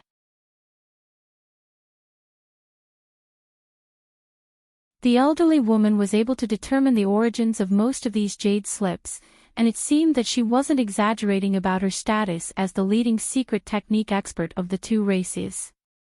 After looking through only around a dozen jade slips, the elderly woman was already in shock. Not only did these secret techniques come from a diverse range of origins, around 2/3 of them were new to the Heavenly Tome Library. Generally speaking, one would only be able to bring out one or two types of secret techniques to be exchanged at the Heavenly Tome Library, such a large number of secret techniques being offered at once was unheard of. After about 15 minutes, the elderly woman finally examined all of the jade slips, and she exhaled before asking, "Among these secret techniques, 61 of them are new to the Heavenly Tome Library. Are you planning to exchange all of them?" 61, eh? That's not bad. I'll use them to exchange for 61 of the secret techniques in this library, Hanli replied with a smile. In that case, I'll open the restriction right away for you to select other secret techniques. I must remind you that you have to come out right away after completing your selection, and these secret techniques can only be cultivated by yourself, they're not to be given to others. Otherwise, if the Holy Island is made aware of your transgression, you'll be punished by our enforcers, the elderly woman warned. Rest assured, I'll only be referencing most of these secret techniques and only truly cultivate a few of them, and I won't give them to anyone else, Hanli replied as he swept a sleeve through the air to recover all of the jade slips that were rejected by the elderly woman. Good. I'll be opening the restrictions now, the elderly woman said before opening her mouth to release a shimmering golden badge. She then made a hand seal before pointing a finger at the badge, which immediately released a burst of silver light that surged toward the stairwell. A dull thump rang out from the stairwell as if several invisible restrictions had been opened, and Hanli quickly vanished up the staircase, leaving the elderly woman alone on the first floor. Hanli didn't stay in the pavilion for too long before he re-emerged in a calm manner, then cupped his feet in a salute toward the elderly woman before departing. Who was that? He definitely doesn't seem like an ordinary new body integration cultivator that's just come onto the island. Even I was unable to ascertain his cultivation base, and he was able to bring out so many foreign secret techniques at once. Could it be that he's... The elderly woman murmured to herself, and as she did so, her eyes gradually lit up with a hint of realization. Meanwhile, Hanli had just emerged from the pavilion when 3 balls of golden light suddenly appeared in the air above him.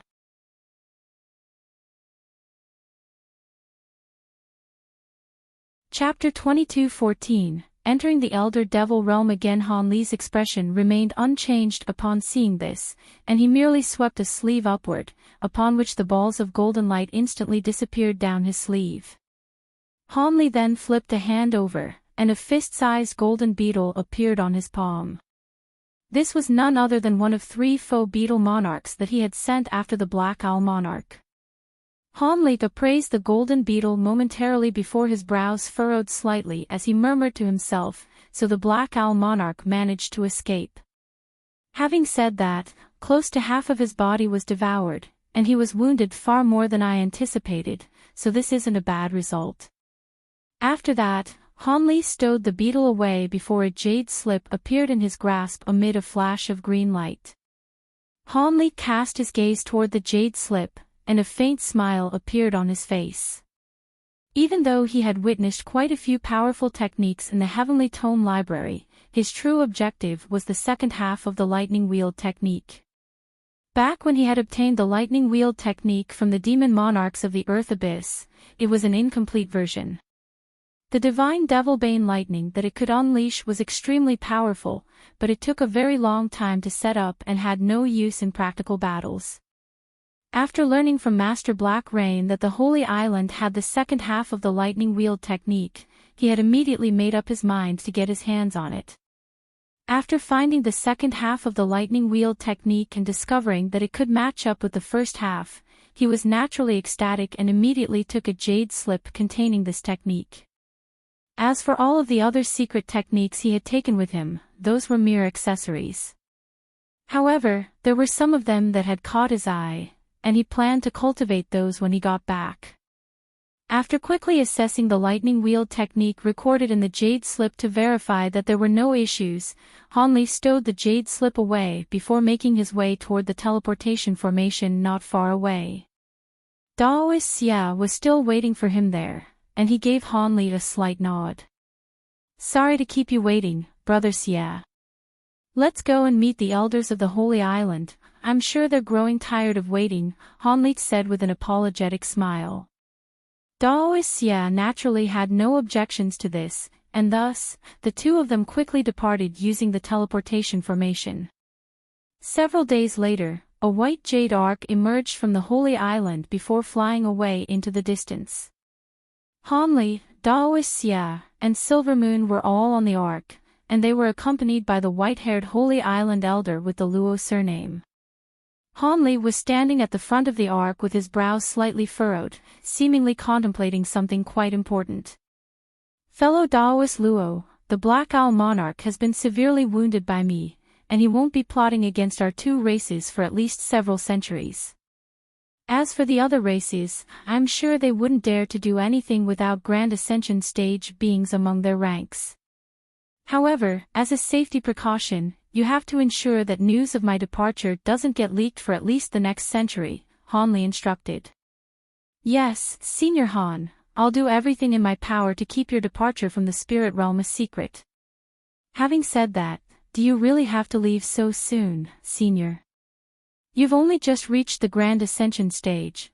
Why don't you take some time to consolidate your cultivation base before entering the Elder Devil realm? The elderly man asked in a hesitant manner. It's been a long time since fellow Taoists Mo Jianli and Ao Xiao have disappeared in the Elder Devil realm, and they could be in grave danger. How can I continue to delay? As for consolidation, that's not required for me.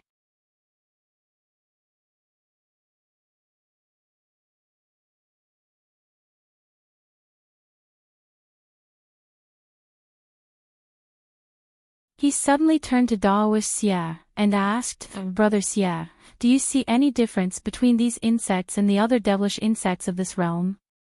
Their auras are different, and their devilish qi is rather impure. It seems they're not originally from the Elder Devil realm, Daoist Xia replied. I see, so these insects must be related to the Stemborer Queen, Hanli sighed. Silvermoon drew a sharp breath upon hearing this. The Stemborer Queen. Is that the creature that's behind the tribulation of the Elder Devil realm and forced my grandfather and Senior Mo to enter the Elder Devil realm? That's right, Hanli replied with a wry smile. If these insects are related to the Stemborer Queen and they've appeared in the Elder Devil realm in such huge numbers, does that mean that the Stemborer Queen has already escaped from its seal? Silvermoon asked with a strained expression. Not necessarily, maybe these are only descendants of the Stemborer Queen, Hanli replied with a shake of his head. Silvermoon wanted to ask another question, but during this short period of time, over half of the fleeing devilish beings had been devoured by the swarm of insects, and only a dozen or so remained. All of them were high-grade devilish beings, but they were extremely disheveled and wore horrified expressions. Even with the naked eye alone, Hanli was able to clearly see the expressions of the devilish beings at the front of the group.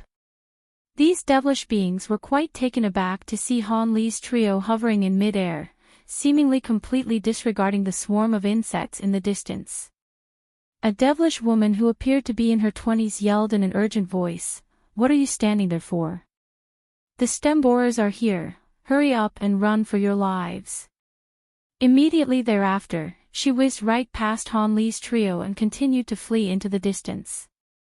A faint smile appeared on Hanli's face as he cast his gaze toward the insect cloud, then suddenly swept a sleeve through the air. 3 miniature mountains immediately appeared before him amid a resounding boom, and they instantly swelled to tens of thousands of feet tall before hurtling directly toward the insect cloud. At the same time, the gray insects swarmed around the 3 giant mountains and completely surrounded them.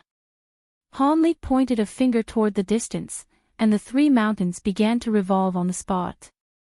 Gray light was released from the black mountain, and all of the insects that came into contact with this gray light instantly vanished. Meanwhile, countless streaks of invisible sword chi were being released by the Azure Mountain, slicing countless insects into dismembered pieces that rained down from above alongside a shower of green blood. As for the 5-colored mountain, it was releasing radiant 5-colored halos that instantly crushed all of the insects in its wake into mincemeat amid a string of anguished howls.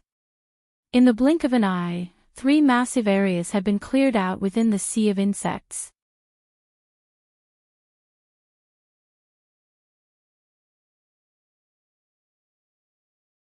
Chapter 22:16. Black Gourd City. The devilish woman was the first to arrive, and she didn't dare to get too close as she extended a respectful salute from around 70 feet away. "Thank you for saving our lives, seniors." She was completely unable to ascertain the cultivation basis of Han Li's trio with her spiritual sense, and that prompted her to act in an even more respectful manner. "Who are you, and where is the nearest city?" Han Li asked in a concise manner. "We are crystal gatherers from Chaotic Cloud Mountain, and the nearest city is Black Gourd City. If you want to go there, we'd be happy to lead the way, senior," the devilish woman replied. "Black Gourd City. I've never heard of it before." "There's no need for you to lead the way, just give me a map of this area," Han Li instructed. "I just so happen to have a detailed map of this nearby area. It would be my honor to offer it to you, senior," the devilish woman said as she immediately offered up a black stone shard with both hands. Han Li nodded as he drew the stone shard into his own grasp, then injected his spiritual sense into it, upon which a pleased look appeared on his face. At this point, the other devilish beings had also already arrived, and they were all standing in a nervous silence. "What's the deal with the stem borers you mentioned earlier?" "I don't recall such an insect in our holy realm, and their auras are slightly different from normal devilish insects as well," Han Li inquired as he stowed the stone shard away. "Do you not know of these stem borers, senior?" the devilish woman asked as a hesitant look appeared on her face, and a stir also ran through the other devilish beings, but none of them dared to say anything. "I've been in seclusion for the past few centuries. Is it very strange that I don't know of them?" Han Li asked. "I see, then it's no wonder that you're not aware of these stem borers. These insects have only appeared in the past century, and apparently, they were originally all ordinary devilish insects, but for some reason, they suddenly mutated into their current forms. These stem borers are currently wreaking havoc across the entire holy realm, and there are even stories of entire cities being massacred by these insects. As a result, there's been a lot of unrest in our holy realm, and everyone is living in constant fear," the devilish woman explained. "Oh. Have the 3 patriarchs and other sacred ancestors not stepped in to exterminate these stem borers? They're certainly more powerful than normal devilish insects, but they can still be easily killed by sacred ancestors," Han Li asked. "With my lowly cultivation base, I don't have access to information about what the patriarchs and sacred ancestors are doing. All I know is that only a few sacred ancestors have stepped in areas where stem borer infestations have been too severe. As for the rest of the sacred ancestors and the 3 patriarchs, all of them seem to have disappeared at once," the devilish woman replied after a brief hesitation. "All of the sacred ancestors have disappeared. When did this happen?" Han Li immediately continued in his line of questioning. "I can't give you an exact time, but it seems to coincide with when the first stem borers began to appear," the devilish woman replied in a respectful manner. "All right, that's all I need to know. You can go now," Han Li instructed in an indifferent manner. The devilish woman was quite relieved to hear this, and she said in a respectful voice, "Yes, we'll be taking our leave now, senior." After that, she quickly departed, and the other devilish beings hurriedly followed along after extending respectful bows toward Han Li's trio.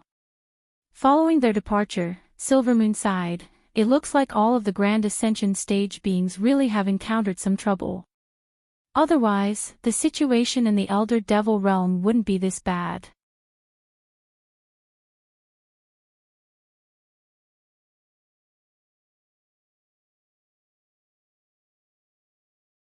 Chapter 22:17. Stunning display of power. Without the assistance of the lightning being released by the towers, the offensive power of the city was reduced by close to half, and layers upon layers of stem borers landed on the light barrier, causing it to dim at a rapid rate that was discernible even to the naked eye. "We have to save this city," Han Li suddenly said with furrowed brows. Silvermoon nodded in response. "Brother Xia, in order to resolve this issue as soon as possible, I'll have to get you to assist the 2 of us," Han Li said. No problem, Daoist Xia replied in a calm manner. Thus, Hanli swept a sleeve through the air, releasing the 3 miniature extreme mountains amid a flash of spiritual light. Immediately thereafter, he made a hand seal, and the Provenance True Devil projection emerged behind him. The projection opened its 6 eyes at his behest, then let loose a long cry akin to a dragon's roar. The roar erupted directly up into the heavens, unleashing invisible sound waves that surged toward the sea of stemborers. The devilish beings in Black Gourd City were quite alarmed to hear this thunderous roar, yet before they had a chance to look for where the sound was coming from, the majority of the stemborers that were attacking the light barrier either self-detonated or plummeted out of the sky without any warning. In the blink of an eye, only less than half of the insect swarm remained, and the ones that did remain had been thrown into complete disarray. Right at this moment, spatial fluctuations erupted overhead, and 3 gargantuan mountains appeared above the sea of insects in a flash. The giant mountains then came crashing down in unison, and in the next instant, vast expanses of light began to wreak havoc through the insect swarm alongside streaks of lethal sword chi. The stemborers were completely powerless to resist as they were felled in hordes by the 3 mountains, and only a few stemborers that were clearly far larger than their brethren were able to pose some resistance as they fled in a blind panic. However, right at this moment, a thick bolt of silver lightning suddenly appeared up above amid a rumbling thunderclap, and the bolt of lightning instantly flashed through the bodies of the giant stemborers, reducing them to ashes alongside thousands of normal stemborers in the nearby area. After the silver lightning dissipated, a young man in a set of Daoist robes emerged in mid-air. It was none other than Daoist Xia. Daoist Xia cast his gaze toward the giant stemborers that had fled even further into the distance, and lightning flashed from his body as he shot forth once again as an arc of lightning. Countless stemborers were felled in his wake, and all of a sudden, the Provenance True Devil projection, which had swelled to tens of thousands of feet tall, appeared within the sea of insects amid an earth-shattering boom. Hanli was standing at the center of the projection with his hands clasped behind his back, appraising the nearby stemborers in a completely expressionless manner. There were currently countless purple runes flashing over the body of the massive projection, and as it swept its 6 arms through the air, silver fireballs were sent flying in all directions. The silver fireballs quickly formed vast expanses of silver flames, each of which was around an acre in size, and the flames quickly engulfed large patches of stemborers. Regardless of whether it was the normal stemborers or their larger counterparts, all of them began to struggle violently upon coming into contact with the silver flames before instantly being incinerated into nothingness. In the face of Hanli and Daoist Xia, this virtually endless swarm of stemborers was being slaughtered at a rapid rate. However, the normal stemborers were completely fearless even in the face of death, and they abandoned the assault against Black Gourd City as they flew directly toward Hanli and Daoist Xia in a suicidal manner. Even with Hanli and Daoist Xia's incredible powers, it took them quite a while to completely clear the nearby area. However, there were still some giant stemborers that managed to escape, but Hanli had no interest in pursuing them. He waved a hand toward Daoist Xia, then slowly descended toward Black Gourd City. Silvermoon also flew over to Hanli in an unhurried manner, and the 2 of them descended toward the city together. The countless devilish beings in Black Gourd City had been completely rooted to the spot by the display of power put on by Hanli and Daoist Xia, and now that the entire sea of stemborers had been eradicated, all of them instantly erupted into thunderous cheers. As Hanli's trio descended toward the city, a few high-grade devilish beings hurriedly rushed out and opened up a gap in the light barrier, then extended respectful salutes as they welcomed Hanli and the others into the city. An early body integration stage black-robed middle-aged man extended a deep bow toward Hanli and Daoist Xia, then said in a grateful manner, "Thank you for saving the tens of millions of citizens in our Black Gourd City, seniors. May I have the honor of knowing your name? Our Black Gourd City will never forget what you've done for us." As for the normal devilish beings nearby, they had all fallen to their knees and pressed their faces onto the ground, not even daring to look at Han Li and Daoist. Yeah. It was clear that in the eyes of normal devilish beings, sacred ancestors were virtually gods. Now that two sacred ancestors had suddenly appeared here, all of the devilish beings in the city were naturally ecstatic. There's no need for you to know our names. Where is your city lord? Get him to come and see me, Han Li instructed.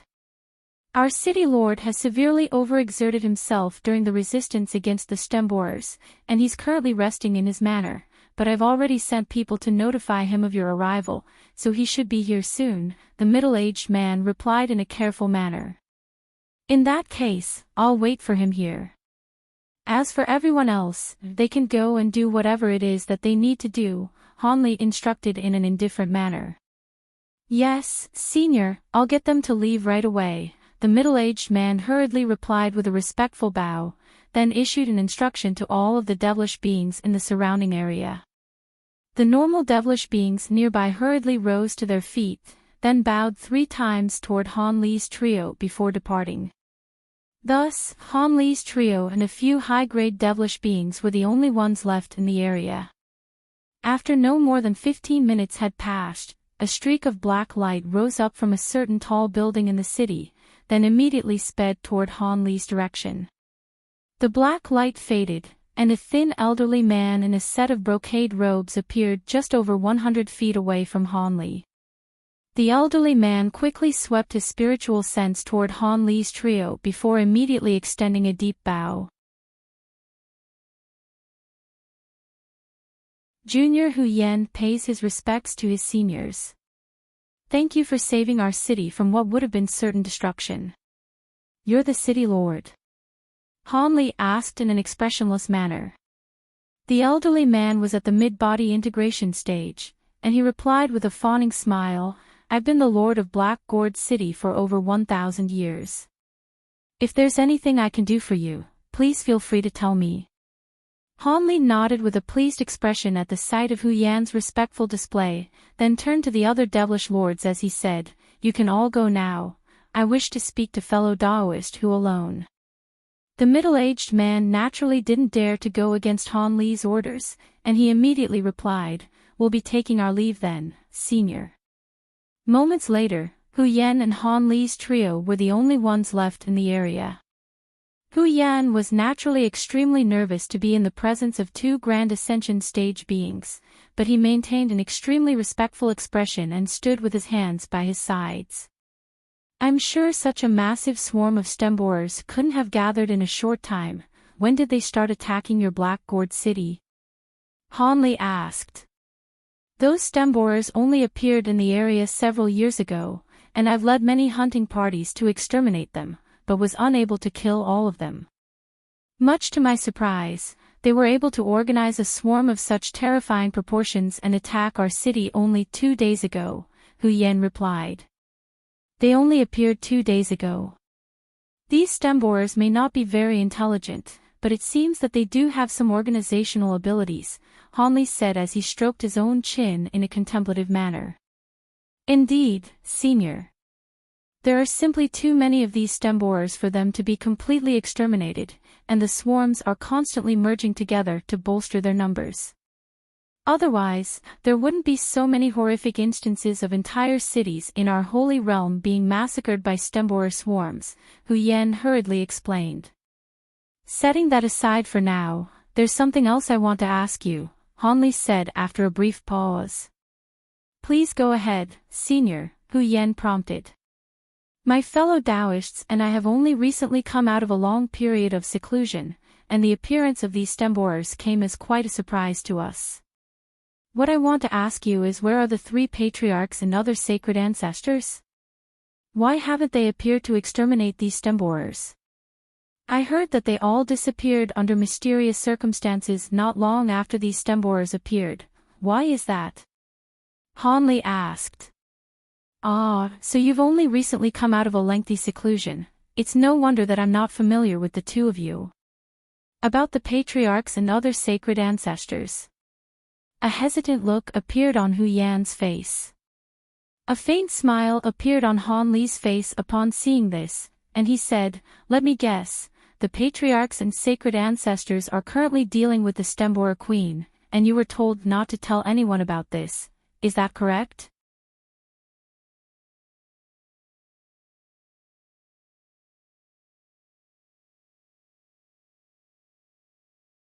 Let's pay this sacred ancestor Ciel Yen a visit, Hanli said in a calm manner. Silvermoon and Daoist Xia naturally had no objections to this. Thus, Hanli raised a hand to release a black devilish flying carriage, and the three got onto the carriage before it flew away as a streak of black light. A month later, Hanli's trio appeared in the air above a lush mountain range that looked as if it could easily belong in the spirit realm. So this is the Myriad Flower Mountain Range.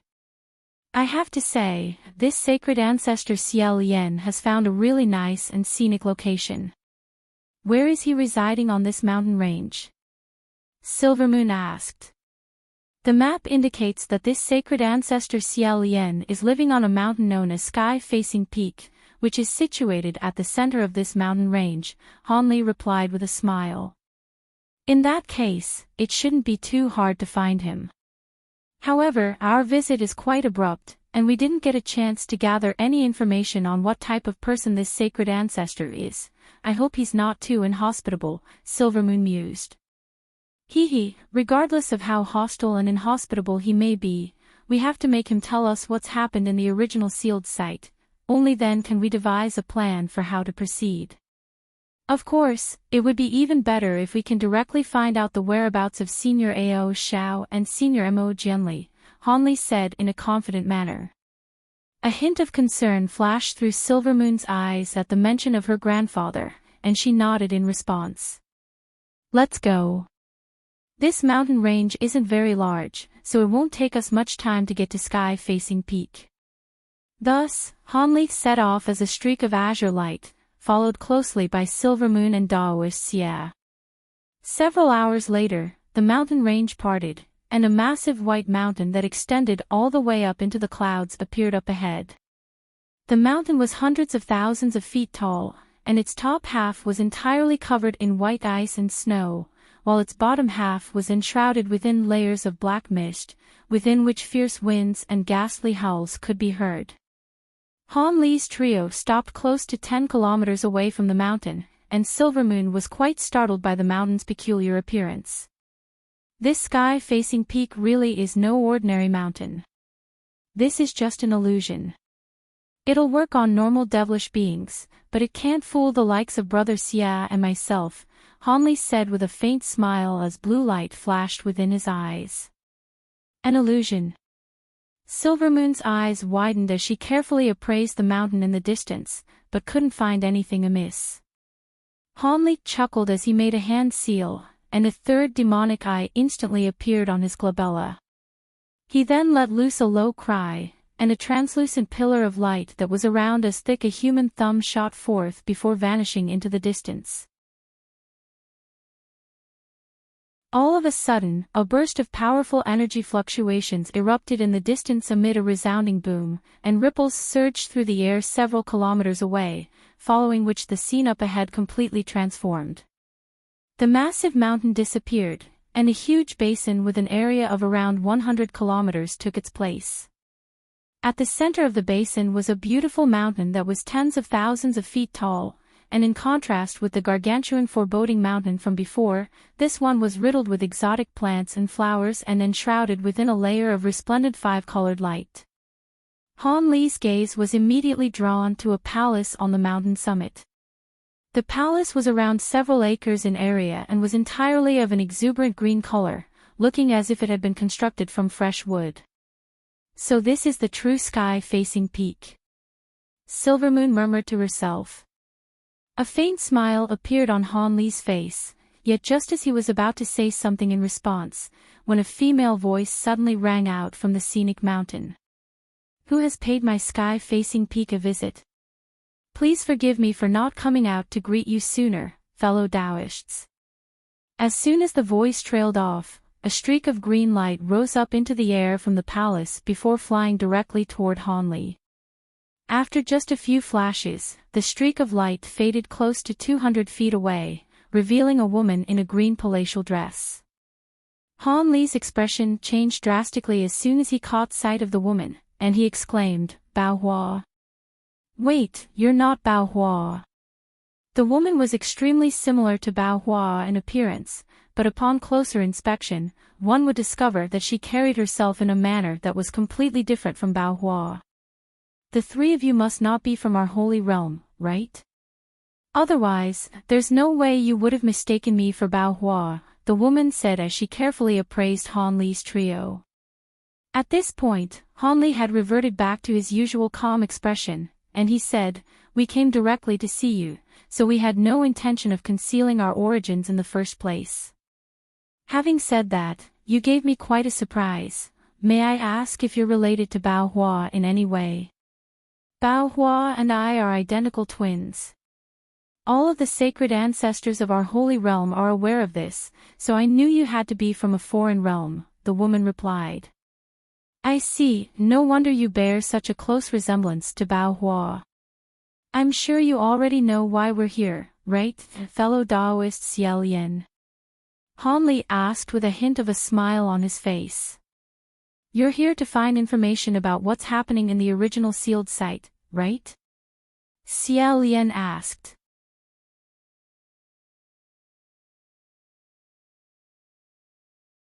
Chapter 22:19, White Light Realm. "Oh.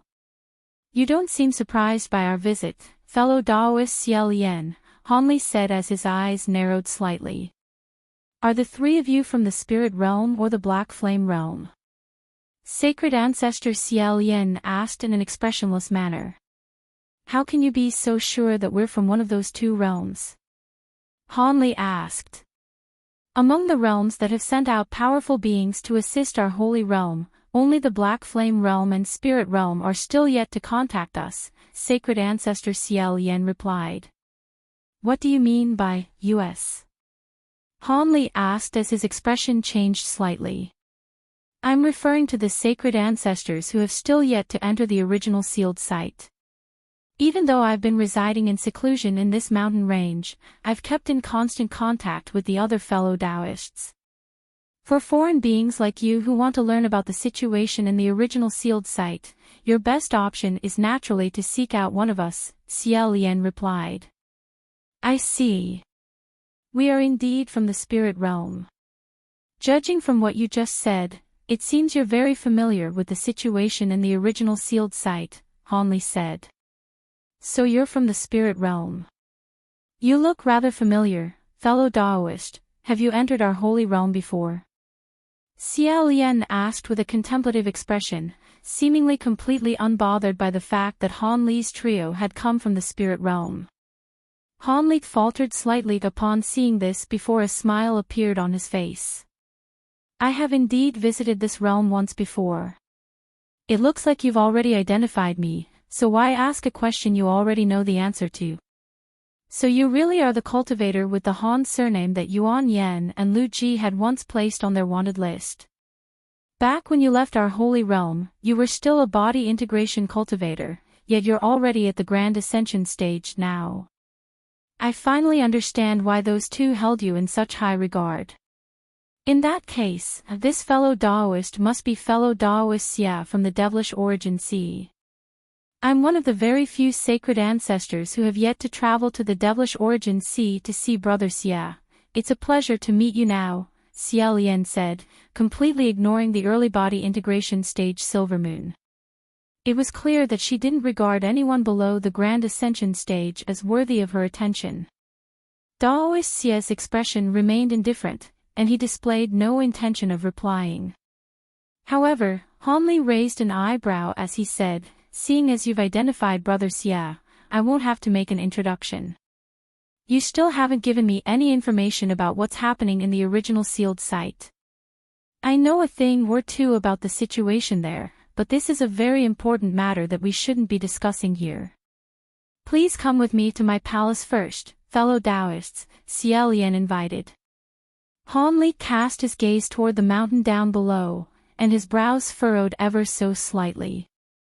An amused look appeared on Xie Lian's face as she chuckled. "Are you worried that I would try to plot against you, fellow Daoist Han.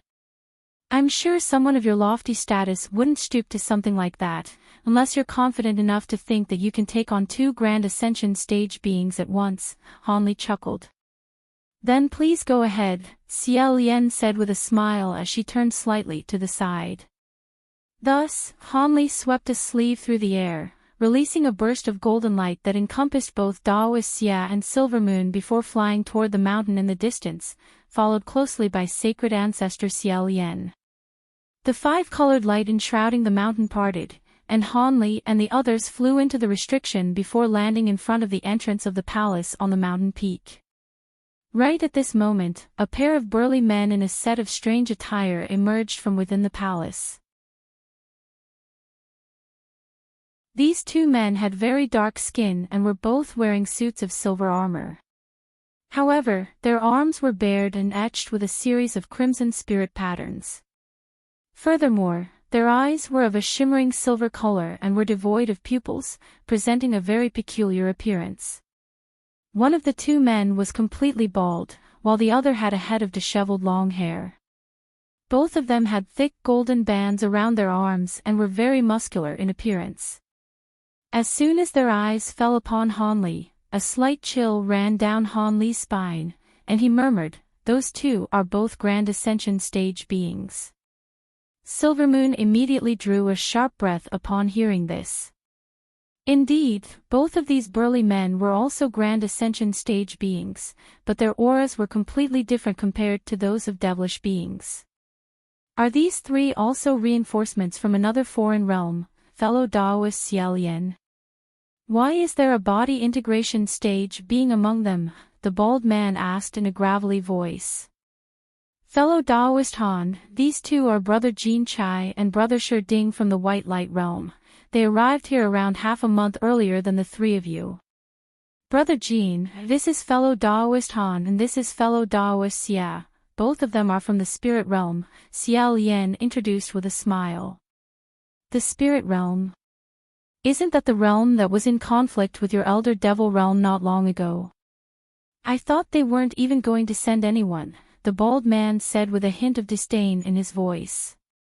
If the Stemborer Queen breaks out of its seal, all of the nearby realms will be in grave peril, so our Spirit Realm naturally can't just stand by and watch. Having said that, it's the first time I've heard of the White Light Realm, Han Li said in a calm manner. Your ignorance is truly astounding. Don't tell me you've only just progressed to the Grand Ascension stage, the bald man said in a cold voice, while his companion remained completely silent and expressionless, just like Daoist Xia. Han Li was just about to say something in response when Xie Lian interjected, "I'm sure you didn't come to my palace to bicker with one another, right, fellow Daoists? Seeing as all of you came here for the Stemborer Queen, let's talk about that. You've always wanted to hear about the situation in the original sealed site, right, Brother Jin? Now that fellow Daoist has also arrived, I'll elaborate on the situation to all of you." Jin Chai's expression changed slightly upon hearing this, and he nodded in response. Brother Shi and I are naturally happy to hear what you have to say. After that, Jin Chai returned to the palace with his companion, and Xie Lian turned to Han Li before making an inviting hand gesture. After you, fellow Daoist Han. Han Li gave her a faint smile before making his way into the palace with Silver Moon and Daoist Xia, followed by sacred ancestor Xie Lian. We pay our respects to Mistress Xie Lian.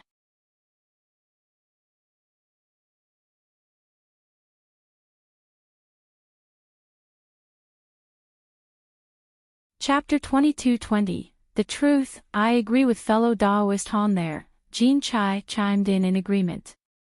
I'm naturally willing to disclose the situation in the original sealed site to all of you, but in reality, even the information that I have is rather vague and inconclusive, Xie Lian said after a brief hesitation. What do you mean by that? Surely you know what's going on. Otherwise, why haven't you taken any action? Jin Chai asked as his expression darkened slightly. Please don't misunderstand, Brother Jin.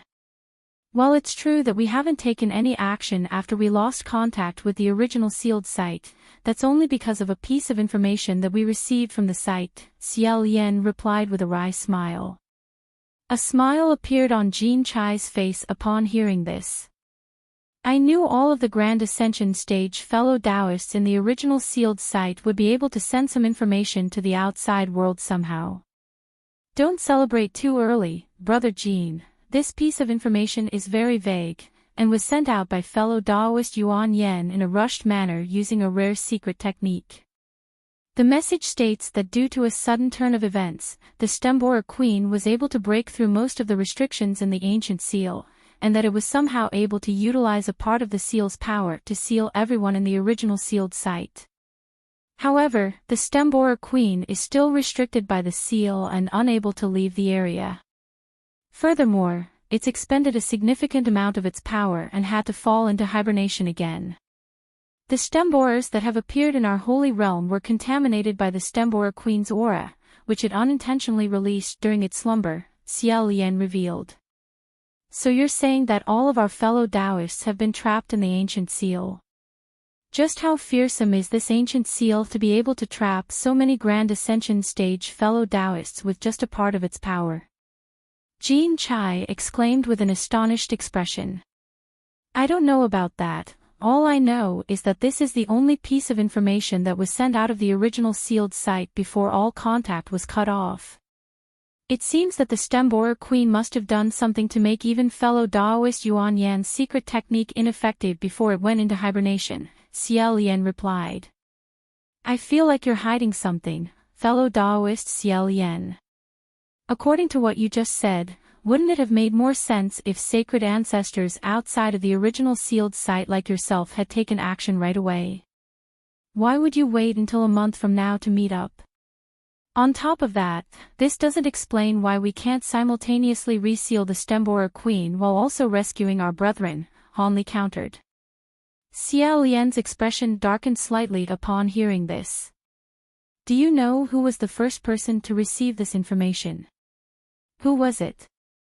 Could it be someone other than one of the sacred ancestors outside the original sealed site? Hanli asked. It was none other than the person that you mistook me for earlier, Xiao Lian harumphed coldly in response. You mean Bao Hua? Hanli was quite surprised to hear this.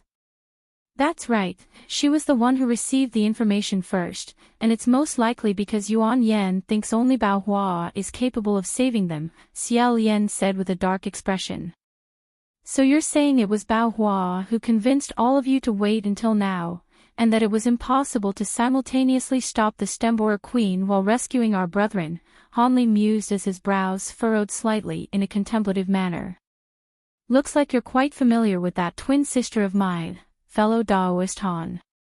Indeed, she gathered all of us remaining sacred ancestors and displayed Yuan Yan's message to us for verification. Otherwise, we wouldn't have listened to her instructions, seeing as she isn't even one of the 3 patriarchs anymore.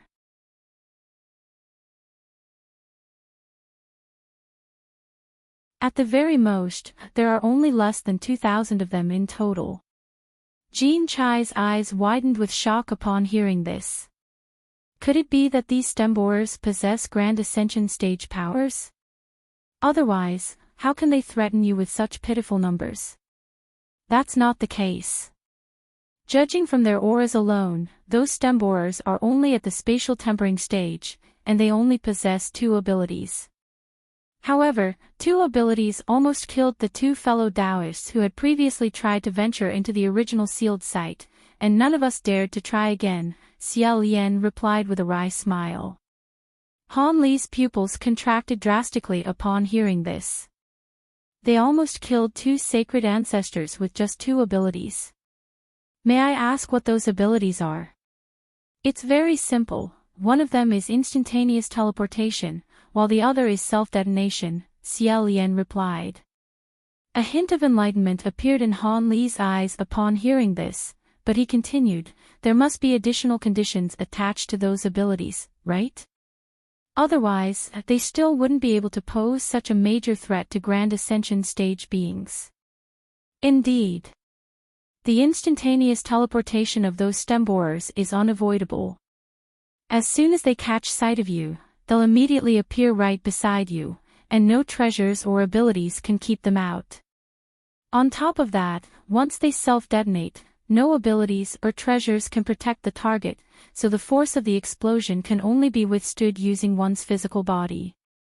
What's most damning of all is that the force of the explosions is somehow able to contaminate our souls, thereby inflicting severe injuries on all of our clones as well. Some of our clones with less powerful souls may even perish on the spot in the face of those explosions, Xiao Lian explained with a grim expression.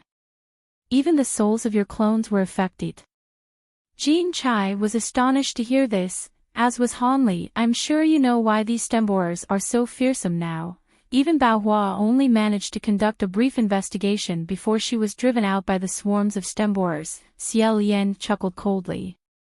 At this point, it was clear to everyone that Xiao Lian and Bao Hua didn't seem to be on good terms with one another. Will you be able to find a way to counter these new stem borers during the meeting that's going to be held in a month? Han Li asked. You're a smart man, Brother Han. We chose to delay this operation to allow more powerful beings to arrive from other realms in order to bolster our forces, as well as to wait for Bao Hua to refine 2 types of special treasures that can counteract these self-detonating stem borers. According to Bao Hua, those 2 types of treasures will be able to nullify the explosions, Xiao Lian replied.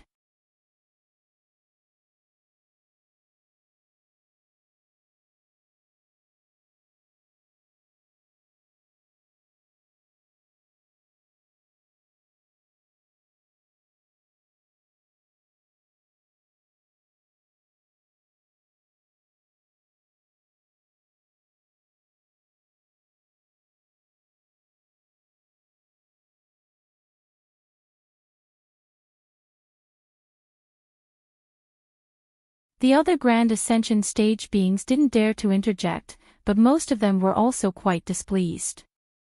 However, there were a few Grand Ascension stage beings that had come to the Elder Devil Realm for the same objective as Old Man Copper Crow, and they were quite elated by this turn of events.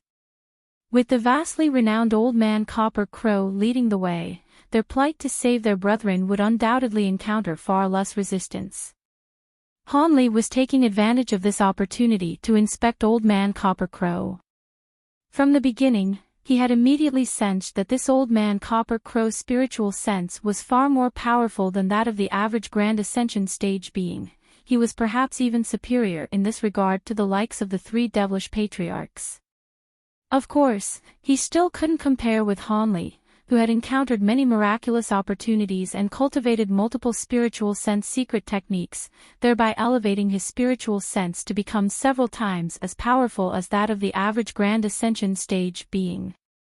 Even so, this was already a testament to just how fearsome Old Man Copper Crow was compared to the average Grand Ascension stage being, and it seemed that his status as one of the 4 great birds wasn't unfounded. Fellow Taoist Copper Crow, we all understand your urge to save your descendant, but don't let your emotions get the better of yourself. I never said that the 2 objectives couldn't be simultaneously achieved, Bao Hua said in a calm manner. She was the only one present who could speak on equal terms with Old Man Copper Crow. Old Man Copper Crow faltered slightly upon hearing this before turning to Bao Hua with a cold expression. What do you mean by that? You're not trying to trick me, are you? I wouldn't dare to do that.